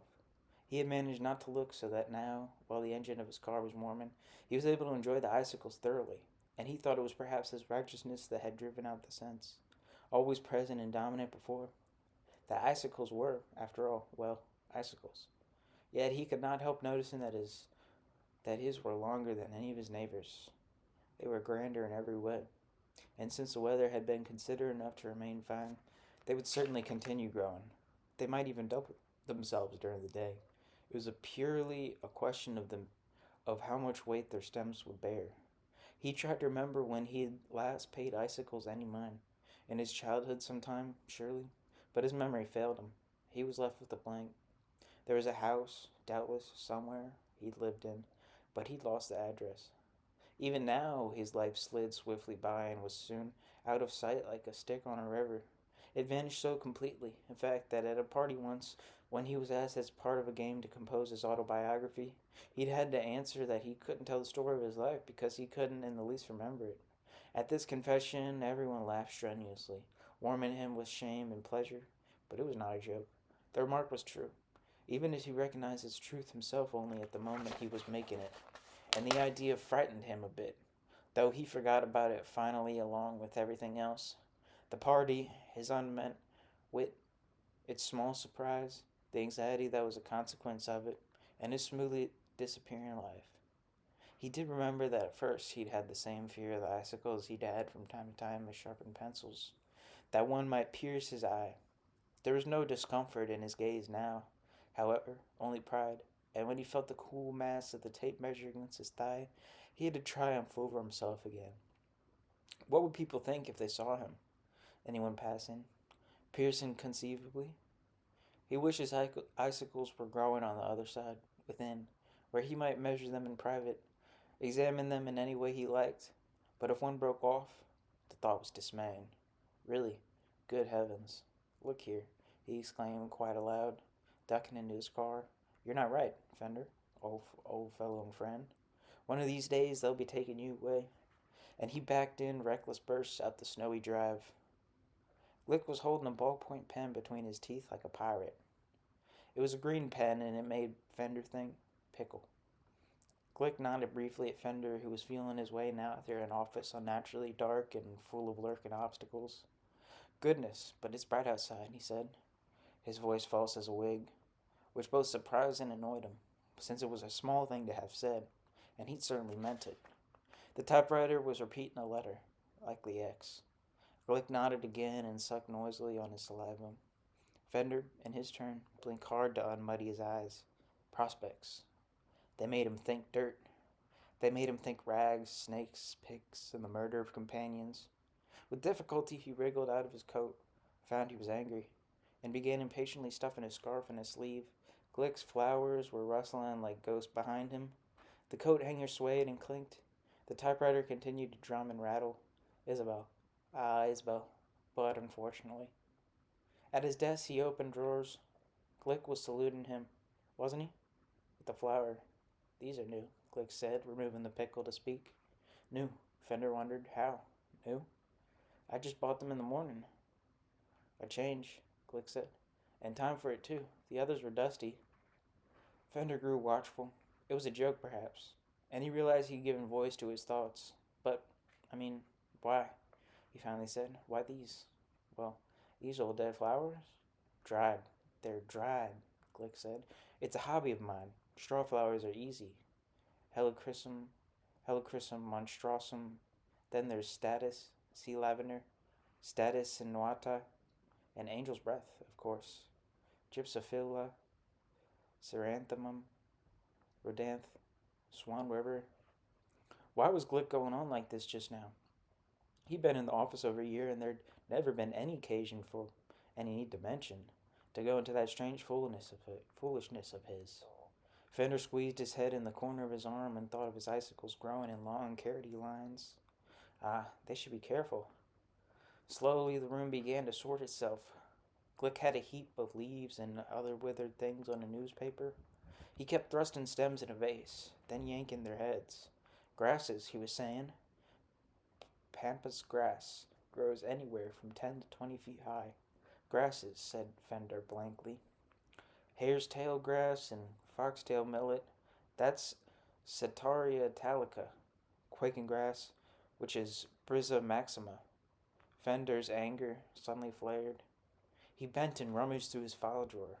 That ass, he thought. Just like him, too. 10 to 20 feet indeed. What a liar. Just think, how could he compare? I saw a good many icicles this morning, he said, his tongue thick. He hated that foreign language. Glick was standing back, tipping his head from side to side, winking absurdly. They're all over, he said. All over? Well, I suppose they are. All over, eh? Everywhere, Glick said, like weeds. You should have seen the bunch I kicked off my car. I can bet, said Fender, hardly able to speak. His head was filled to bursting.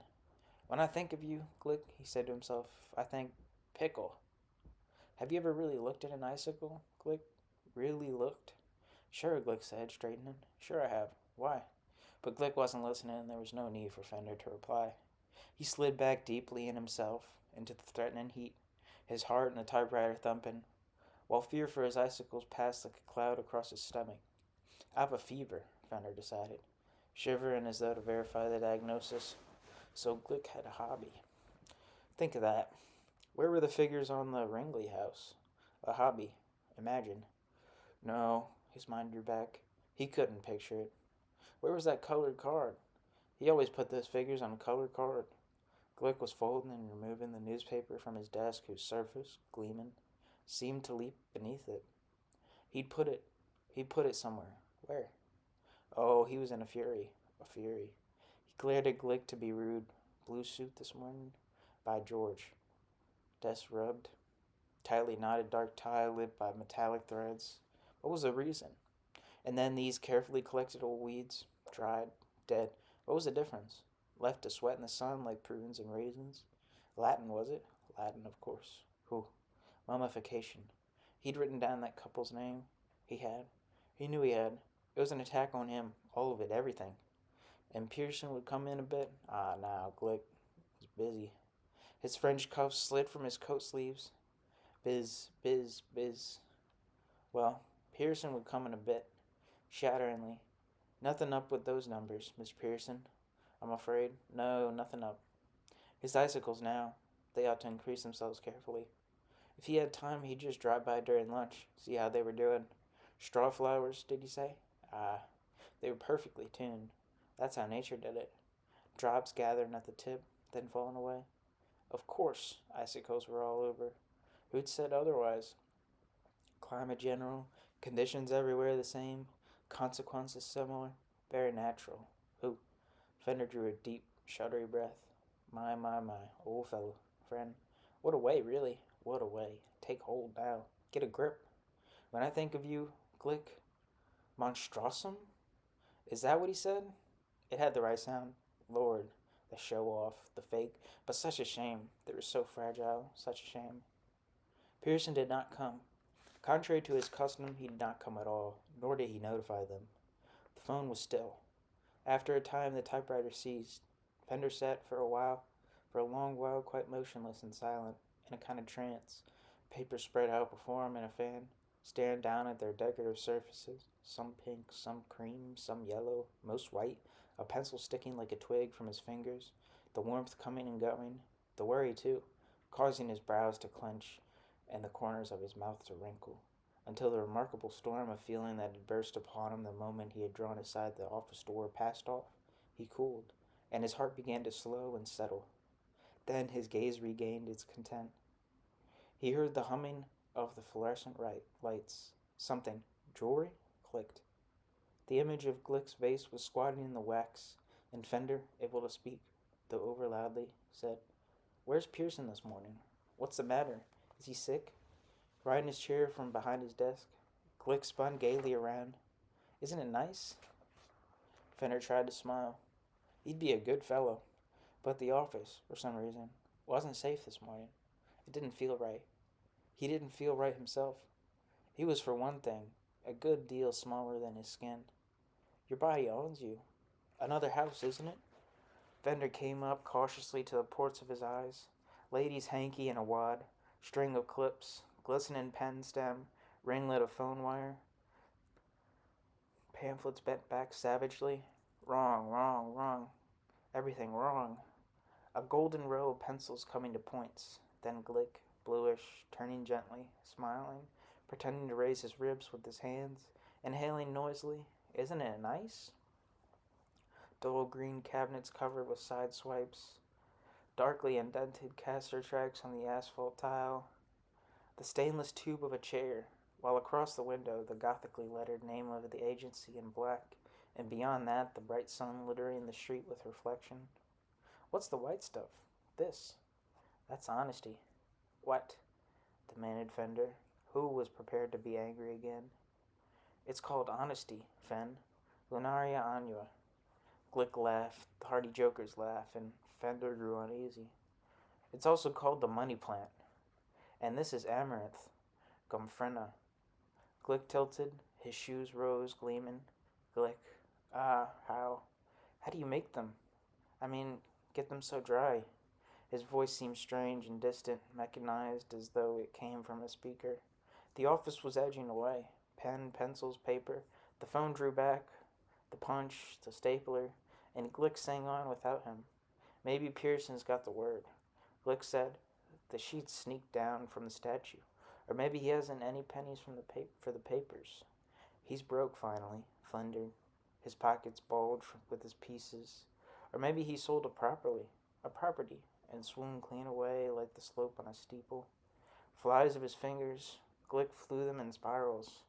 It was all for Isabel, and Fender couldn't bear it. Where was Pearson? Bake. Do you bake them somehow? Fender asked. But Glick was handling himself to Isabel, smiling his soul out. Fender couldn't bear it. No, Izzy, no, Glick said. I see it quite plainly now. Now suddenly I see it all. He was peering between his fingers. In a moment, God, he'd be a guide on a bus. Do you like them raisins? Glick pushed both his palms forward like a traffic policeman. Here's how the news got through. I'm certain. No other way, really. He saw it in the socials. Prunes? Like prunes? The socials. Isabel was giggly. You could have hung your clothes on the line between them. Sweetie. All sorts of dried things these days. Fruit, milk, peas, beans, eggs even, potatoes. He saw it in the socials, or in the financials. The financials, says Isabel. Sweetie. How could she? Fender heard himself getting loud. Surprise invaded their faces. He determined on an answer. He had to head them off. He could not endure their duet today or scale the cruel peaks of their hilarity. Cut when young, bound in loose bunches, hung upside down, cold, dry place where a breeze would be helpful. The chance was gone. Glick spoke so swiftly. Then in the funnies, Glick said, beginning the recital. When Pearson was blue penning the balloons, there he read it. A dog said it. Isabel flounced. There was a sound of settling sand and sliding paper. Fender shut his eyes. He could not bear it. Surely the financial page, he said, but Glick was on. Spinning his chair, bouncing, pointing, wagging his head and making faces. The owner of the house and lot at 1711 Pierce, of the duplex that backs up to the alley at 477 Chauncey, formerly the family home and now a house divided. Fender peeked where their glee and beaded strings divided. Glick's fists were turtling towards his knees. The thumbs were heads. Of lots at 605 North Erie and 223 Scott, both vacant except for ashes, cans, and native weeds. Such a saddened story, sweetie, says Isabel. Such a sorry story. A beaten path across Billswood Place. I know the one. Do you, dearie? Well, renter of dingy office space at 98 South Main near the Central Station and close to the bus. Maybe, thought Fender, he should scream them under, throw a fit, have some sort of frothing seizure. How many peas, Glick, do you suppose are contained in the average pot pie? The beef, he might ask. Sorted, workroom. Yes, indeedy, says Isabel. A ratty off-hole. Don't we know it, says Isabel. A goddamn grave. Oh, now, Leo, exclaims Isabel. But handy. Very handy, says Isabel. To the bus. To the bus, yes, says Isabel. And to the railroad. Just as you say, says Isabel. The railroad. What was epilepsy, Fender thought, but a struggle with the powers of the air. Holder and fee simple of Leo Glick and Charlie Fender. And also Mio, says Isabel. Holder of expired guarantees, depression script, forfeited bail bonds. Holder of mortgages. How many P's, he might ask. Go ahead, Glick, guess. Tennis courts, coke machines, car lots, traffic islands, circus tents, cat houses. Really? I wouldn't know, says Isabel. Holder of options, in addition, Fender had chosen to wallow in the grave. And the gravy and the steam. Fire escapes, dumb waiters, clothes chutes, letter drops, elevators. Guess how many P's? I'm not green like you, Glick. Not countably discreet. Not caught between tines. Not raised. Not even bitten through or mashed against the teeth. Pea bins and squat closets. Leo, honestly, says Isabel. Fender remembered the senses had missed him. He'd had to call attention to himself.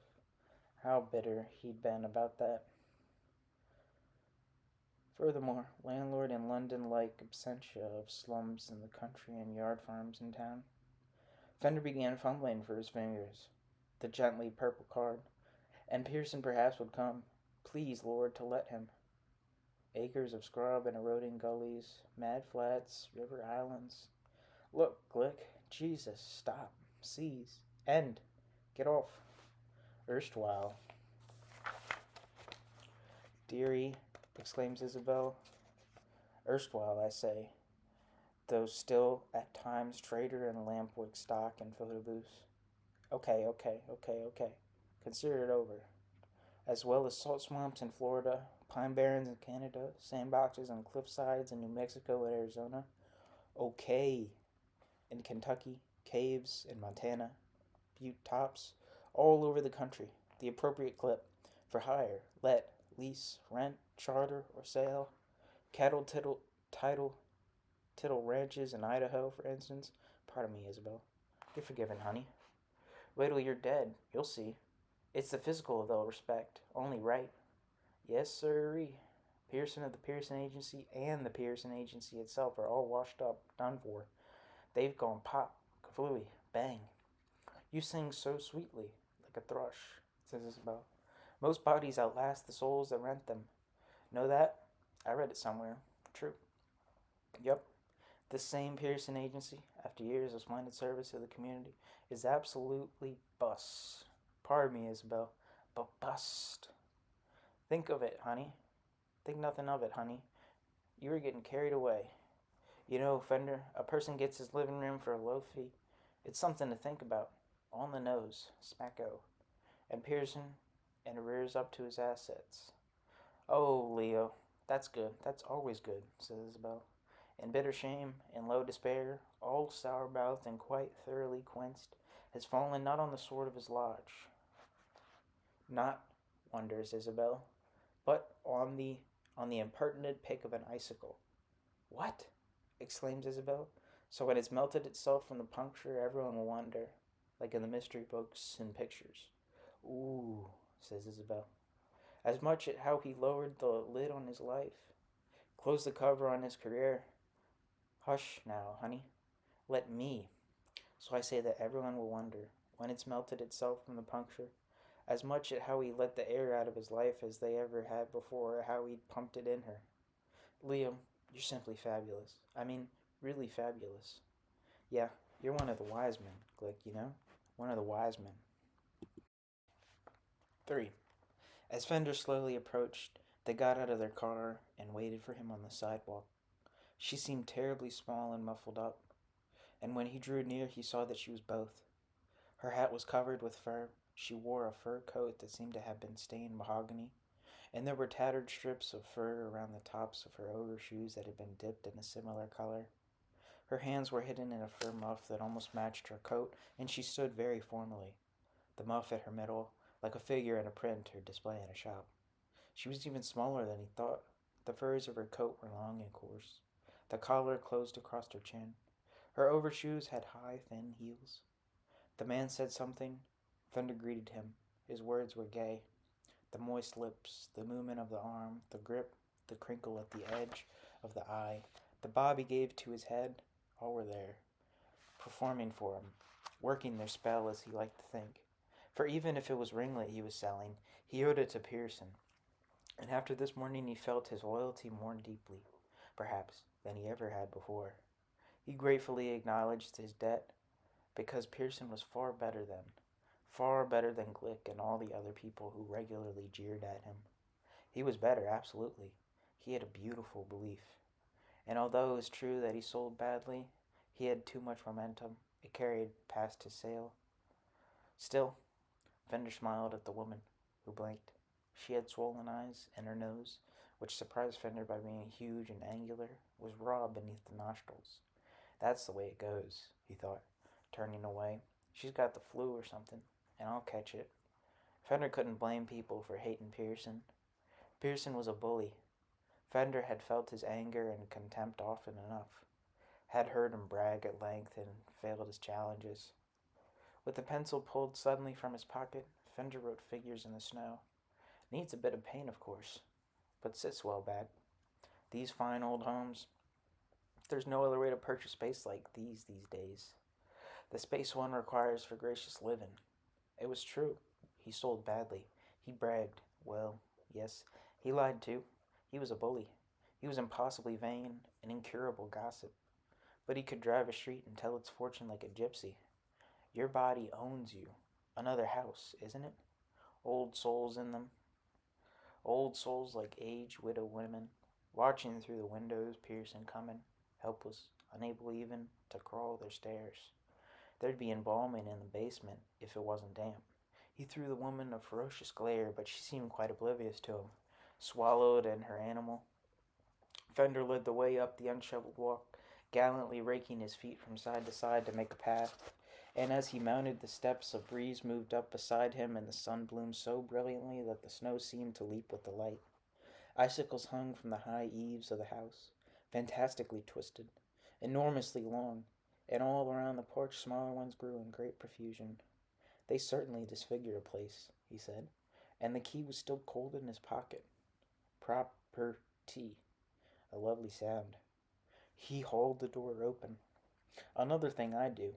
I always remember to bring along a coat hanger. This is the entrance hall. We are diseases entering it. We are 3 diseases. We differ among ourselves. Which of us shall be the reigning sickness in this grown old body? The muff's man, or I? The corners of the ceiling have risen since I saw them last. Note, please, the grandeur of the stair, because it curves. Curvature has grandeur. The pillar is Corinthian, and see the lathe carved gewgaws. Now then, if Pearson has the power to predict for streets and houses, for all sorts of property, reading their future from the patches to their paint and shingles, couldn't he? Couldn't he do it for a face, for instance? Maybe. Or an elbow? Fender's own, he realized, was caked. For an employee? This is a window seat. You don't find many of these anymore. And Fender sat heavily. Of course, one's nose seldom got its name in the papers. No clue there. Kids love window seats. The seats come up, lids, look, lots of storage underneath. But Fender didn't budge, mastered by his overcoat. In Pearson's face, morning after morning, when full of lordly entrance, he had leaned over Fender's phone and basket. What had Fender seen but just such a judgment? There's no one to help you, Fender. You have no history, remember? Log in the stream. The house was so empty, so silent, he could hear them breathing, and their 3 breaths, at least to the spirit, drifted across their collars and spilled on their sleeves. The poisons of pneumonia are heaviest, fading in her furs like a mist in a forest. So the agency would fold. Perhaps it had, for it was bound to. When had they sold something? And here is Ringley, the walrus jawed, and here was his responsibility. He rose wearily. Sizes. He stretched out his arms. A tape measure magically spanned the doorway. Unkinked, the masterful metal presided. And this is the living room. See the high windows? He drove up the shades and the sun flashed through, frightening the woman in her furs, whose hairs, Fender now noticed, were split at their ends and raggedly combed. Fine floors. He stamped his foot thunderously, flowering snow around his shoes. Should a mouse run up the wall or a wasp appear from the attic? What would she do? Disappear in her skins? He ran his pencil rat-a-tat-tat along the radiator. Nothing beats steam. He placed a reverent finger on the paper. Fleur-de-lis, he said. It wasn't a mew she made, but she moved to touch her husband. Royal, he said, and rapped the wall with a knuckle. It was true. He sold badly. He was a braggart and a liar. He had cheated his clients, often dodged taxes, falsified documents, behaved like a fool in front of Isabel, like a child, like a. Were they coming along? What did they want? For the love of God, what did they expect? When you think what the owner's asking, he said, twisting his neck, well, it's a shame. Romance, was it? Was that the cat at the bottom of the basket? Can you recall those better days, madam and mister, when the chandeliers blazed here, and down that stair the hostess dragged her gown? With all the sliding doors drawn in, the Ringleys danced. This used to be called the parlor. They read in here on Sundays from edifying books and during the week practiced the piano. But you could use it as a family room. Hobbies, card games, the TV, toys. Have a regular romp. Because of a torn blind, a splintery tree. He turned slowly, lifting his arms. Isn't it wonderful? What a place for kids. The left hand had come from the muff and was caught now in the coat sleeve of the muff's friend and male companion. Very suddenly there were alarming, quick steps on the porch. Fender lifted the front shade and a small boy turned toward him and stared in. An icicle every bit as big as he was cradled in his arms.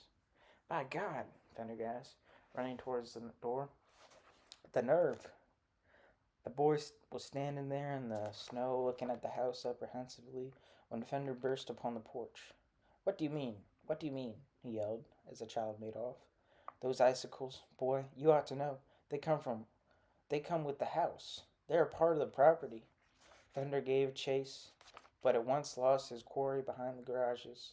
The child moved quickly, and in the deep snow and on the slippery drives and terraces, Fender, awkward under the best circumstances, fell twice. Worst of all, the thief had held on to his prize. Fender returned slowly, winded, brushing his coat and trousers. The way kids carry on these days, they've no respect. Why, they'll do anything, imagine, right under our noses. With our sign out front, too. The Pearson Agency, big as life. What do they care? Not these kids. They steal the signs. You'd be surprised. Fender shook his head. By George, what nerve, he said. However, when Fender looked up, he could not see either of his clients, and after a moment, when his eyes sought them wildly everywhere, he discovered them entering their car, which almost immediately, though the rear wheels whined, moved rapidly off. At home, for that is where Fender, in a panic, had taken himself at once. He first shoveled the walk. It was pleasant work. His body was accommodating, and its movements made him calm. He would frequently rest to watch his icicles, the whole line, firing up, holding the sun like a maiden in her sleep or a princess in her tower. So real, so false, so magical. It was his own invention, that image, and he was proud of it. The walk completed, he sat at ease in his window, examining them carefully from that side, observing their spiral rings and ridges, the cloudy, the grainy, the cellular places, as well as the fair new ice and its queer, surprising turns, the warts and dimples which appeared on some, the thread-like quality of others, in short, every particular of their formation, imagining himself suddenly to possess a most piercing scientific eye, cold and ruthless as a knife, yet in warmth and kindness as philosophic as a blanket, taking everything in and absorbing their natures as wholly as warmer weather one day would. The melting snow ran down them, cooling as it went, until, little by little, it froze, though a drop might collect at the point sometimes and make its escape from there.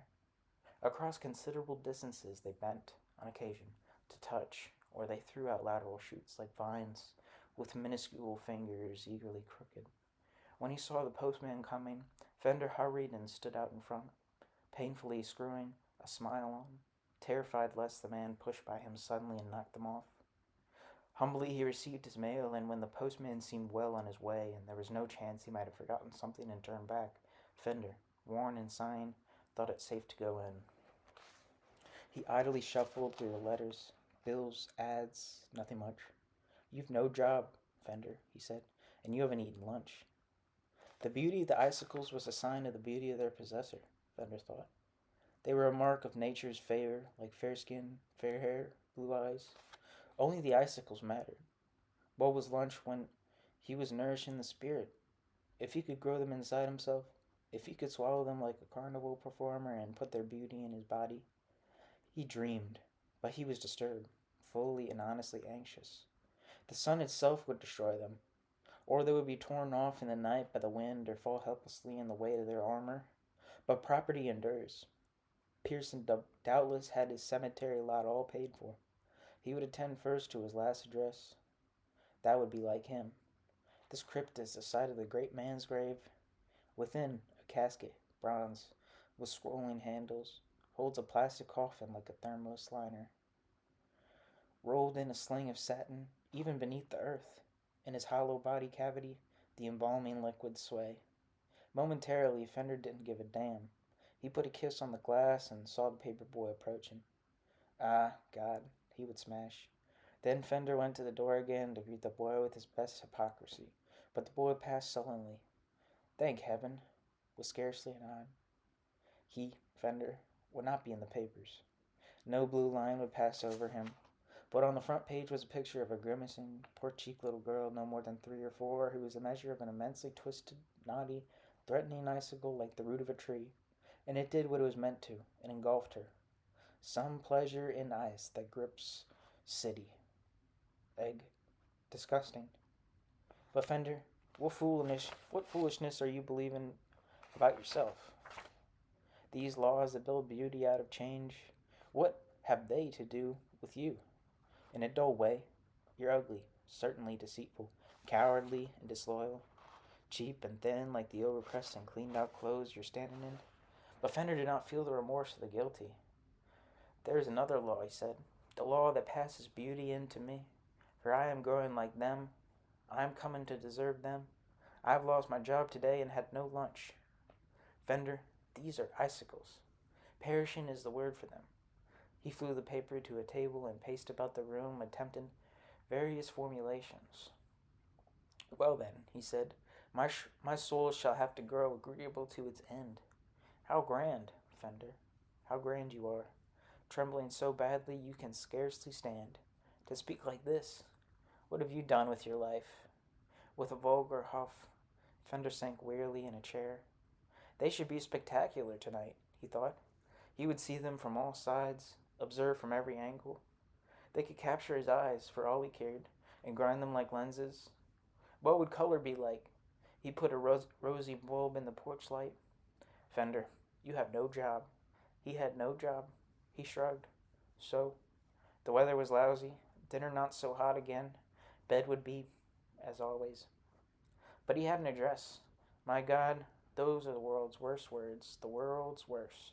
I mean, when you read in the papers where it says that so-and-so of no fixed address was picked up for loitering or pinching purses or was arrested for drunk and disorderly, and it says, of no fixed address. Imagine.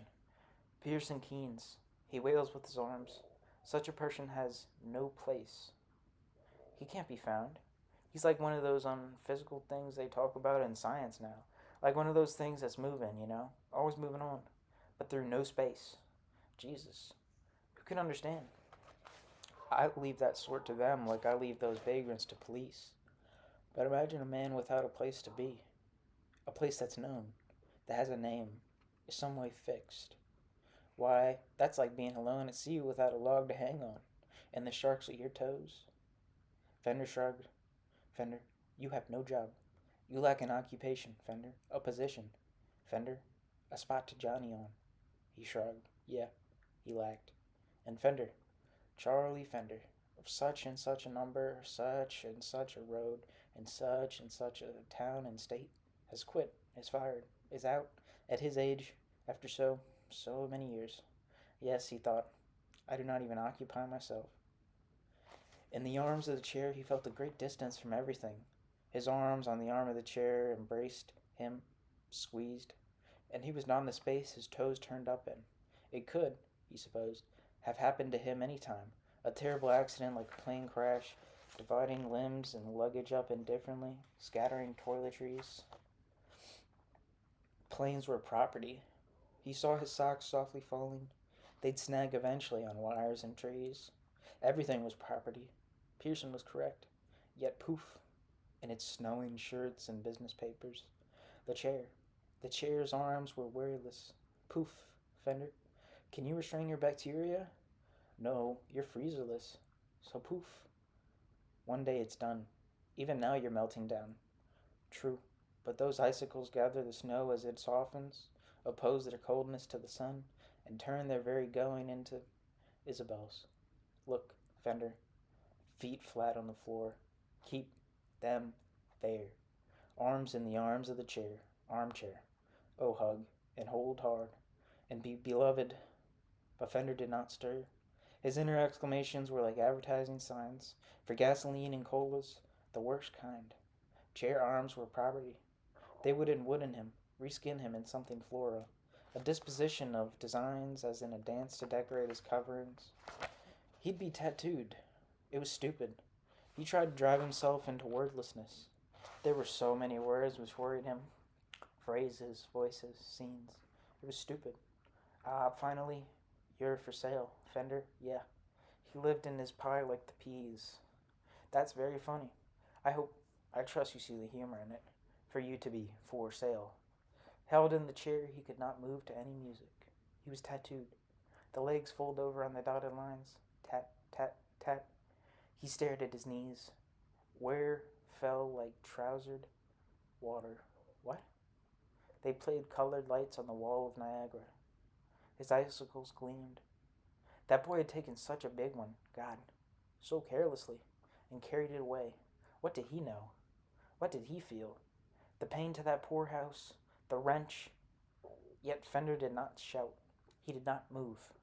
He was falling away towards his feet nonetheless, softly still, like socks scattered from a suitcase in an air crash, lightly snowing. In each pie there are how many? How many? How many? Peas. So finally, you're for sale, Fender. That's very funny. I hope you see the humor in it. It makes a fellow's job a whole lot easier. I mean, if there's humor in it and the humor's seen, it's easier all around. Be happy, eh? Does that check? How long do you plan to stay listed? Well, it was fart smart to stand empty through the winter. That's all I say. What I mean, it was dumb. Bum dumb. Come to think of it, you were vacant longer than that. You're bound to be badly shit up. Now, if I were you, considering your kind of case, what's best by and large and everything? Why, I'd try to multiple listings. That way, if a good thing turns up, maybe you can close the deal on your own. After all, you're with an agency, Pearson. Jesus, he's piss bliss. Pearson is.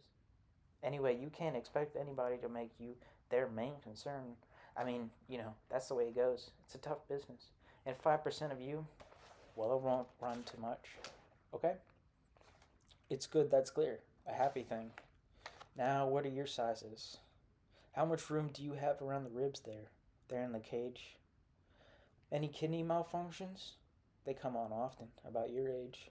Your shoulders slope, and we ought to burn that wart off your chin. Why the hell, if I had a wart on my chin like that? Look, I've got the usual things to check out. Your skin is sort of fibrous looking, I'm afraid, and pretty splotchy. Poor stuff. Scaly, thin, a sour diet. How long have those bruises been in? And that spread of blood along the shin? Broken capillaries, are they? Say, Fender, no bull. We're in the same business, man to man, eh? Why take the trouble? Hell, you know the list's the same for everybody.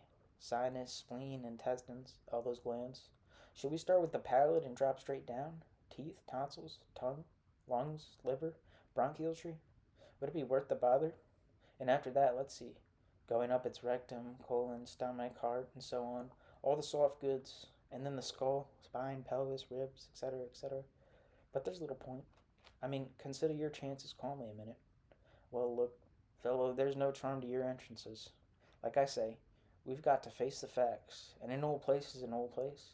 You know the business. No surprises, right? So let's concentrate on good points if we can. Jolly buttocks, maybe. We've customers for them. But I don't like that loosening air. Jesus, look what you've done to your knuckles.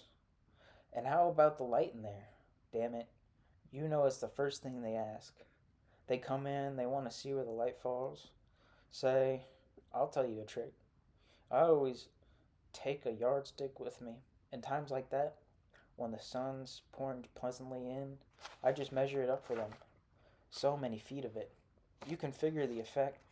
Selling's not all fuck luck. No, sir. Not all fuck luck. Fuck a luck. What? You're cool. No crap. Now. How could you be cool? You've no shade. Hey, isn't that right? Nothing to say, right? Fender, you haven't any answer, right? How will they look with a colored bulb in your porch light? The walls of Niagara. Had your heart flushed recently? Or your bowels scrubbed? I like to have the dates. Well, no harm, no harm. We're friends in business. But let's look at some stool before I leave, on the off chance, just the same. Shoes, the rug, he saw the rug, and the foot of a table rising from the weave, thickening as it tread its top. Was it rosily wooded? Waxed, featureless, and gleaming. Property, a lovely sound. Was he an organ looking out? Was this how it seemed to the liver, lying where? He knew where peas were likely in a pot, but he could not imagine his liver. Did not wish. The way he dreamed of women, always smudged across the crotch. Property. They shone. He could not watch. Fender, why not rent? All right then. I like to give you a break, but it's not up to me. A sale's no certain thing. Not everybody's hunting. It isn't like you or a honey sweet piece. They're not anxious. They've no itch. Oh, sure. To live above themselves, but not, to. Hey, does that check? Now. Damage to the skin? Property your vintage? Some crazings likely? But yeah, we've covered that. Drafts get in? I don't know, Fender. Honestly, you're in a bad district. It's the slack season. Things are slow all over. You might try lodgers. Deposit a paper on the table. Slick painted wall. He saw the wall. It went up nowhere. Sight ran like water over it. Prop. Look, Fender, it's a busy time. A busy time?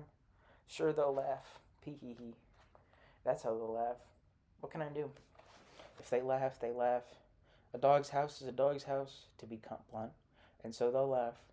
You bet there'll be a lot of traipsing in and out. They'll want to know what you see from where you are. They'll ask, how's the view? Should this be news? Like my boss says, it ain't funny, but it's money. Okay, let's trot along. Feet flat, I suppose? Bladder patched? Yeah, often. How much will it hold in a pinch? Haha. Just came to me like that. They do. Elbows, necks, knees, then. Joints to the toes. You're all bones and belly. The style is not in fashion. Well, it's not my fault, Fender. But they're going to want a good stiff prick and a stony cod. You know, the kind that lays back warm against the belly when it's up. What the kids call nowadays a real hot rod. They'll want one if they're 80. And who can blame them? Perhaps if you were to try the market another time, or place yourself in the hands of some bright young fellow, a real comer. There's that guy in your office. Click. He'll be off on his own soon and happy for your business. The wall went into the ceiling at the wall's fold. He gave his head a crank to follow, saw the ceiling, gray-white similarities of space, quite grayish, sunless, not about to snow, undrappled, white, weighted, heaven, up and down, so far, so low.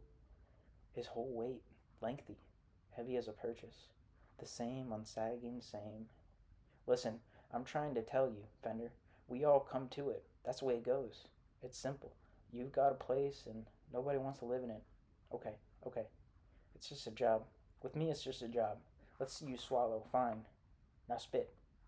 There were figures moving at the top of the street, dark spots swimming in his eyes, cinders from somewhere. The light was bad for him, the terrible glare. His whole head was burning. He blinked, and then for a moment he could see plaid lumberjackets, red caps and boots and shining buttons, yellow corduroy. A whole company of children, boys mostly, were milling about, hurling snow and yelling on the hill. You've got no right to weep, Fender. Whose fault is it? His chair held him. He had no energy. He would never sell again. Certainly he was sick. What do you do, then, Fender? What do you do tomorrow? Tomorrow, he thought. God. The coming hour, the minute following, the second next. Should he sneeze? Lift his left hand? Laugh? He tried to clear his head for the children. For a time, while he watched, they churned and circled aimlessly on the crests, but gradually their movements grew purposive, and they began uniting more often, then parting regularly, like a pulse. At last they stood fixed for an instant, brightly, in a red knot. He saw them point toward him, point directly, and he heard them shout. In his anguish, groaning, he gripped the arms of the chair that held him, yet he made no attempt to rise and intercept. He was conquering himself for the third time that day. Stripes, boots, buttons, squares, yellow. He stared at them, sleds and plastic pails, metal shovels, tassels, mittens, bells, plaids, furries, the branch of a spruce, clouds of upended snow, catcalls, piercing whistles, a fluttering scarlet and dark green scarf behind a child's throat like a military banner.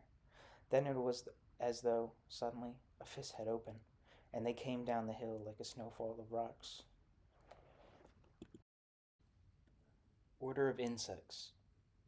We certainly had no complaints about the house after all we had been through in the other place, but we hadn't lived there very long before I began to notice every morning the bodies of a large black bug spotted about the downstairs carpet, haphazardly, as earthworms must die on the street after a rain. Looking when I first saw them like rolls of dark wool or pieces of mud from the children's shoes, or sometimes, if the drapes were pulled, so like ink stains or deep burns, they terrified me, for I had been intimidated by that thick rug very early, and the first week had walked over it wishing my bare feet would swallow my shoes. The shells were usually broken. Legs and other parts I couldn't then identify would be scattered near like flakes of rust. Occasionally I would find them on their backs, their quilted undersides showing orange, while beside them were smudges of dark brown powder that had to be vacuumed carefully. We believed our cat had killed them. She was frequently sick during the night then, a rare thing for her, and we could think of no other reason. Overturned like that, they looked pathetic, even dead. I could not imagine where the bugs had come from. I am terribly meticulous myself. The house was clean, the cupboards tight and orderly, and we never saw one alive. The other place had been infested with those flat, brown, fuzzy roaches, all wires and speed, and we'd seen them, all right, frightened by the kitchen light, sifting through the baseboards and the floor's cracks. And in the pantry I had nearly closed my fingers on one before it fled, tossing its shadow across the starch like an image of the startle in my hand. Dead, overturned, their three pairs of legs would be delicately drawn up and folded shyly over their stomachs. When they walked, I suppose their forelegs were thrust out and then bent to draw the body up. I still wonder if they jumped. More than once I've seen our cat hook one of her claws under a shell and toss it in the air, crouching while the insect fell, feigning leaps. But there was daylight. The bug was dead. She was not really interested anymore, and she would walk immediately away. That image takes the place of jumping. Even if I actually saw those two back pair legs on hinge, as they would have to if one leaps, I think I'd find the result unreal and mechanical. A poor try measured by that sudden, high, head over heels flight from our cat's paw. I could look it up, I guess, but it's no study for a woman. Bugs. At first, I reacted as I should, bending over, wondering what in the world. Yet even before I recognized them, I'd withdrawn my hand, shuddering. Fierce, ugly, armored things.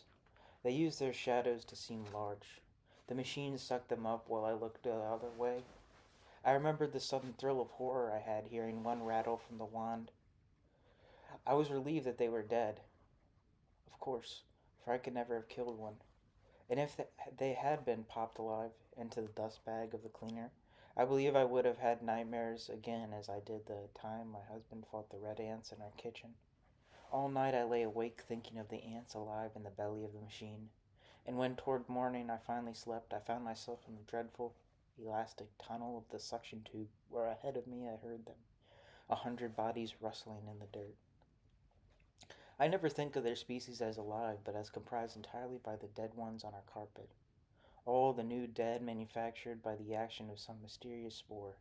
Perhaps that dust they sometimes lie in, carried in the air, solidified by night and shaped from body into body, spontaneously, as maggots were before the age of science. I have a single book about insects, a little dated handbook in French which a good friend gave me as a joke, because of my garden, the quaintness of the plates, the fun of reading about worms in such an elegant tongue. And my bug has his picture there climbing the stem of an orchard. Beneath the picture is his name, Periplaneta orientalis L. Ses repugnants insectes ne sont que trop communes dans les cuisines des villes, habitations des villes, dans les magasins, entrepôts, boulangeries, brasseries, restaurants, dans la cale de navires, etc. The text begins. Nevertheless, they are a new experience for me, and I think that I am grateful for it now. The picture didn't need to show me there were two, adult and nymph, for by that time I'd seen the bodies of both kinds. Nymph, my God, the names we'll use. The one was dark, squat, ugly, sly. The other, slimmer, had hard, sheath like wings drawn over its back like another shell, and you could see the delicate interwoven lines spun like fossil gauze across them. The nymph was a rich golden color deepening in its interstices to mahogany. Both had legs that looked under a glass like the canes of a rose, and the nymphs were sufficiently transparent in a light you thought you saw its nerves merge and run like a jagged crack to each ultimate claw. Tipped, their legs have fallen shut, and the more I look at them, the less I believe my eyes. Corruption in these bugs is splendid. I have a collection now I keep in typewriter ribbon tins, and though, in time, their bodies dry and the interior flesh decays, their futures hold, as I suppose they held in life, an Egyptian determination, for their protective plates are strong and death must break bones to get in. Now that the heavy soul is gone, the case is light. I suspect if we were as familiar with our bones as with our skin, we'd never bury but shrine them in their rooms, arranged as we might like to find them on a visit. And our enemies, if we could steal their bodies from the battle sites, would be museumed as they died, the steel still eloquent in their sides, their metal hats askew, the protective toes of their shoes unworn, and friend and enemy would be so wondrously historical that in 100 years we'd find the jaws still hung for the same speech, and all the parts we spent our life with tilted as they were always were, rib, cage, collar, skull, still repetitious, still defiant, angel light, still worthy of memorial and affection. After all, what does it mean to say that when our cat is bitten through the shell and put confusion in the pulp, the life goes out of them? Alas for us, I want to cry. Our bones are secret, showing last, so we must love what perishes, the muscles and the waters and the fats. Two prongs extend like daggers from the rear. I suppose I'll never know their function. That kind of knowledge doesn't take my interest. At first I had to screw my eyes down, and as I consider it now, the whole change, the recent alteration in my life, was the consequence of finally coming near something. It was a self-mortifying act, I recall, a penalty I laid upon myself for the evil-tempered words I'd shouted at my children in the middle of the night. I felt instinctively the insects were infectious, and their own disease. So when I knelt, I held a handkerchief over the lower half of my face, saw only horror, turned sick, masking my eyes. Yet the worst of angers held me through the day, vague, searching, guilty, and ashamed. After that I came near often, saw, for the first time, the gold nymph's difference, put between the mandibles of tinted nail I'd let grow long, observed the movement of the jaws, the stalks of the antennae, the skull-shaped skull, the lines banding the abdomen, and found an intensity in the posture of the shell, even when tipped, like that in the gaze of Gauguin's native eyes. The dark plates glisten. They are wonderfully shaped. Even the buttons of the compound eyes show a geometrical precision which prevents my earlier horror. It isn't possible to feel disgust towards such an order. Nevertheless, I reminded myself, a roach, and you a woman. I no longer own my imagination. I suppose they came up the drains or out of the registers. It may have been the rug they wanted. Crickets, too, I understand, will feed on wool. I used to rest by my husband, stiffly, waiting for silence to settle in the house, his sleep to come, and then the drama of their passage would take hold of me, possess me so completely that when I finally slept I merely passed from one dream to another without the slightest loss of vividness or continuity. Never alive, they came with punctures. Their bodies formed from little whorls of copperish dust which in the downstairs darkness I couldn't possibly have seen. and they were dead and upside down when they materialized. For it was in that moment that our cat, herself darkly invisible, leaped and brought her paws together on the true soul of the roach. A soul so static and intense, so mortally arranged, I felt, while I lay shell like in our bed, turned inside out, driving my mind away. It was the same as the dark soul of the world itself. And it was this beautiful and terrifying feeling that took possession of me finally, stiffened me like a rod beside my husband, played Caesar to my dreams. The weather drove them up, I think. Moisture in the tubes of the house. The first I came on looked put together in Japan, broken, one leg bent under like a metal cinch, unwound. It rang inside the hollow of the wand like metal too, brightly like a stream of pins. The clatter made me shiver. Well, I always see what I fear. Anything my eyes have is transformed into a threatening object. Mud, or stains, or burns, or if not these, then toys and unmendable metal pieces. Not fears to be afraid of. The ordinary fears of daily life. Healthy fears. Womanly, wifely, motherly ones. The children may point at the wretch with the hunch and speak in a voice he will hear. The cat has fleas again. They will get in the sofa. One's face looks smeared. It's because of the heat. Is the burner on under the beans? The washing machine's obscure disease may reoccur. It rumbles on rinse and rattles on wash. My God, it's already 11 o'clock. Which one of you has lost a galosh? So it was amid the worries of our ordinary life I bent, innocent and improperly armed, over the bug that had come undone. Let me think back on the shock. My hand would have fled from a burn with the same speed. Anyone's death or injury would have weakened me as well. And I could have gone cold for a number of reasons, because I felt in motion in me my own murderous disease, for instance. But none could have produced the revulsion that dim recognition did, a reaction of my whole nature that flew ahead of understanding and made me withdraw like a spider. I said I was innocent. Well, I was not innocent. My God, the names we use. What do we live with that's alive we haven't tamed? People like me? Even our houseplants breathe by our permission. All along I had the fear of what it was. Something ugly and poisonous, deadly and terrible. The simple insect, worse and wilder than fire. And I should rather put my arms in the heart of a flame than in the darkness of a moist and webby hole. But the eye never ceases to change.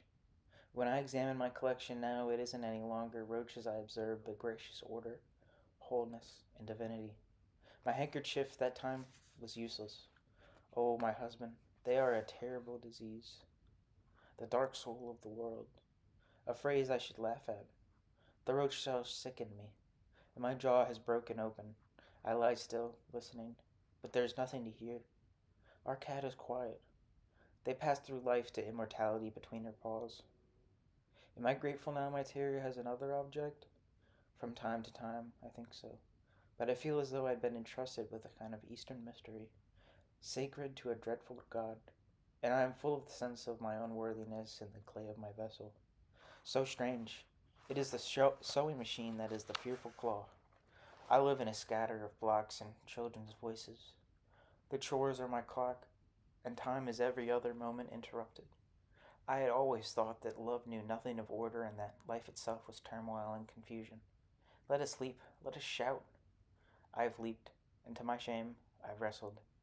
But this bug that I hold in my hand and know to be dead is beautiful, and there is a fierce joy in its composition, and that beggars every other. For its joy is the joy of stone, and it lives in its tomb like a lion. I don't know which is more surprising, to find such order in a roach or such ideas in a woman. I could not shake my point of view, infected as it was, and I took up their study with a manly passion. I sought out spiders and gave them sanctuary, played host to worms of every kind, was generous to katydids and lacewings, aphids, ants, and various grubs, pampered several sorts of beetle, looked after crickets, sheltered bees, aimed my husband's chemicals away from the grasshoppers, mosquitoes, moths, and flies. I've devoted hours to watching caterpillars feed. You can see the leaves they've eaten passing through them, their bodies thin and swell until the useless pulp is squeezed in perfect rounds from their rectal end.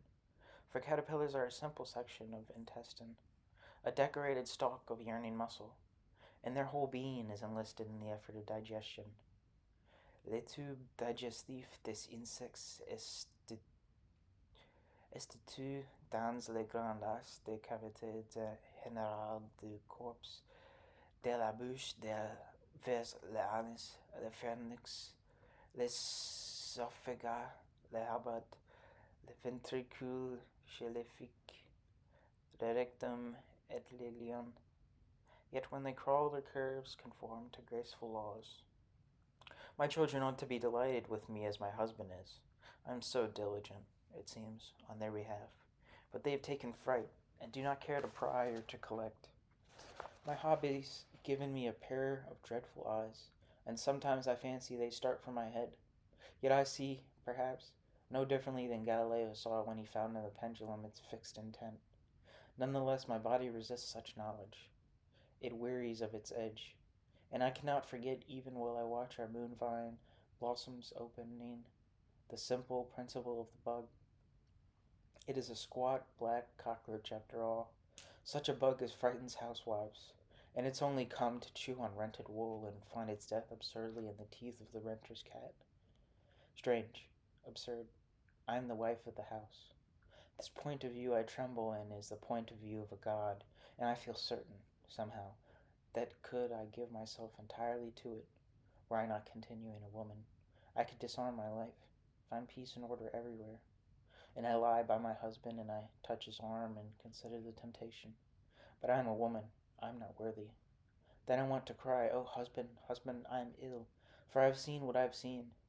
What should he do at that, poor man, starting up in the night from his sleep to such nonsense? But comfort me blindly and murmur, "Dream, small snail, only dream, bad dream," as I do to the children. I could go away like the wise cicada who abandons its shell to move to other mischief. I could leave and let my bones play cards and spank the children. Peace. How can I think of such ludicrous things? Beauty and peace, the dark soul of the world. For I am the wife of the house, concerned for the rug, tidy and punctual, surrounded by blocks. In the heart of the country, a place. So I have sailed the seas and come to be a small town fastened to a field in Indiana. Twice there have been 1,200 people here to answer to the census. The town is outstandingly neat and shady, and always puts its best side to the highway. On one lawn there's even a wood or plastic iron deer. You can reach us by crossing a creek. In the spring the lawns are green, the forsythia is singing, and even the railroad that guts down the town is straight, bright rails. Fag! In the heart of the country, a place. So I've sailed the seas and come to be a small town fastened to a field in Indiana. Twice there have been 1,200 people here to answer to the census. The town is outstandingly neat and shady, and always puts its best side to the highway. On one lawn there's even a wood or plastic iron deer. You can reach us by crossing a creek. In the spring the lawns are green, the forsythia is singing, and even the railroad that guts the town is straight, bright rails which hum when the train is coming, and the train itself has a welcome horning sound. Down the back streets the asphalt crumbles into gravel. There's Westbrooks with the geraniums, horsefalls, mott's. The sidewalk shatters. Gravel dust rises like breath behind the wagons, and I am in retirement from love. Weather. In the Midwest, around the lower lakes, the sky in the winter is heavy and close, and it is a rare day, a day to remark on. When the sky lifts and allows the heart up. I am keeping count, and as I write this page, it is 11 days since I have seen the sun. My house. There's a row of headless maples behind my house, cut to free the passage of electric wires. High stumps, 10 feet tall, remain, and I climb these like a boy to watch the country sail away from me. They are ordinary fields, a little more uneven than they should be, since in the spring they puddle. The topsoil is thin, but only moderately stony. Corn is grown one year, soybeans another. At dusk, starlings darken the single tree, a larch, which stands in the middle. When the sky moves, fields move under it. I feel, on my perch, that I've lost my years. It's as though as I were living at last in my eyes, as I have always dreamed of doing. And I think then I know I have come here, to see, and so to go out against new things. Oh God, how easily, like air in a breeze. It's true there are moments, foolish moments, ecstasy on a tree stump. When I'm all but gone, scattered, I like to think like seed, for I'm the sort now in the fool's position of having love left over which I'd like to lose. What good is it now to me? Candy ungiven after Halloween. A person. There are vacant lots on either side of Billy Holesclaw's house. As the weather improves, they fill with hollyhocks. From spring through fall, Billy collects coal and wood and puts the lumps in pieces in piles near his door, for keeping warm is his one work. I see him most often on mild days sitting on his doorsill in the sun. I notice he's squinting a little, which is perhaps the reason he doesn't cackle as I pass. His house is the size of a single garage, and very old. It shed its paint with its youth, and its boards are warped and weathered gray. So is Billy. He wears a short, lumpy, faded black coat when it's cold. Otherwise, he always goes about in the same loose, grease-spotted shirt and trousers. I suspect his galluses were yellow once, when they were new. Wires. These wires offend me. 3 trees were maimed on their account, and now these wires deface the sky. They cross like a fence in front of me, enclosing the crows with the clouds. I can't reach in, but like a stick, I throw my feelings over. What is it that offends me? I am on my stump. I built a platform there, and the wires prevent my going out. The cut trees, the black wires, all the beyond birds therefore anger me. When I've wormed through a fence to reach a meadow, do I ever feel the same about the field? The church. The church has a steeple like the head of a witch, and 5 birds, all doves, perch in its gutter. My house. Leaves move in the windows.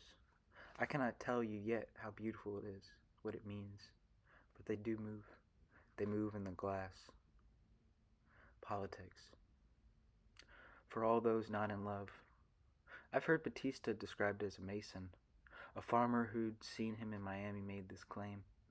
He's as nice a fellow as you'd ever want to meet. Of Castro, of course, no one speaks. For all those not in love, there's law, to rule, to regulate, to rectify. I cannot write the poetry of such proposals, the poetry of politics, though sometimes, often, always now, I am in that uneasy peace of equal powers which makes the state, that I communicate by passing papers, proclamations, orders, through my bowels. Yet I was not a state with you, nor were we both together any Indiana. A squad of Pershing rifles at the moment. I make myself right face. Legislation pecks the screws of my intestines. Well, king of the classrooms, king of the hill, you used to waddle when you walked because my sperm between your legs was drained into a towel. Teacher, poet, folded lover. Like the politician, like those drunkards, ill, or those who faucet off while pissing heartily to preach upon the force and fullness of that stream, or pause from vomiting to praise the purity and passion of their puke. I chant, I beg, I orate, I command, I sing. Come back to Indiana, not too late, or will you be a ranger to the end? Goodbye, goodbye. Oh, I shall always wait.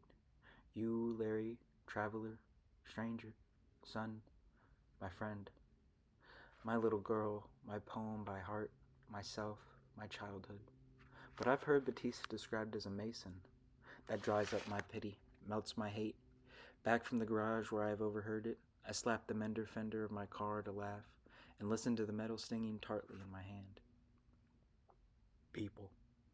Their hair in curlers and their heads wrapped in loud scarves, young mothers, fattish in trousers, lounge about in the speed wash, smoking cigarettes, eating candy, drinking pop, thumbing magazines, and screaming at their children above the whir and rumble of the machines.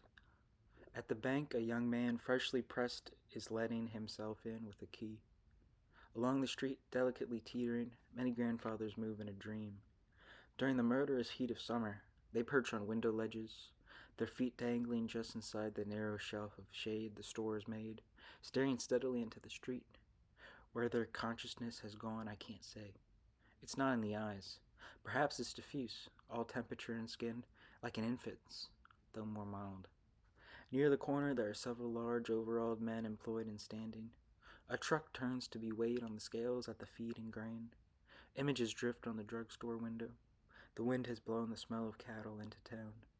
Our eyes have been driven in like the eyes of the old men. And there's no one to have mercy on us. Vital data. There are 2 restaurants here and a tea room, 2 bars, 1 bank, 3 barbers, 1 with a green shade which he blinds his windows, 2 groceries, a dealer in Fords, 1 drug, 1 hardware, and 1 appliance store. Several that sell feed, grain, and farm equipment, an antique shop, a pool room, a laundromat, 3 doctors, a dentist, a plumber, a vet, a funeral home in elegant repair the color of a buttercup, numerous beauty parlors which open and shut like night-blooming plants, a tiny diamond department store of no width but several floors, a hutch, homemade, where you can order, after lying down or squirming in, furniture that's been fashioned from bent lengths of stainless tubing, glowing plastic, metallic thread, and clear shellac, an American Legion post, and a root beer stand, little agencies for this and that, cosmetics, brushes, insurance, greeting cards, and garden produce, anything, sample shoes, which do their business out of hats and satchels, over cups and dissolving sugar. A factory for making paper sacks and pasteboard boxes that's lodged in an old brick building bearing the legend Opera House, still faintly golden, on its roof. A library given by Carnegie, a post office, a school, a railroad station, fire station, lumber yard, telephone company, welding shop, garage, and spotted through the town from one end to the other in a line along the highway, gas stations to the number 5. Education. In 1833, Colin Goody-Coots, an itinerant preacher with a name from a fairy tale, summed up the situation in one India town this way: ignorance and her squalid brood, a universal dearth of an intellect, total abstinence from literature is very generally practiced. There is not a scholar in grammar or geography, or a teacher capable of instructing in them, to my knowledge. Others are supplied a few months of the year with the most antiquated and unreasonable forms of teaching, reading, writing, and ciphering. Need I stop to remind you of the hosts of loathsome reptiles such a stagnant pool is fitted to breed? Croaking jealousy, bloated bigotry, coiling suspicion, wormish blindness, crocodile malice. Things have changed since then, but in none of the respects mentioned. Business. One side section of street is blocked off with sawhorses, hard, thin, bitter men in blue jeans, cowboy boots, and hats untruck a dinky carnival. The merchants are promoting themselves. There will be free rides, raucous music, parades and comedies, popcorn, candy, cones, awards and drawings, with all you can endure of pinch, push, ball, shove, shout, scream, shriek, and bellow. Children pedal past on decorated bicycles, the wheels a blur of color, streaming crinkled paper and excited dogs. A little later, there's a pet show for a prize. Dogs, cats, birds, sheep, ponies, goats, none of which wins. The whirlabouts whirl about. The Ferris wheel climbs dizzily into the sky as far as a tall man on tiptoe might be persuaded to reach, and the irritated operators measure the height and weight of every child with sour eyes to see if they are safe for the machines. An electrical megaphone repeatedly trumpets the name of the generous sponsors. The following day, they do not allow the refused to remain long in the streets. My house, this place and body. I have met with some mischance, wings withering, as Plato says obscurely, and across the breadth of Ohio, like heaven on a table. I've fallen as far as the poet, to the sixth sort of body, this house in B, in Indiana, with its blue and gray bewitching windows, wholly magical insides. Great thick evergreens protect its entry, and I live in. Lost in the corn rows, I remember feeling just another stalk, and thus this country takes me over in the way I occupy myself when I am well, completely, to the edge of both my house and body. No one notices when they walk by that I am brimming in the doorways. My house, this place and body, I've come in mourning to be born in. To anybody else, it's pretty silly. Love. Why should I feel a loss? How am I bereft? She was never mine. She was a fiction. Always a golden tom girl, barefoot, with an adolescent slouch and a boy's taste for sports and fishing. A figure out of Twain, or worse, and Riley. Age cannot be kind. There's little hand in hand here, not in B. No one touches except in rage. Occasionally girls will twine their arms about each other and lurch along, school out, towards home and play. I dream my lips would drift down your back like a skiff on a river. I'd follow a vein with the point of my finger, hold your bare feet in my naked hands. The same person. Billy Holsclaw lives alone. How alone it is impossible to fathom. In the post office he talks greedily to me about the weather. His head bobs in a wild flood of words, and I take this violence to be a measure of his eagerness for speech. He badly needs a shave. Coal dust has layered his face. He spits when he speaks, and his fingers pick at his tatters. He wobbles out in the wind when I leave him, a paper sack mashed in the fold of his arm. The leaves blowing past him, and our encounter drives me sadly home to poetry, where there's no answer. Billy closes his door and carries coal or wood to his fire and closes his eyes, and there's simply no way of knowing how lonely and empty he is, or whether he's as vacant and barren and loveless as the rest of us are, here in the heart of the country. Weather. For we're always out of luck here. That's just how it is, for instance, in the winter. The sides of the buildings, the roofs, the limbs of the trees are gray. Streets, sidewalks, faces, feelings, they are gray. Speech is gray, and the grass where it shows. Every flank and front, each top is gray. Everything is gray. Hair, eyes, window glass, the hawkers' spills, and touters' posters, lips, teeth, poles, and metal signs. They're gray, quite gray. Cars are gray, boots, shoes, suits, hats, gloves are gray. Horses, sheeps, and cows, cats killed in the road, squirrels in the same way, sparrows, doves, and pigeons, all are gray. Everything is gray, and everyone is out of luck who lives here. A similar haze turns the summer sky milky, and the air muffles your head and shoulders like a sweater you've got caught in. In the summer light, too, the sky darkens a moment when you open your eyes. The heat is pure distraction. Steeped in our fluids, miserable in the folds of our bodies, we can scarcely think of anything but our sticky parts. Hot cyclonic winds and storms of dust crisscross the country. In many places, given an indifferent push, the wind will still coast for miles, gathering resource and edge as it goes, cutting in force. According to the season, paper, leaves, field litter, seeds, snow, fill up the fences. Sometimes I think the land is flat because the winds have leveled it. They blow so constantly. In any case, a gale can grow in a field of corn that's as hot as a draft from hell, and to receive it is one of the most dismaying experiences of this life. Though the smart of the same wind in the winter is more humiliating, and in that sense even worse. But in the spring it rains as well, and the trees fill with ice. Place. Many small Midwestern towns are nothing more than rural slums, and this community could easily become one.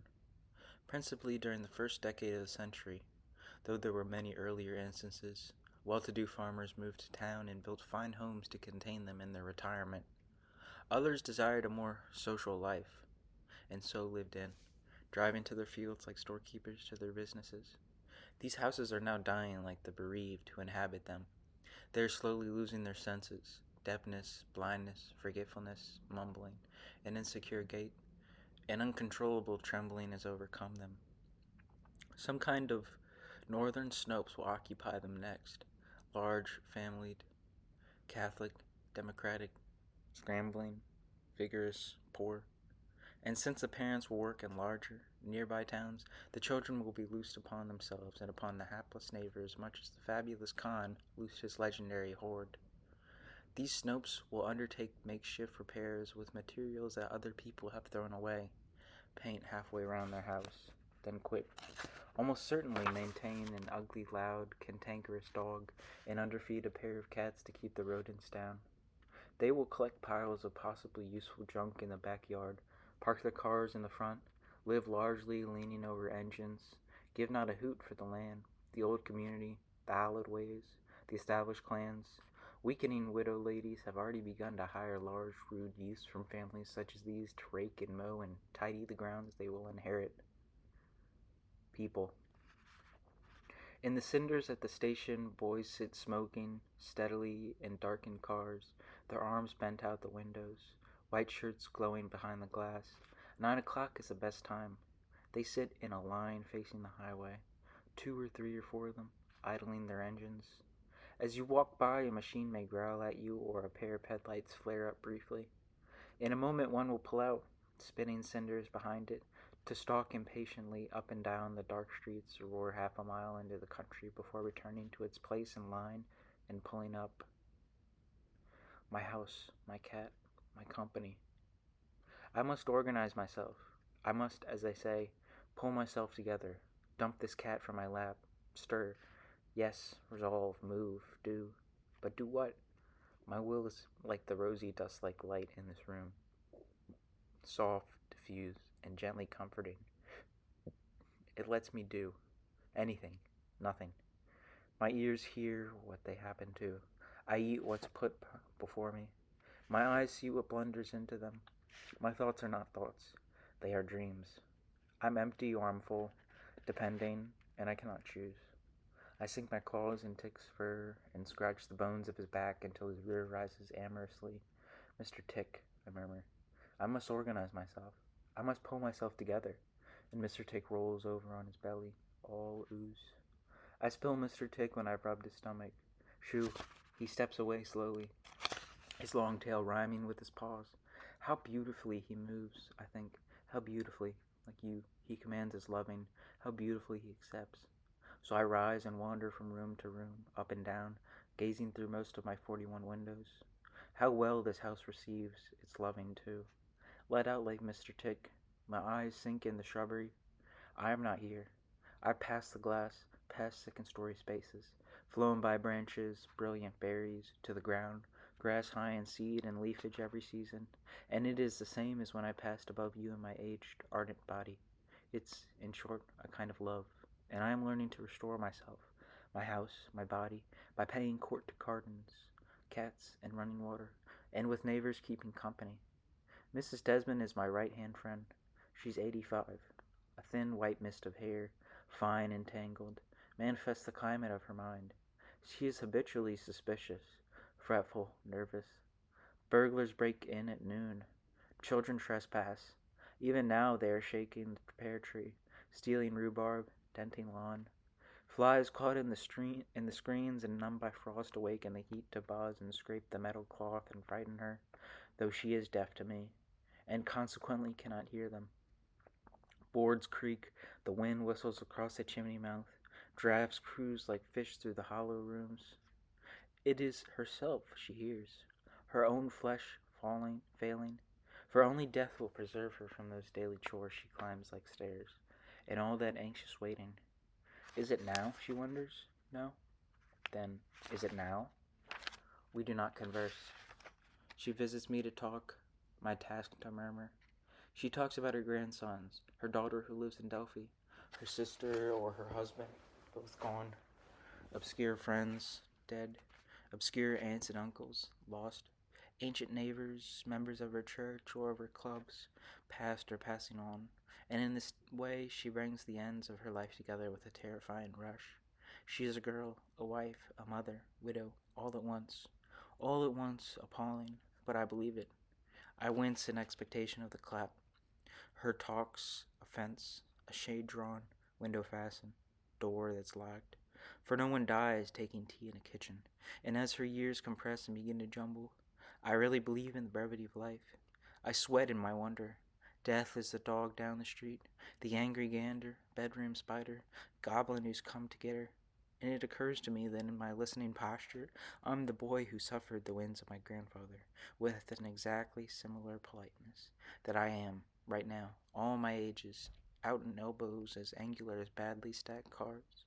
Thus was I when I loved you, every man I could be, youth and child, far from enough, and you so strangely ambiguous a being, met me, heart for spade, play after play, the whole run of our suites.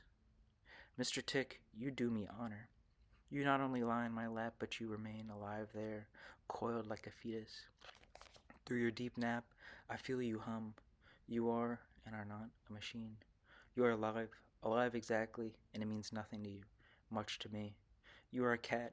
You cannot understand. You are a cat so easily. Your nature is not something you must rise to. You, not I, live in house, in skin, in shrubbery. Yes, I think I shall my hat my head with a steeple, turn church, devour people. Mr. Tick, though, has a tail he can twitch. He need not fly his fancy. Claws, not metrical schema. Poetry his paws, while smoothing, smoothing roughly his tongue laps its neatness. Oh, Mr. Tick, I know you. You are an electrical penis. Go on now, shoo.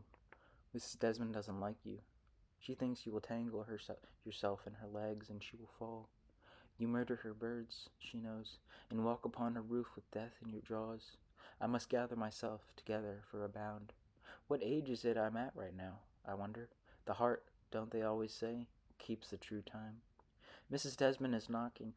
Faintly, you'd think, but she pounds. She's brought me a cucumber. I believe she believes I'm a woman. Come in, Mrs. Desmond. Thank you. Be my company. It looks lovely. And have tea. I'll slice it, crisp, with cream, for luncheon. Each slice as thin as me. Politics. Oh, all ye isolate and separate powers, sing. Sing, and sing in such a way that from a distance it will seem a harmony. A Strindberg play, a friendship ring. So happy, happy, happy, happy. As here we go hand in handling, up and down. Our union was a singing, though we were silent and the songs we sang like single notes are silent in a symphony. In no sense sober, we barbershopped together and never heard the discords in our music or saw ourselves as dirty, cheap, or silly. Yet cats have worn out better shoes than those thrown through our love songs at us. Hush, be patient, prudent, politic. Still, Cleveland killed you, Mr. Crane. Were you not politic enough and fond of being beaten? Like a piece of sewage, the city shat you from its stern 300 miles from history, beyond the loving reach of sailors. Well, I'm not a poet who puts pears to his temple in his youth to blow himself from Idaho, or, fancy that, Missouri. My God, I said, this is my country. But must my country go so far as Terre Haute or Whiting, go so far as Gary? When the Russians first announced the launching of their satellite, many people naturally refused to believe them. Later, others were outraged that they had sent a dog around the earth. I wouldn't want to take that mutt from out that metal flying thing if he's still living when he lands. Our own dog catcher said that. Anybody knows you shut a dog up by himself to toss around, the first thing he'll be setting on to do you let him out is bite somebody. This Midwest. A dissonance of parts and people. We are a consonance of towns. Like a man grown fat in everything but heart, we overlabor. Our outlook never really urban, never rural either. We enlarge and linger at the same time, as Alice both changed and remained in her story. You are blind. I put my hand upon your belly, feel it tremble from my trembling. We always drive large cars in my section of the country. How could you be a comfort to me now? More vital data. The town is exactly 50 houses, trailers, stores, and miscellaneous buildings long, but in places no streets deep. It takes on width as you drive south, always adding to the east. Most of the dwellings are fairly spacious farmhouses in the customary white, with wide wraparound porches and tall, narrow windows, though there are many of the grander kind, fretted, scalloped, turreted, and decorated with clapboards set at angles or on end, with stained glass windows at the stair landings and lots of wrought iron full of fancy curls, and a few of these look like castles in their rare brick. Old stables serve as garages now, and the lots are large to contain them, and the vegetable and flower gardens which, ultimately, widows plant and weed and then entirely disappear in. The shade is ample, the grass is good, the sky a glorious fall violet, the apple trees are heavy and red, the roads are calm and empty. Corn is sifted from the chains of tractor wagons to speckle the streets with gold and with the russet fragments of the cob. And a man would be a fool who wanted, blessed with this, to live anywhere else in the world. Education. Buses like great orange animals move through the early light to school. There the children will be taught to read and warned against communism. By Miss Janet Jakes. That's not her name. Her name is Helen something, Scott or James. A teacher 20 years. She's now worn fine and smooth and has a face, Wilfred says, like a mail order axe. Her voice is hoarse, and she has a cough, for she screams abuse. The children stare, their faces blank. This is the 13th week. They are used to it. They will all, she shouts, you will all draw pictures of me. No, she is a Mrs. Someone's Mrs. And in silence I sit to work while Miss Jakes jabs hairpins in her hair. Wilfred says an axe, but she has those rimless tinted glasses, graying hair, and almost dimpled chin. I must concentrate. I must stop making up things. I must give myself to light. Let it mold me. That's what they say in Wisdom's Monthly Digest every day. Enough, enough. You've been at it long enough, and the children rise formally a row at a time to present their work to her desk. No, she wears rims. It's her chin that's dimpless. Well, it will take more than a tablespoon of features to sweeten that face. So she grimly shuffles their sheets, examines her reflection crayoned on them. I would not dare allow a child to put a line around me. Though now and then she smiles like a nick in the blade. In the end, these drawings depress her. I cannot bear it. How can she ask that anyone draw me? Her anger's lit. That's why she does it. Flame. There go her eyes. The pink in her glasses brightens, dims. She is a pumpkin, and her rage is breathing like the candle end. No, she shouts, no. The cartoon trembling, no. John Stewart mock, this will not do. The picture flutters from her fingers. You've made me too muscular. I work on my poetry. I remember my friends, associates, my students by their names. Their names are Maypop, Dormouse, Upside Daisy. Their names are Gladiolus, Callow Bladder, Prince and Princess Olio, Hieronymus, Cardinal Mummum, Mr. Fichu, the Silk and Howdah, Spot. Sometimes you're Tom Sawyer, Huckleberry Finn. It is perpetually summer. Your buttocks are my pillow. We are adrift on a raft. Your back is our river. Sometimes you are Major Barbara, sometimes a goddess who kills men in battle. Sometimes you are soft like a shower of water. You are bread in my mouth. I do not work on my poetry. I forget my friends, associates, my students and their names. Gramophone, blowgun, pickle, serenade, Mars the barge, arena, Uberhaupt, Dr. Dildo, the fog machine. For I am now in B, in Indiana, out of job and out of patience, out of love and time and money, out of bread and out of body, in a temper, Mrs. Desmond, out of tea. So shut your fist up, bitch, you bag of death. Go bang another door. Go die, my dearie. Die, life deaf old lady. Spill your breath. Fall over like a frozen board. Gray hair grows from the nose of your mind. You are a skull already, memento mori. The foreskin retracts from your teeth. Will your plastic gums last longer than your bones, and color their grinning? And is your twat still hazy hairy, or are you bald as a ditch? Bitch, bitch, bitch. I wanted to be famous, but you bring me age, my emptiness. Was it that which I thought would balloon me above the rest? Love? Where are you?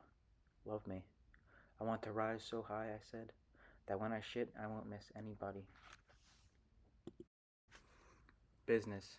For most people, business is poor. Nearby cities have siphoned off all but a neighborhood trade. Except for feed and grain and farm supplies, you stand a chance to sell only what one runs out to buy. Chevrolet's quit, and Frigidaire. A locker plan has left its afterimage. The lumber yard has been, so far, 6 months about its going. Gas stations change hands clumsily. A restaurant becomes available. A grocery store closes. One day they came and knocked the cornices from the watch repair and pasted campaign posters on the windows. Torn across by now by boys, they urge you still to vote for half an orange beblazoned man who has a hole one failed 2 years ago to win at his election. Everywhere in this manner, the past speaks, and it mostly speaks of failure. The empty stores, the old signs and dusty fixtures, the debris in alleys, the flaking paint and rusty gutters, the heavy locks and sagging boards, they say the same disagreeable things. What do the sightless windows see, I wonder, when the sun throws a passerby against them? Here a stair unfolds toward the street, dark, rickety, and treacherous, and I always feel, as I pass it, that if I just went carefully up and turned the corner at the landing, I would find myself out of the world. But I've never had the courage. That same person.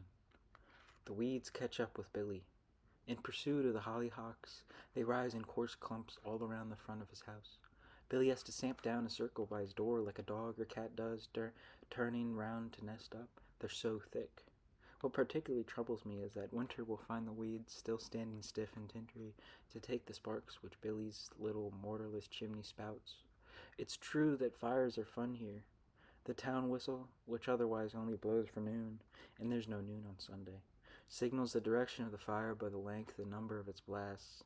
The volunteer firemen rush past in their cars and trucks. Houses empty their owners along the street every time like an illustration in a children's book. There are many bikes, too, and barking dogs, and sometimes, hallelujah, the fire is right here in town, a vacant lot of weeds and stubble flaming up. But I'd rather it weren't Billy or Billy's lot or house. Quite selfishly, I want him to remain the way he is, counting his sticks and logs, sitting on his sill in the soft early sun, though I'm not sure what his presence means to me, or to anyone. Nevertheless, I keep wondering whether, given time, I might someday keep wondering whether find a figure in our language which would serve him faithfully, and furnish his poverty and loneliness richly out. Wires. Where sparrows sit like fists, doves fly the steeple. In mist the wires change perspective, rise and twist. If they led to you, I would know what they were. Thoughts passing often, like the starlings who flock those fields at evening to sleep in the trees beyond, would form a family of paths like this. 8 foot down the natural height of air to just about a bird's perch, but they do not lead to you. Of whose beauty it was sung, she shall make the old man young. They fasten me. If I walk straight on, in my present mood, I would reach the Wabash. It's not a mood in which I'd choose to conjure you. Similes dangle like baubles for me. This time of year the river's slow and shallow. The clay banks crack in the sun. Weeds surprise the sandbars. The air is moist and I am sweating. It's impossible to rhyme in this dust. Everything, sky, the cornfield, stump, wild daisies, my old clothes, and pressless feelings, seem fabricated for installment purchase. Yes, Christ, I am suffering a summer Christmas, and I cannot walk under the wires. The sparrows scatter like handfuls of gravel. Really, wires are voices in thin strips. They are words wound in cables, bars of connection.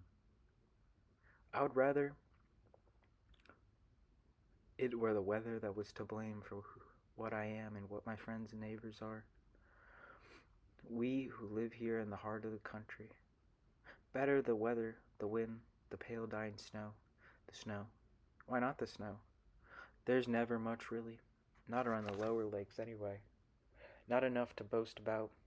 Not enough to be useful. My father tells how the snow in the Dakotas would sweep to the roof of the barns in the old days, and he and his friends could sled on the crust that would form because the snow was so fiercely driven.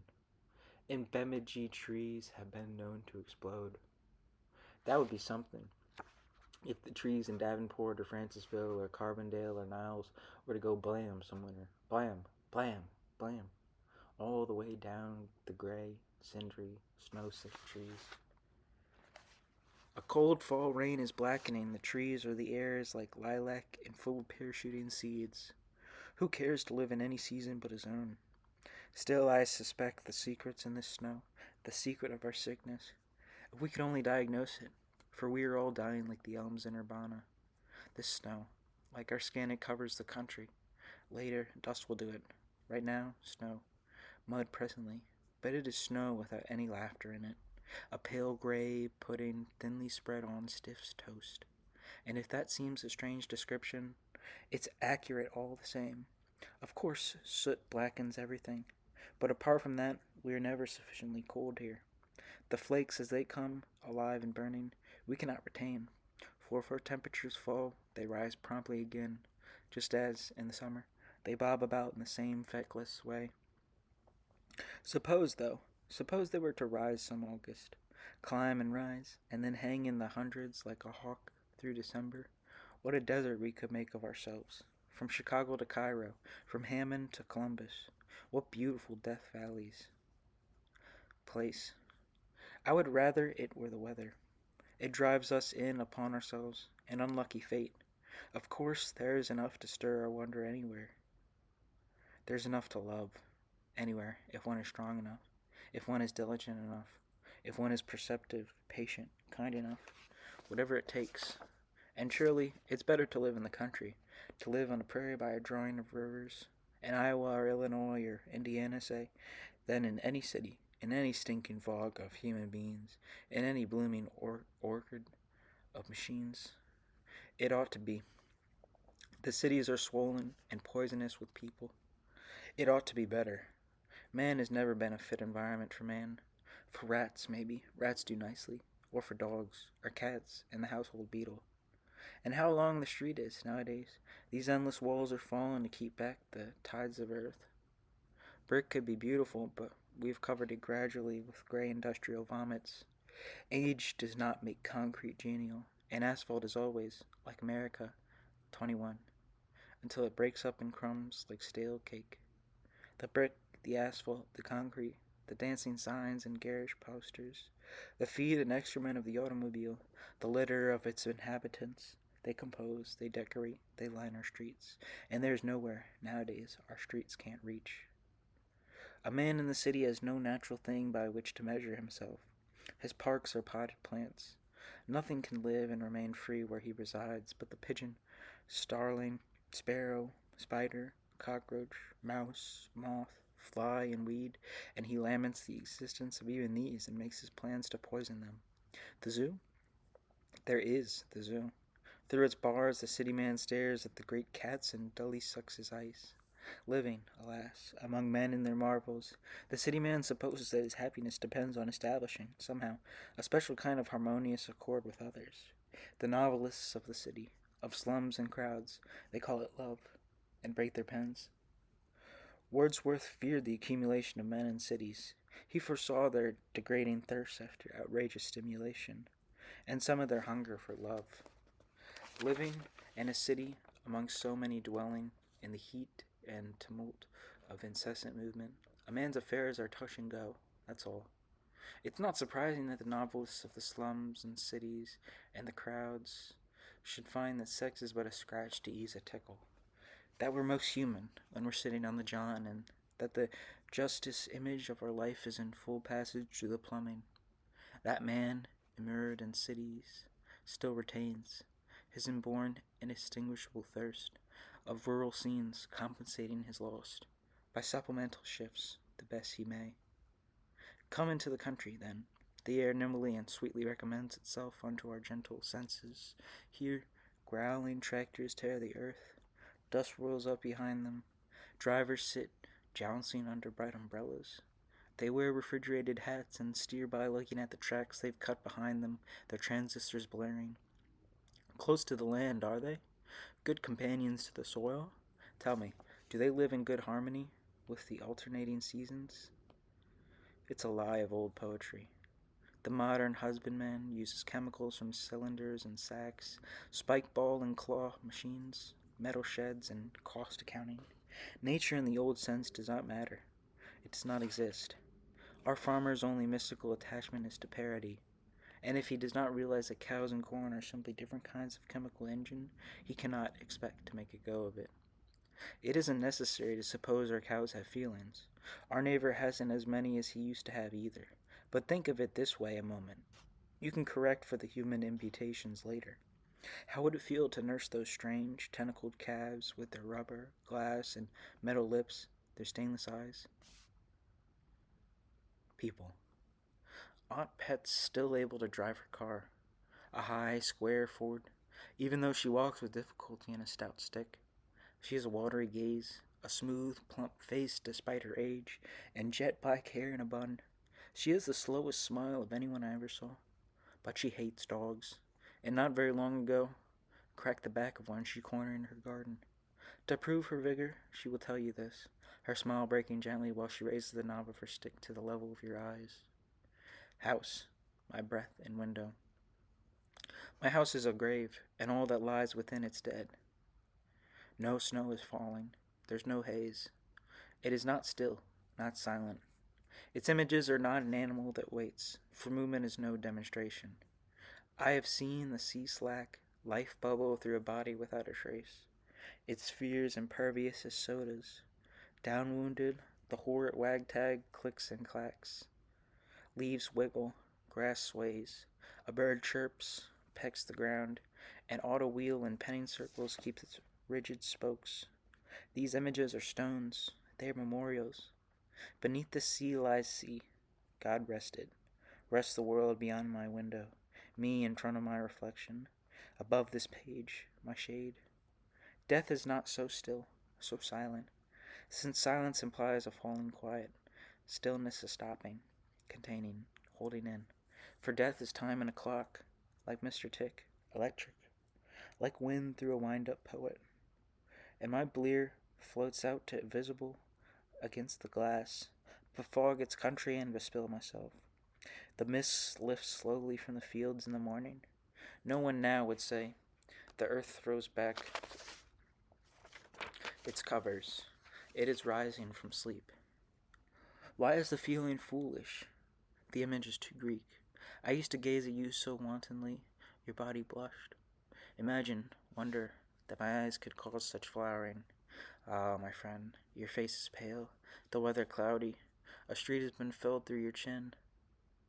Bare trees do nothing. Houses take root in their rectangles.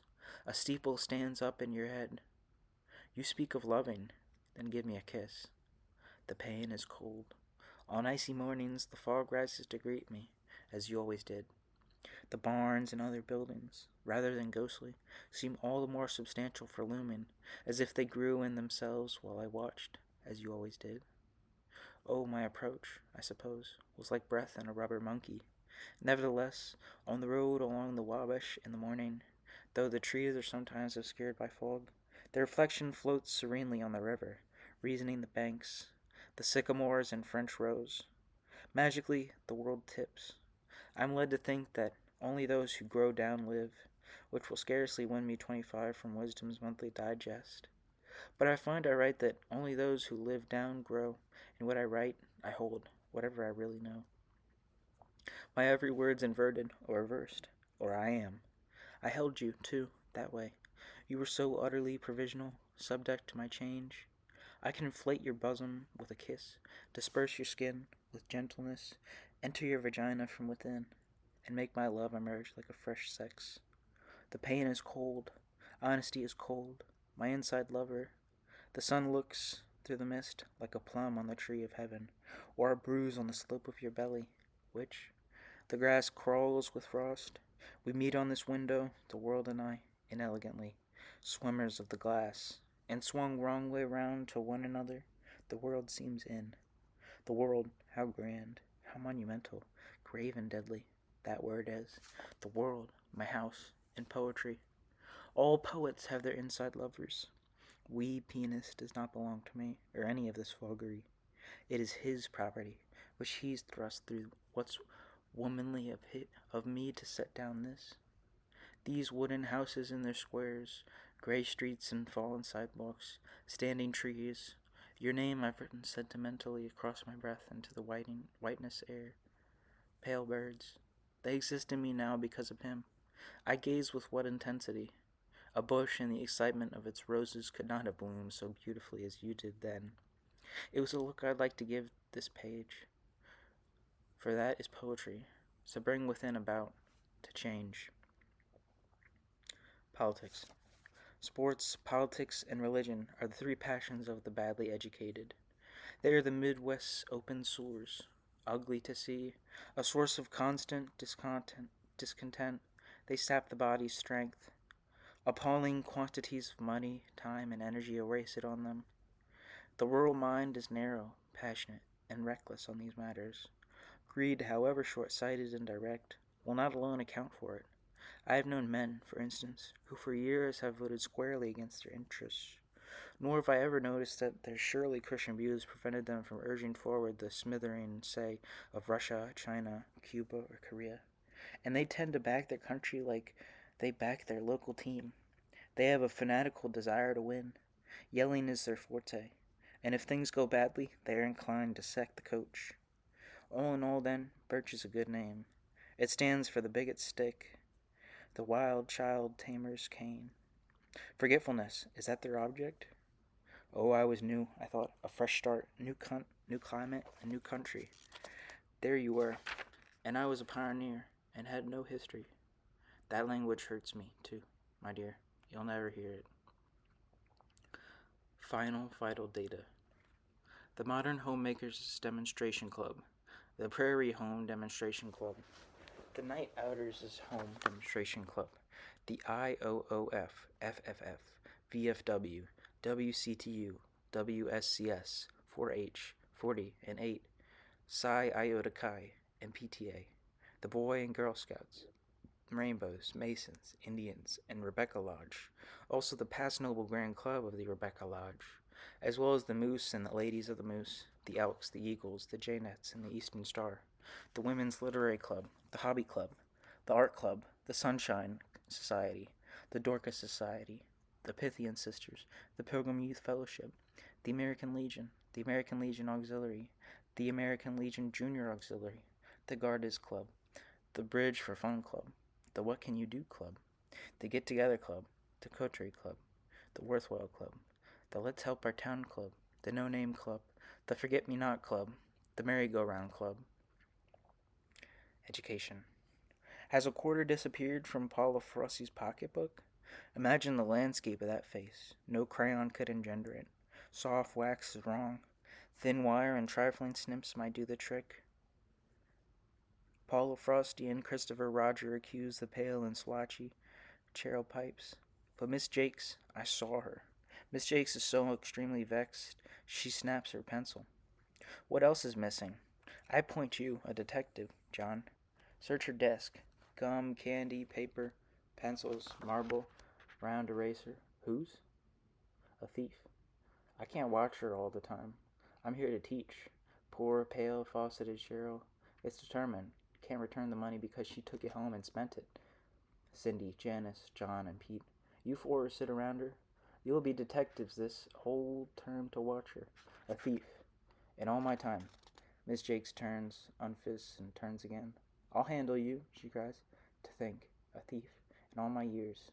Then she writes on the blackboard the name of Cheryl Pipes, and beneath that the figure 25 with a large sign for cents. Now, Cheryl, she says, this won't be taken off until you bring that money out of home straight up to here, Miss Jakes says, tapping her desk, which is 3 days.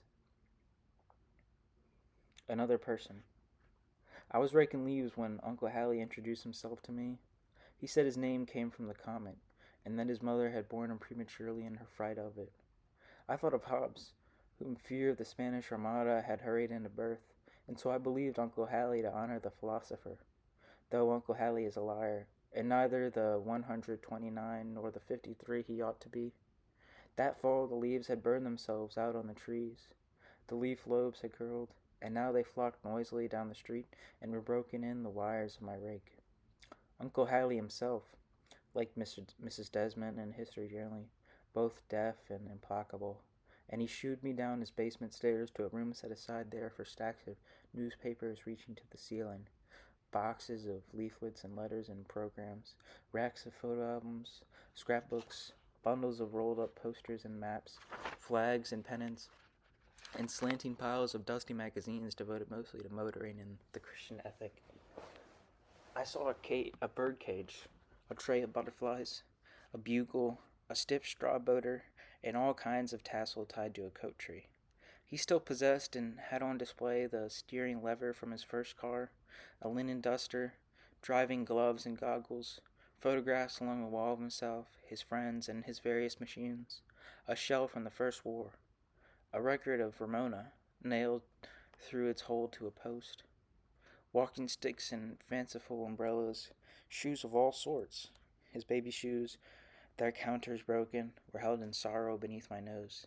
They had not been bronzed, but he might have them done some day before he died, he said. Countless boxes of medals, pins, beads, trinkets, toys, and keys I scarcely saw. They flowed like jewels from his palms.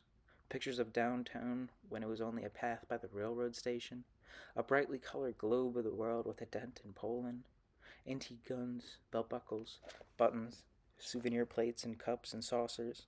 I can't remember all of it. I won't. But I recall how shamefully, how rudely, how abruptly I fled. A good story in my mouth, but death in my nostrils. And how afterward I busily, righteously, burned my leaves as if I were purging the world of its years.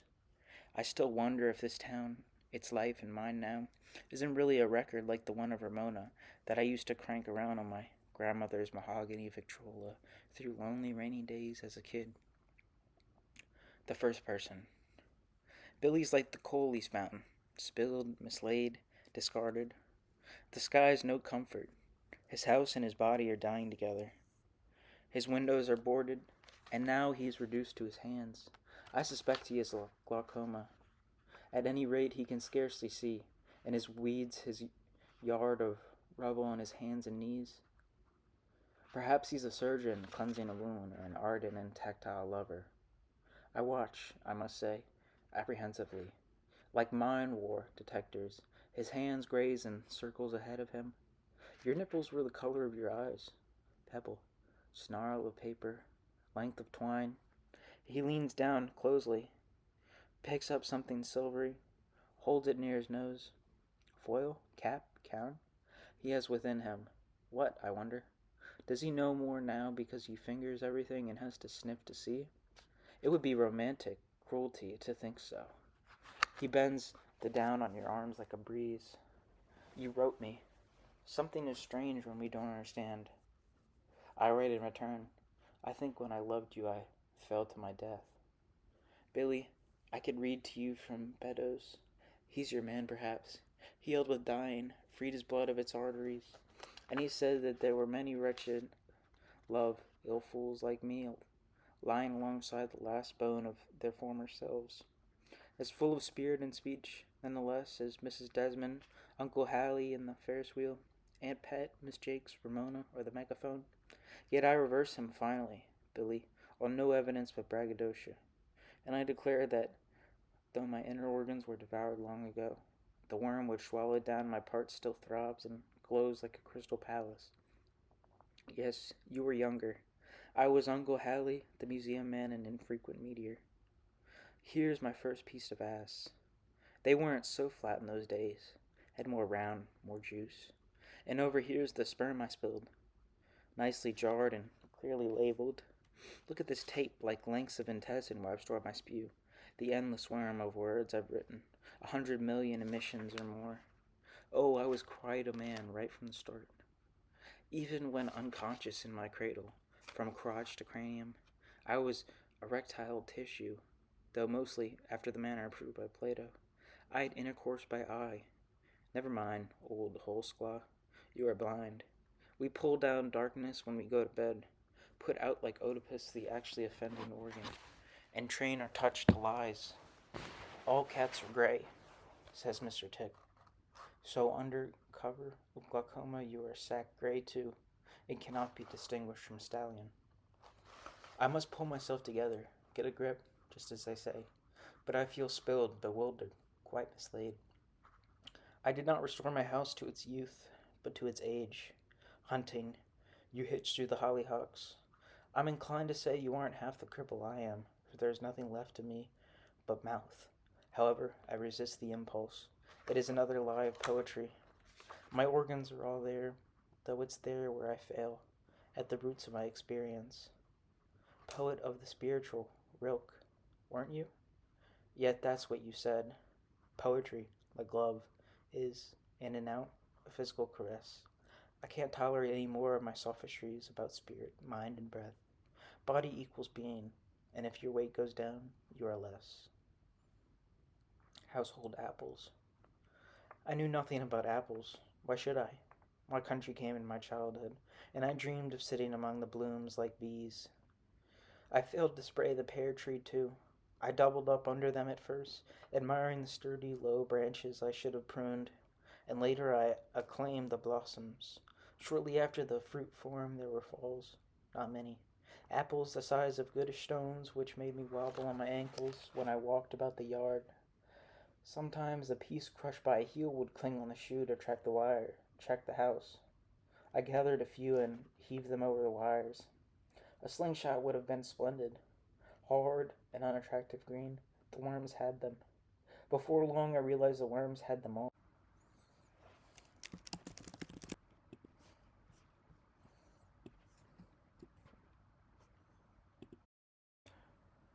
Before long, I realized the worms had them all.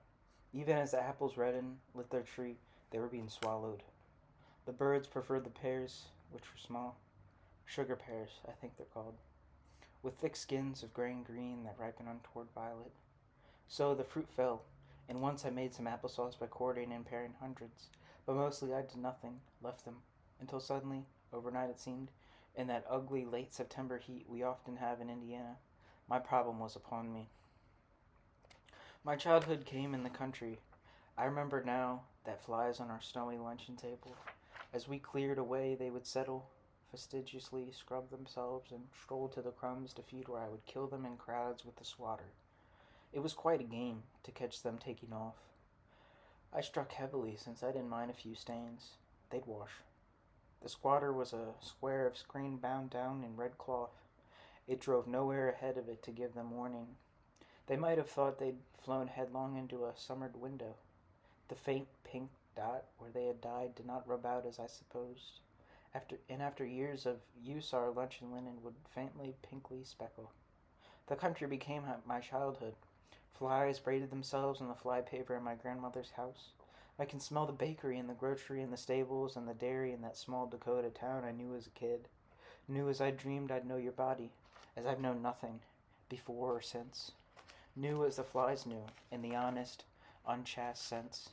The burned house, hose wet, which drew a mist of insects like the blue smoke of its smolder, and gangs of boys, moist-lipped, destructive as its burning. Flies have always impressed me. They are so persistently alive. Now they were coating the ground beneath my trees. Some were ordinary flies. There were the large blue-green ones. There were swarms of fruit flies, too, and the red-spotted scavenger beetle. There were a few wasps, several sorts of bees and butterflies, checkers, sulfurs, monarchs, commas, question marks, and delicate dragonflies, but principally houseflies and horseflies and bottleflies, flies and more flies and clusters around the rotting fruit. They loved the pears. Inside they fed. If you picked up a pear, they flew, and the pear became skin and stem. They were everywhere the fruit was. In the tree still, apples like a hive for them, or where the fruit littered the ground, squashing itself as you stepped. There was no help for it. The flies droned, feasting on the sweet juice. No one could go near the trees. I cannot climb, so I determined at last to labor like Hercules. There were fruit baskets in the barn. Collecting them and kneeling under the branches, I began to gather remains. Deep in the strong, rich smell of the fruit, I began to hum myself. The fruit caved in at the touch. Glistening red apples, my lifting disclosed, had families of beetles, flies, and bugs devouring the rotten undersides. There were streams of flies. There were lakes and cataracts and rivers of flies, seas and oceans. The hum was heavier, higher than the hum of the bees when they came to the blooms in the spring. Though the bees were there among the flies, ignoring me, ignoring everyone. As my work went on and juice covered my hands and arms, they would form a sleeve, black and moving, like knotty wool. No caress could have been more indifferently complete. Still, I rose fearfully, ramming my head in the branches, apples bumping against me before falling, bursting with bugs. I'd snap my hand sharply, but the flies would cling to the sweet. I could toss a whole cluster into a basket from several feet. As the pear apple lit, they would explosively rise, like monads for a moment, windowless, certainly, with respect to one another, sugar their harmony. I had to admit, though, despite my distaste, that my arm had never been more alive, oftener or more gently kissed. Those hundreds of feet were light. In washing them off, I pretended the hose was a pump. What have I missed? Childhood is a lie of poetry. The church. Friday night. Girls in dark skirts and white blouses sit in ranks and scream in concert. They carry funnels loosely stuffed with orange and black paper, which they shake wildly, and small megaphones through which, as drilled, they direct and magnify their shouting. Their leaders, barely pubescent girls, prance and shake and whirl their skirts above their bloomers. The young men, leaping, extend their arms and race through puddles of amber light, their bodies glistening. In a lull, though it rarely occurs, you can hear the squeak of tennis shoes against the floor. Then the yelling begins again, and then continues. Fathers, mothers, neighbors joining in to form a single pulsing ululation, a cry of the whole community. For in this gymnasium each body becomes the bodies beside it, pressed as they are together, thigh to thigh, and the same shudder runs through all of them, and runs towards the same release. Only the ball moves serenely through this dazzling din. Obedient to law, it scarcely speaks, but carums quietly and lives at peace. Business. It is the week of Christmas, and the stores, to accommodate the rush they hope for, are remaining open in the evening. You can see snow falling in the cones of the street lamps. The roads are filling, undisturbed. Strings of red and green lights droop over the principal highway, and the water tower wears a star. The windows of the store have been bedizened. Shamelessly they beckon, but I am alone, leaning against a pole. No, there's no one in sight. They're all at home, perhaps by their instruments, tuning in on their evenings, and like Ramona, tirelessly playing and replaying themselves. There's a speaker perched in the tower, and through the boughs of falling snow and over the vacant streets, it drapes the twisted and metallic strains of a tune that can barely be distinguished. Yes, I believe it's one of the jolly ones. It's joy to the world. There's no one to hear the music but myself, and though I'm listening, I'm no longer certain. Perhaps the record's playing something else.